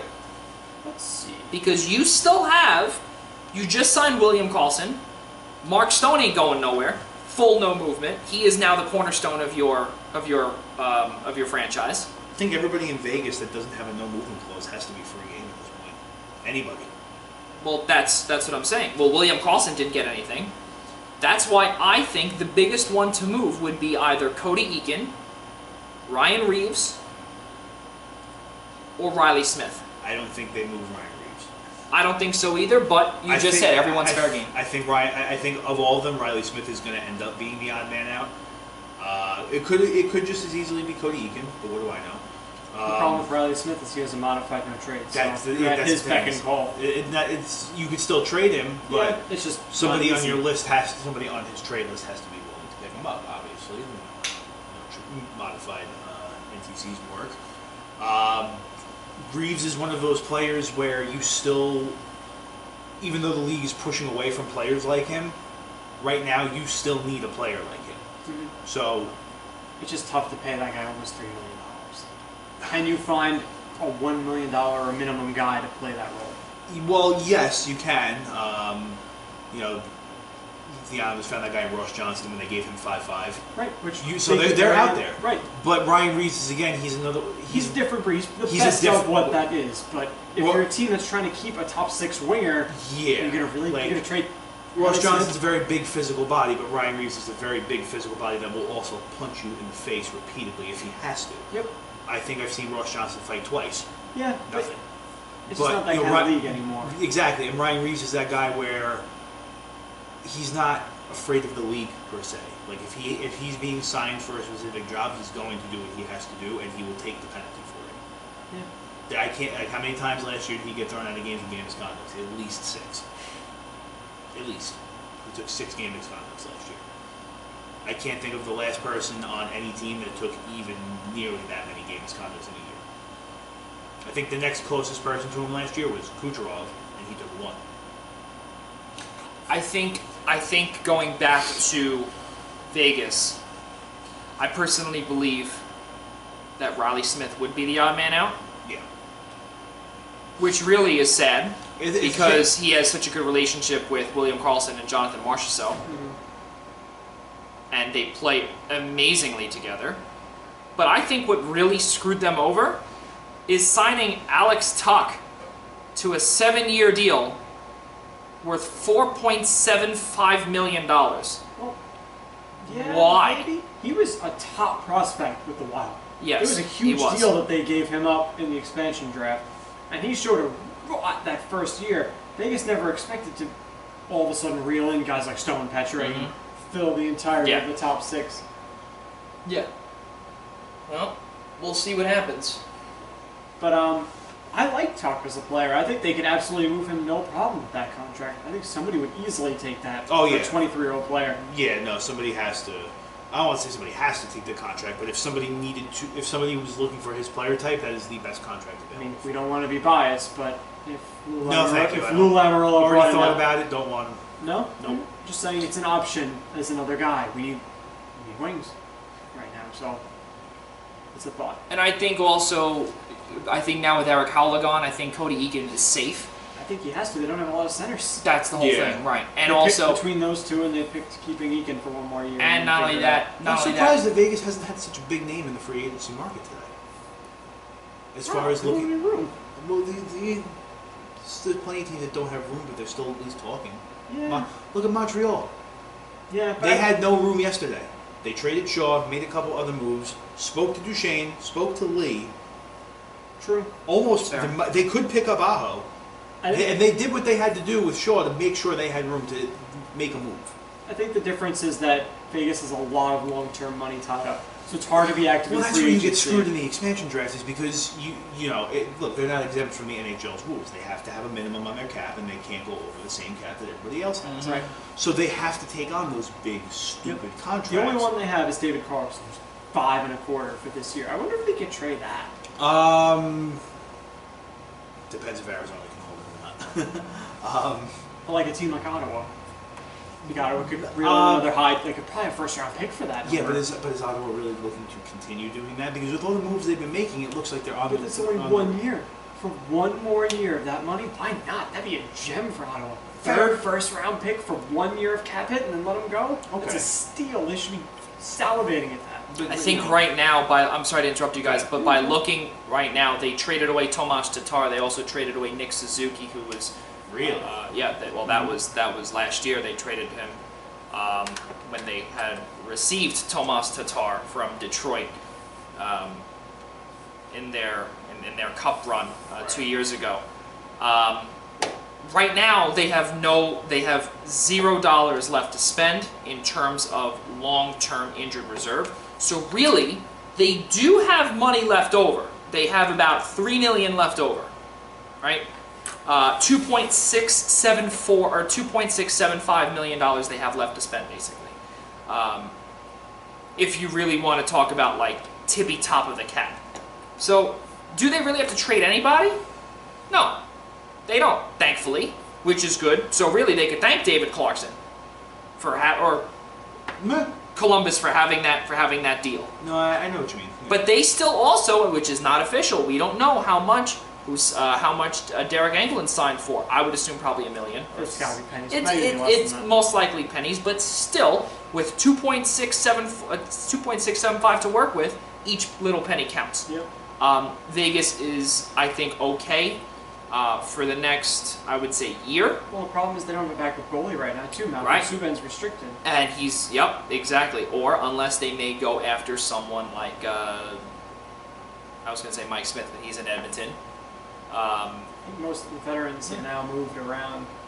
Or you can let Subban go and bring up Oscar Dansk. And if we remember in the beginning in the inaugural season, he played great. And especially because you could almost imagine that Malcolm Subban could be an heir apparent to Fleury, That's who true. has 3 years left. But goalies take a little while to mature. If you could find a way to get Subban on a bridge RFA deal for 2 years, and then give him a big deal if he proves he's worth it to be the heir apparent, that's something they should really try and do. You don't want to let a young, good goalie go because you're in a little bit of a cap bind now. They should really try and make that money work and hang on to him at a low price as a backup for a few years. Let's talk a little bit about Tampa. I know we reached on them, but let's go a little bit more in depth. Tampa Bay, what they've done, obviously they got swept out of the first round. They have about $14 million in cap space. But I think a lot of it's going to be spent on the guys that we spoke about. And also, Anthony Cirelli and Matthew Joseph, they're due for the contract extensions starting today. So if they touch either of those, they have so much long-term money tied up, they'll probably just let those two ride this year and figure everything else out first. Yeah, they're and also, let's not forget, another big name following next year, Mikhail Sergachev. Mm-hmm. And he's going to command money. I think that they are in deep doo-doo. Well, that is the PG version of saying it. That is the truth. They're not. They got problems. Kind of like Vegas, they have good tradable forward contracts. If they offered Yanni Gourde or Andre Palat or Alex Killorn or Tyler Johnson, teams would come and take them. And it wouldn't be like you have to give up assets to get rid of them. You might not get a ton in return based on the quality of player because the contracts are big, but you could move them without hurting yourself too much. So if that's what it comes to, and you want to move one of your top 6 forwards to create the room for some of these RFAs next year, you can do it. Or they can hope that Braden Point gets offer sheeted now, get draft picks back, and not have to sign him, and have that extra room for next year for those other guys. So they're basically have to pick one of these forwards is going to end up being gone at some point. Tyler Johnson's the one who was rumored all of last year. Yep. Who knows if it's him, how they figure it out. It's all going to come down to what number it takes to sign Point. And then at that point, I feel like, they're going to have to pick, I feel like this year they're going to have to pick one of those guys and trade them this offseason. Yeah. I want to circle back to Toronto for a quick second because Nick Shore just signed a 1-year, $700,000 deal with Toronto. He is a center only from when he was in LA and then he was in Vancouver. So I would say that would most likely call it for, sorry, not Vancouver, my mistake, Calgary, so one of the Canadian teams. I think going back to Tampa that they got problems. I just think you just have a lot of really good players, so it's a matter of who you decide to keep and who you don't. It's the same problem San Jose had. Yeah, really they just chose wrong. Don't choose wrong. Well, really good players locked up to big term deals. You put yourself in cap hell. Mm-hmm. Yeah, but these are easy ones to move. If Tampa decided, all right, we're going to get out of cap hell, pick any one of their top 6 forwards, they can get draft picks for any one of those guys. You want to do that? Alleviate your cap hell, have more draft picks, and then draft another guy and rotate someone else in. I mean, Yanni Gourde and Braden Point came out of nowhere. Mm-hmm. And then all of a sudden they were added into a great forward group they already had. So if you just keep refreshing by trading 1 or 2 wingers and then drafting someone else and promote somebody else, Matthew Joseph and Anthony Cirelli are 2 guys that showed last year they were capable of playing at this level. One of those 2 guys, who knows, next year, if you open up a top 6 spot, one of those 2 guys could jump and be a great player. Tampa's shown that they can develop prospects as good as anybody in the league. Keep doing it that way. Okay. Trade out your veterans while they're still good enough that people want them. Don't wait too long. That's the problem. If you wait too long that the guy's contract is a problem, then you have to attach assets to get rid of them. They have the ability to trade guys before they're bad, a la Bill Belichick. Trade them while they're still good. Trade them a year early before a year late. Get out of one of these guys who you think might not age as well as the other and slot in a young guy in his spot, and they're not going to take that big a step back. Tampa loses 10 points on their standings, they're still the best team in the league. Yeah. So you trade one of these forwards out, you're not making a big problem, and you can retain the young guys you have coming up. And not only that, too, something that I want to touch on is that even though Nikita Kucherov is obviously the number 2 man, behind Steven Stamkos, in the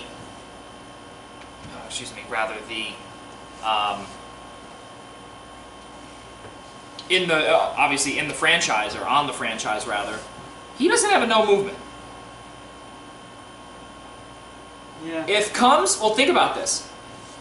If comes time for expansion, Yeah, that's another thing they have to think of. Who they they have, protect. well, because you have to think about it. You have, if it's the same thing as 5-3-1, the same thing with Vegas, Or 8 total. or 8 total, and you already have 7 guys. That includes 7 guys that have no movement or no trade: Stamkos, Palat, Gord, Johnson, Killorn, Hedman, McDonough. You may have to do the inevitable. Not the inevitable, but you may have to do the impossible that we think now. And you never know. You may, God forbid, have to part ways with Kucherov. I could see it, especially after he took that penalty in the playoffs this year that got him suspended. That kind of stuff makes you not someone they want to have around. He's good as a player as you are. That Stuff might like that be the seems way to to still go. get you a Hart Trophy, though. I also, Well, yeah, but it doesn't matter though. 9.5. He was the Hart Trophy player this year. He was the best of course. in the He league. was. Oh, of course. $9.5 million with no clause. Yeah. I'll tell you one thing. Steve Yzerman, what he did down there, and he built this team Brilliant. beyond brilliant, Everything was perfect. including missing out or not including that no movement. Yeah. He knew that there could be a little bit of a problem, not with him per se, but it could be a problem down the road where you have to trade him. Yeah. You mentioned though the expansion draft. There is no chance Tampa lets any of those guys get taken in the expansion. No. They're going to go out and give up however many draft picks or prospects to Seattle and say, you're not touching our guys, sorry. Yeah. They're not going to let someone take them for free. They'll trade as many guys as they have to get assets, or give up assets to say, pick somebody we don't want to have. Yeah. Well, we have 90 seconds until break. One thing, final thoughts on Tampa. Well, the other one thing we didn't mention that I looked at is Brian Callahan has a 5.8 cap hit this year. That's done after this year. So that's money they can use to sign their RFAs after the season, which is a big boost. It's almost $6 million. So they might still have to trade a winger, but that's $6 million they're going to get gifted next offseason. So that helps a lot too. It will be very interesting to see how things are going to pan out for Tampa in the future. Again, just seeing, especially remember this coming off season, we have our expansion draft. Yes. It's going to be very curious. It's going to be very interesting to see. This is the last year with 31 teams. Yes, next year we'll have 32. Real. So it's going to be very interesting to see what moves teams are going to start making, and to see who they're going to start asking to start lifting their trades and everything, along those lines as other teams did. But it's going to be very interesting in particular to see what Tampa does, especially considering how many people they can lose in the expansion. If I'm correct, Hedman and Stamkos both have no trades. That's correct. That's 2 players right off the bat they have to protect. They don't have a choice. Well, we're going to stop here for now. We'll be right back on the opposite side of this break. Only a 5-minute break right here on Blog Talk Radio and the I-95 Sports and Entertainment Network. And we welcome you live back to Primetime Rundown right here on Blog Talk Radio. Simulcast live on the I-95 Sports and Entertainment Network. I'm Joey Jarzynka. My guys Tyler Adelle and Nick Partain with us here in Long Island. Guys, finish off the final 30 minutes of our show here on a crazy first few hours of Free Agent Frenzy, hashtag Free Agent Frenzy, and Happy Canada Day. But let's not forget, folks, it's also Bobby Bonilla Day. Yeah. It's also Bobby Bonilla Day. I mentioned that 4 hours. I think you did, but you know what? I'll just have to say it one more time. Happy Bobby Bonilla Day. And what it comes down to is,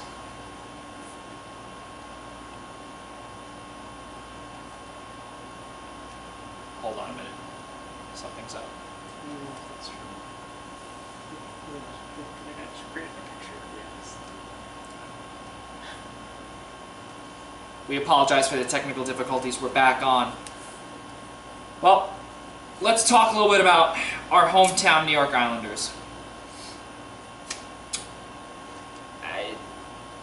Where do we go? It's very quiet. Talks are extremely quiet right now. A couple of things to report. Chip Alexander from Raleigh covers the Carolina Hurricanes and the ACC. He says that the Canes are talking to Peter Mrazek and Robin Lehner. I think Robin Lehner is as good as gone from the Islanders at this point. Well, I don't know about that. There was super duper The rumor Islanders that cut him off. but it I should mean, be. he cut the Islanders. But it should have been official that they were signing Varlamov by now, right? The fact that they're out on Panarin might free up those couple extra dollars to circle back to Leonard. Yes, It's but to be official. fair, remember last year when the Islanders signed Robin Leonard, they didn't sign him until July 5th. Right, he wasn't the man nobody wanted. Wasn't he the was demand, the last but, guy. but at the same time, how many people did they go after Varlamov? All they have to do is Right. put a verbal agreement. But that's the thing. How many people are going after Leonard? Is Carolina going to pay Leonard a lot of money? Enough money that Leonard signs somewhere else? He might see what's going on with the Islanders now and just intentionally sit in a holding pattern and say, we might come back. Leonard wants to be here. He loves the situation, the defense, the goaltending coaches, the support, the fans. He doesn't want to leave. If he's not going to get blown away somewhere else. I agree. I would take Robin Leonard back in a heartbeat, and I don't understand why I could understand in the beginning why he wouldn't want to give him $5 million right away. We were trying to make a push for Panarin. You needed to have that money, and I understand that. Mm-hmm. That was reasonable. Right. Panarin's not coming here. Right. That's what I'm saying. At most, the best free agent winger you can get, and I'm not even going to say it's Anders Lee, Marcus Johansson. He's the best one available right now, excluding RFAs. And that's not. Excluding the RFAs, Marcus Johansson is best available right now. We have to discuss the problem with Marcus Johansson.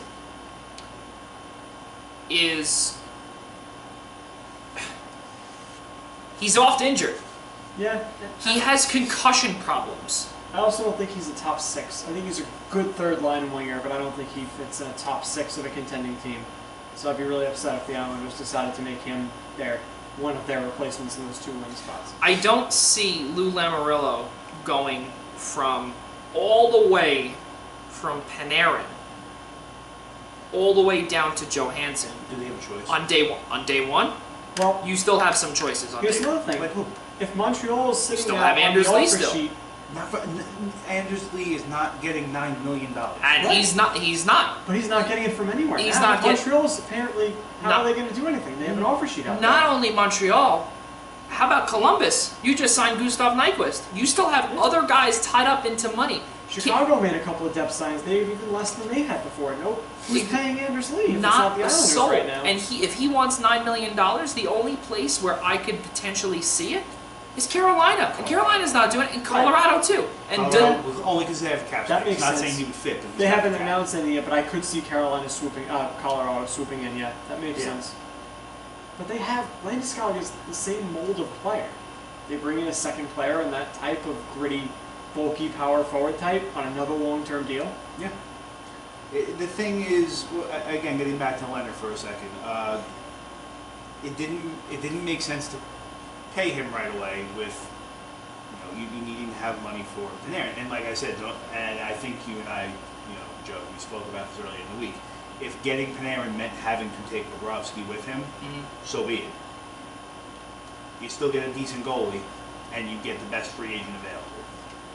Now that neither of them are coming here, they both have their new homes. $5 million for Leonard doesn't seem too bad. No. Especially, it's hard to think that you have a Vezina finalist who wants to be here, and in today's cap market, $5 million is pretty generous. Right now, I would call him and you wanted 5, here's 6. I'd give him 6. Who's offering him 5 right now? Who are we bidding against? Who needs a goal? Nobody. Carolina, Columbus, and the Islanders. The only And if teams Leonard's willing strongly to, looking. but if Leonard is willing to sit and not have anywhere to go, say Mrazek does go back to Carolina and they don't have a goalie anymore. They don't need a goalie anymore. Right. And the Islanders are the only ones that need one. Right. Then what are we bidding? if he's willing to sit, if they give him 5, if he wants 5 and he's willing to sit out the season because we're offering him less than 5, it's his own personal problem. Right, exactly. I think Lamoriello is in a position of strength right now. He has Varlamov basically on the hook. And if anything happens to Leonard, he just snaps his fingers and you have Varlamov. That's settled. Varlamov's not even taking offers anywhere else that we don't think. But the only thing that I can't wrap my head around is that you have a guy who knows the system. He likes the system, likes where he's playing, adores the fan base. Doesn't seem to really care too much about playing in 2 buildings. That doesn't seem to be really an issue for him. How do you? I can't wrap my head around the fact that he would be willing to hold out like that. And look, I mean, yes, he has the case of the season he had, the Masterton Trophy, the Jennings, and the Vezina finalist on his shoulder. But if teams paid money for guys who had one good season here and there and got awards for it,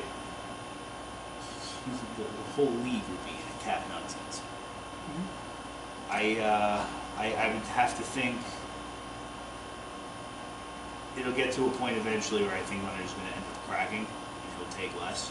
I think the same thing goes with Anders Lee too. I still wouldn't give Anders Lee more than 6. If he wants $6 million and $1, he can leave. He's not worth it. What did he prove last year? You're right. It's mostly that he's a leader. And he's a locker room captain. He's a locker room guy. Well, he's setting a real good example for the locker room, talking about that loyalty nonsense at the beginning of the year, and now he's talking to other teams.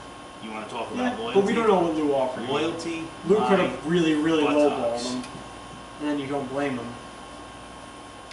A couple of signings to announce that have to do with the New York Islanders, actually. Arizona signs defenseman Aaron Ness to a 2-year, $1.4 million contract worth $700,000 AAV. And I have something else for Pittsburgh and New Jersey fans listening in. Arizona signs forward Bo Bennett to a 1-year, $700,000 deal. Okay. Yeah, that kid panned out great. And that's about it. But now, the next thing that I want to discuss, we talk about the Islanders, and something that we were talking about, Nick and I, during break, with Toronto. And I hate to keep bringing up Toronto, but now that Nick Shore is in the fold, Nick Shore is a center. That's all he plays. I think that guarantees Nazem Kadri, he's a goner. Because now you have, are you really going to bench Jason Spezza? Depends. It depends on your purpose for signing Jason Spezza. It depends if he's your healthy scratch guy, if you have him strictly as a role player. Think about it. You had, again, take the Islanders for example, they had Tom Kunakko last year. Literally was a healthy scratch almost every game with the exception of 14 games. For all 14 games he played, he had at least a point. It's fair. You know, if you're going to tell me that a guy like Jason Spezza is going to be fair, let's say he plays 20 games, but you're going to guarantee me he's going to have at least a point in 20 games. He'll have a 20-point season playing 20 games. No reason to start. No reason not to do that. Yeah, especially at $700,000. Not to mention, you have to find a team that's going to be willing to take Kadri in his nonsense. I heard same thing with Buffalo. We were talked to talking him about a little bit, but we don't know what exactly that was. Yeah, and we were just talking about this the other week. Same thing with Buffalo. You got to find a team that's going to be willing to take his nonsense. Obviously, it seems in today's NHL, taking the money is not a problem. The nonsense is the issue. The Devils just did it. They took $9 million on one guy. Yep. My God. Yep. It's the drama that comes with it. That's why Winnipeg can't move Buffalo. You know. Yeah. It's why. I just blanked out. It's why Toronto's not going to be able to move Kadri. I think it's a possibility. That's why they're signing these centers, I think. I don't think it's a guarantee that Kadri's out, but it's a sign that they're still trying. They keep saying that, we'll keep him if we don't get an offer, but I think they're actively trying damage to themselves. The more centers they try to sign to get Kadri, and they don't move Kadri, they're going to have all these centers. Yeah. And they're going to have even less cap than they had. They're going to have no shot at matching any offers that come to Marner, if one does come to them. Yeah. But, I mean, Could Mitch Marner be the highest paid NHL player after heading into the 2019-20 season. Well, McDavid Probably is not. what, 12 and a half? So you'd have to be 13. higher than. Is it 13? I think McDavid's 13 and a quarter, I believe. I don't know about that. Hold on, let's see. Or it might be 12 and a half, actually. 12.5. Yeah. 12.5. So he made 13 and a quarter after bonuses that year. Probably. That's about right. But could he be? Yes. I think he could. Honest to God, not off an offer sheet. He's not going to become the highest paid. When if he hits UFA. To be fair, once you hit, what is it, like 11 and change? It's 4 first-round picks, so what's the difference at that point of going to 12 and a half just to screw Toronto over? It's past 10.5 on an AAV for 5 years, is 4 picks. Look, if someone's willing to So offer that him point- the money to become the highest paid NHL player on an offer sheet, by all means. Yeah. We Go don't know, ahead, we don't know yeah. what's going to happen. It could be Yeah. Montreal. Carolina could match this, and Montreal goes, all right, next up, it's Warner. I was saying it since pretty much before the Islanders were legitimately in on Panarin. I told you, and I told a couple other people, I don't know if I told you, if you're going to offer sheet Panarin, you might as well go to the wall with it. Offer him whatever you got to offer.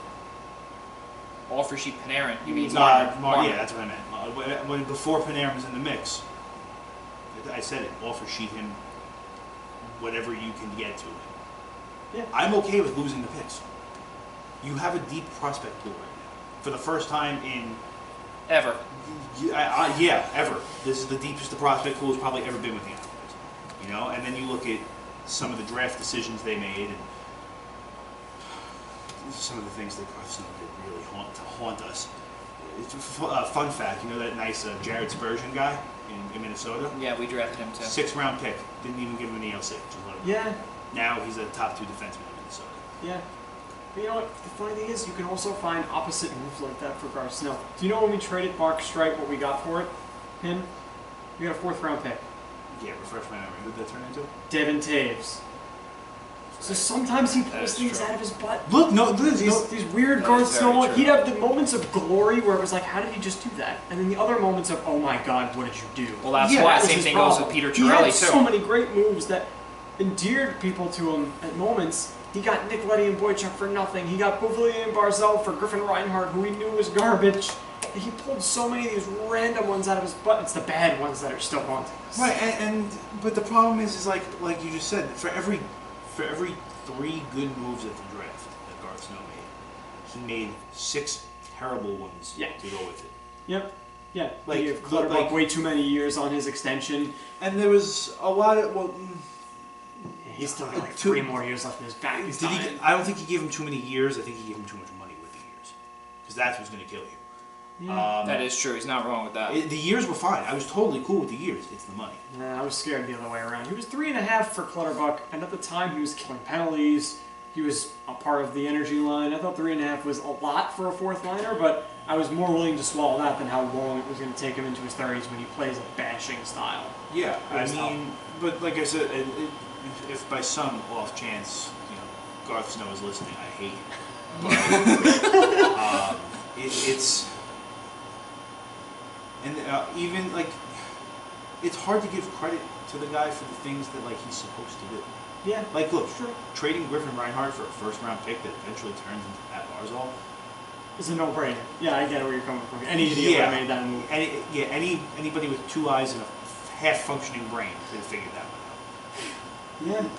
Yeah. Nick Leddy and Boychuk, you cannot give him credit for those. That was all timing. Yeah, you're right. You're right. Boston needed to cut salary.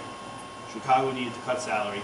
The Islanders were legitimately, look it up, the only team that could make that move. Mm-hmm. You're right. You're That not wrong. fell into his lap. Yeah. They had if he let them go and he let Leddy and Boychuk go to die in Providence and the Chicago Wolves, Yeah. Yeah. Would it be worse than the Mets? We're not. Well, hold on. Time out. Well, we're not there, folks. This is an NHL Free Agency special. But no, would it be worse than the Mets? I'm just kidding.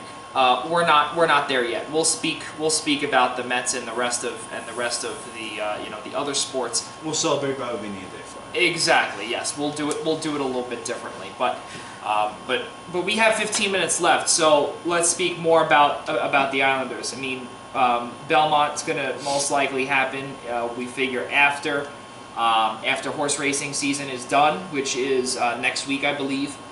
July 7th, I believe, is the last day. Mm-hmm.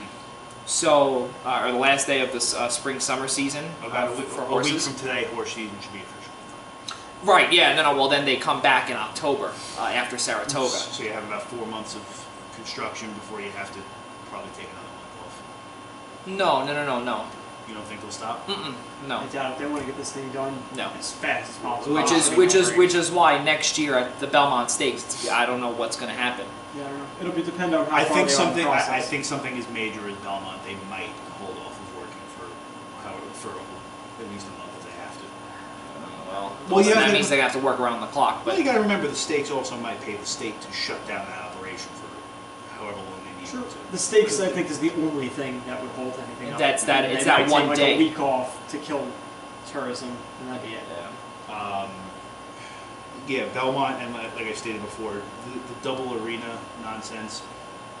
it's killing. It's killing free agents.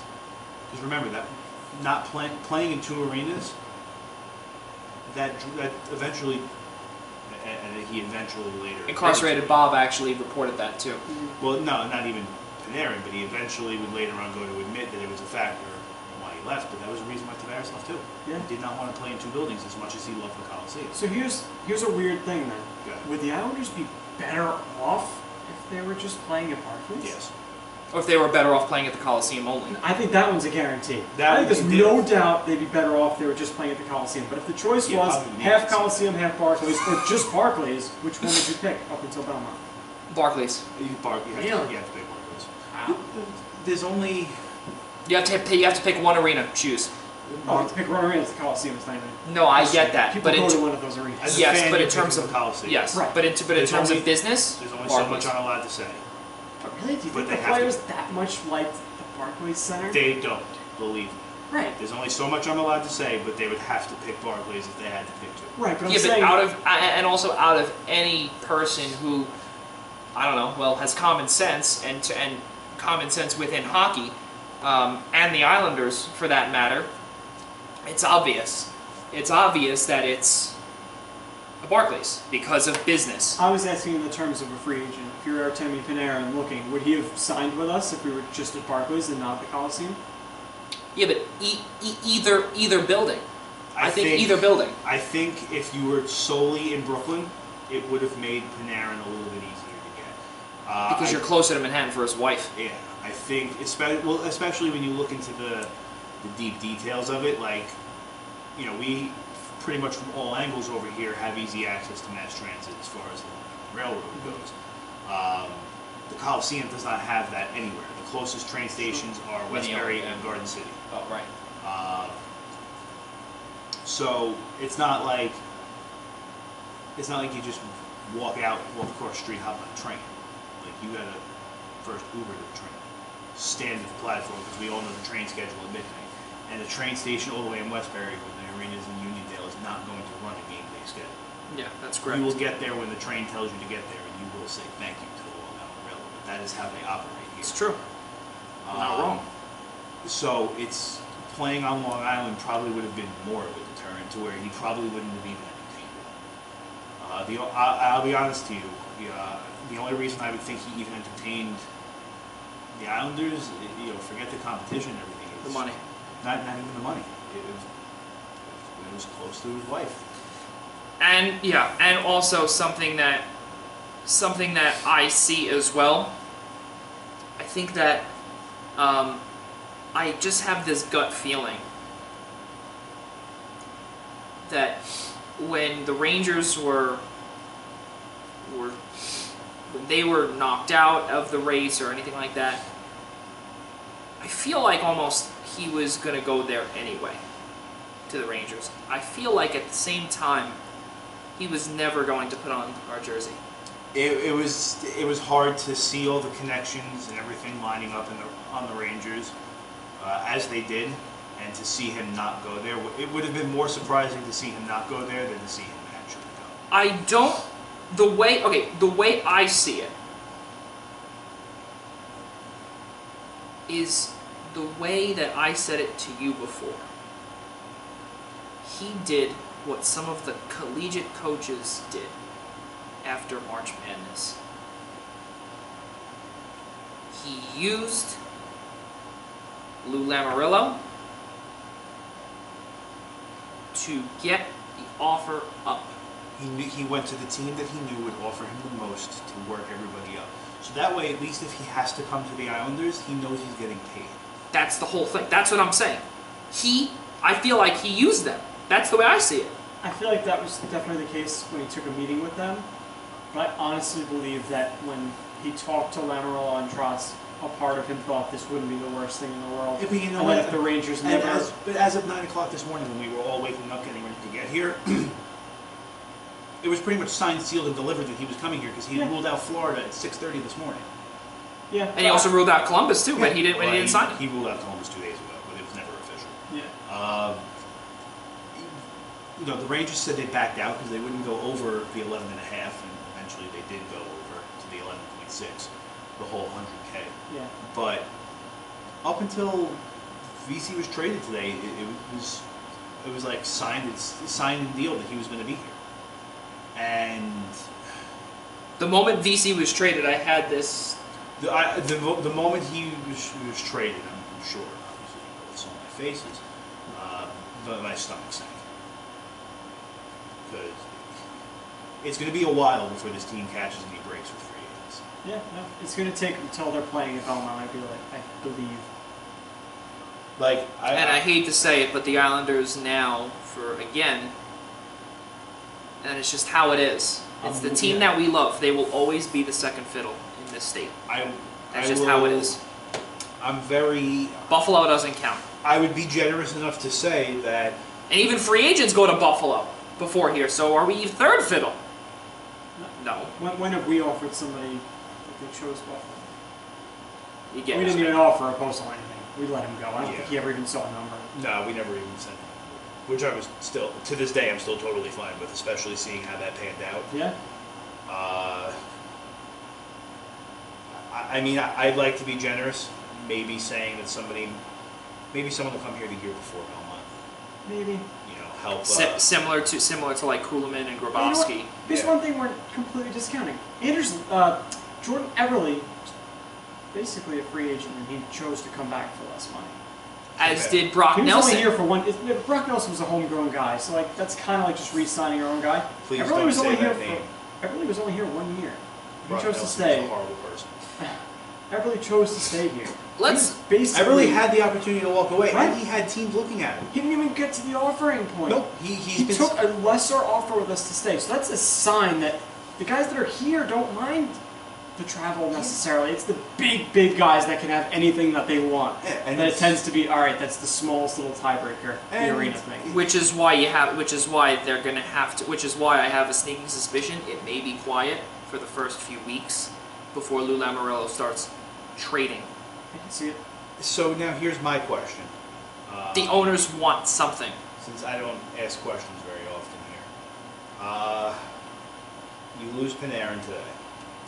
We don't know what's going to happen with Marner or any other offer sheets. Do you think losing Panarin significantly hurts bringing back Barzal after the season? No. No, because I think the whole Everly thing helps. Everly was his good buddy. You think so? Playing on that line. Well, no, I knew But that. you have to bring back And also Beauvillier. the same situation that guys that have been here are staying. That's the other thing, and I hate to cut you off. We're already 4 hours into this. I cannot believe Beauvillier hasn't gotten a sheet yet. You mean from someone else or from us? I Yeah, can't believe but it. the Islanders have historically waited on their RFAs till after everything. Yes. Remember how Brock took forever for Yeah, his but again, RFA? do you really want to... He took months. Brock and Strome took forever to find Brock was in September. Yeah. Yeah, but at the same time, this is supposed to be... The year of the offer sheet. No, not the year of the offer sheet. This is supposed to be the new regime, quote unquote, Yeah. for the Islanders. It's also the first day. I get that. Nobody's touched any of their RFAs. No, of course, I totally get that. Yeah. Believe me. But it's like, how do you come out to the press and the media and the news outlets and say you're in win now mode and let this happen 2 years in a row? I can't fault him on Panarin. He took less money to go to the Rangers. We're acknowledging that. Well, I also think that this here is a different scenario and a different situation than it was last year. Because again, you have the win now mode, right? You have win now mode, as you said, right? But you also have Tavares deciding to up and leave, okay? Yeah. That's his option. That's his decision. Same thing as with Panarin. Right. It's both of their decisions to not come here. And again, I'm not happy with how he handled it, but he is totally his right to leave. So then, you have to look at yourself. Then that means you have to look yourselves in the mirror. Yeah. The owners. You have to look yourselves in the mirror and say, okay, there's something that we're doing wrong. What are we missing? What are we missing? And you know what? And the whole thing is that, you know what? You can't go into what you're saying and saying, okay, well, we have to do this, this, that. No, that's rushing it. That's why Lou came in here, and you can't do what Garth Snow has done the last 12 years, which is nothing. You have to take it. Unfortunately, nothing. But the problem is that the cards that he was dealt are not good ones. Yes, so he has to work around it. But you can't run around telling people you're in win now mode and still do nothing. No, but the problem is that there's a plan that he has in place, and I trust that plan. But you knew with Panarin, you knew that it was yourself and 4 other teams in on him. Yeah. Colorado turned out to be that dark But you horse. can't pay the man $14 million. Listen. You knew Colorado eventually turned out to be that mystery 4th team. Then you had Florida. I don't know if anybody really ever realistically considered Columbus to be back in the mix for him. I never really did. No, it was just for a heartbeat when they thought, oh, wait, if they can offer him an 8th year. And the Rangers. You knew that you were in competition with 3 other teams, and you knew damn well you wanted, if you were going to beat any team, you wanted to beat the team that was 15 miles to the west of you. Mm-hmm. Right? Again, Panarin, you cannot blame him. He took less money to go elsewhere. Lou is not to blame for that. Pavelski, Duchesne. Those are all guys that you should have had offers ready for, or have at least spoken to. You should have at least spoken to them. To not talk to them at all. Well, he apparently did speak to Pavelski. I'm not saying you have to wine and dine every single free agent, but a phone call with every single one of them. Yeah. Duchesne, the team has been pursuing Duchesne for 4 years now. And you would have had. What are you going to sell Duchesne on? He's to be our third center or second center and bump Brock down. He's not going to want to come for that. At one point, you had Duchesne. Sakic wanted Barzal in the first. Yeah. Over my dead body, right. Mr. Thank Sakic. God. You were in on him when they were trying to ship him to Ottawa. Mm-hmm. Couldn't get much for him then. He goes to Ottawa, and then Ottawa tries to send him to Columbus. You were back in on him then. Yep. Wanted too much. He gets to free agency, and you don't even make an offer? They might have caught the vibe that there was no chance that Nashville was done and done. Okay, but here's the thing now. He's a veteran. You're telling me that he doesn't want to play things. second-line center. Yeah, I thought. What's he going to do in Nashville? Yeah, he's going to play second. That was not a great argument. I was thinking about him being third behind Brock, but then I realized that's Brock Nelson. No, but Brock would be third. I'm telling you. But I think it was more that he heard around the league that Nashville was done and done. Everyone had been saying Nashville forever. Yeah, I've been saying Nashville all year. I'm shocked he even took an offer from But the Montreal. fact that, and I don't know if you saw it before on the screen, but Duchesne's agent actually tweeted out that he was inches away from actually signing in Montreal. He was actually going to go. Yes. I can't believe it. I did see that, yes. And then Nashville added a couple of clauses into the contract that were able to convince him to go. Regardless, the fact that you don't even if the guy said no outright, you didn't even talk to him. See, that's the thing. We don't know. But on that, that's the whole thing. But you knew that Lou spoke to Panarin. Yeah, because he made him a big offer. And not only that, someone else leaked it. Lou didn't leak it. Lou and the Islanders did not leak that. Somebody else did. He spoke to Bobrovsky. News to me that he spoke to Pavelski. Yes. That was a quote unquote rumor, and we have 1 minute left. So let's final arguments. I just don't. I see where you're coming from. It's the he same might have old. Also thought maybe that Duchesne at the center wasn't worth the price because he already got Brock back as his second line. No, I Duchesne got a discount in Tennessee, in my opinion, $8 million. He was looking. It would have cost That's him a exactly lot more. what he was worth. Yeah, but it would have cost him more for us to get with the market, with the tax, with the market and everything else, he would have been worth $10 million. I think. Look, hopefully I'm wrong. In the next couple of days, we'll see. There are still names available: Lee, Leonard, Johansson, and then all the RFAs. The list goes on. And the we'll trade be, candidates. And I'm sure we'll have enough time. We'll have a couple of minutes. We're going to have something to talk about Friday when we come back. there's no doubt about it, and you guys said it exactly. I cannot thank the both of you enough for joining me here today. Primetime Rundown comes back on Friday, July 5th. Can't even figure out which day it is. It is Canada Day. It is July 1st. Bobby Bonilla Day. Right here on Primetime Rundown, I'm Joey Jarzynka. Alongside me, Tyler Adelle and Nick Partain, saying so long. And Fingers crossed. yeah, fingers crossed. We'll see what happens with the rest of NHL Free Agency. And we'll be back Friday, July 5th from 5 to 7 right here on Blog Talk Radio and simulcasting live on the I-95 Sports and Entertainment Network. So long, everybody, and we'll see you all on Friday evening.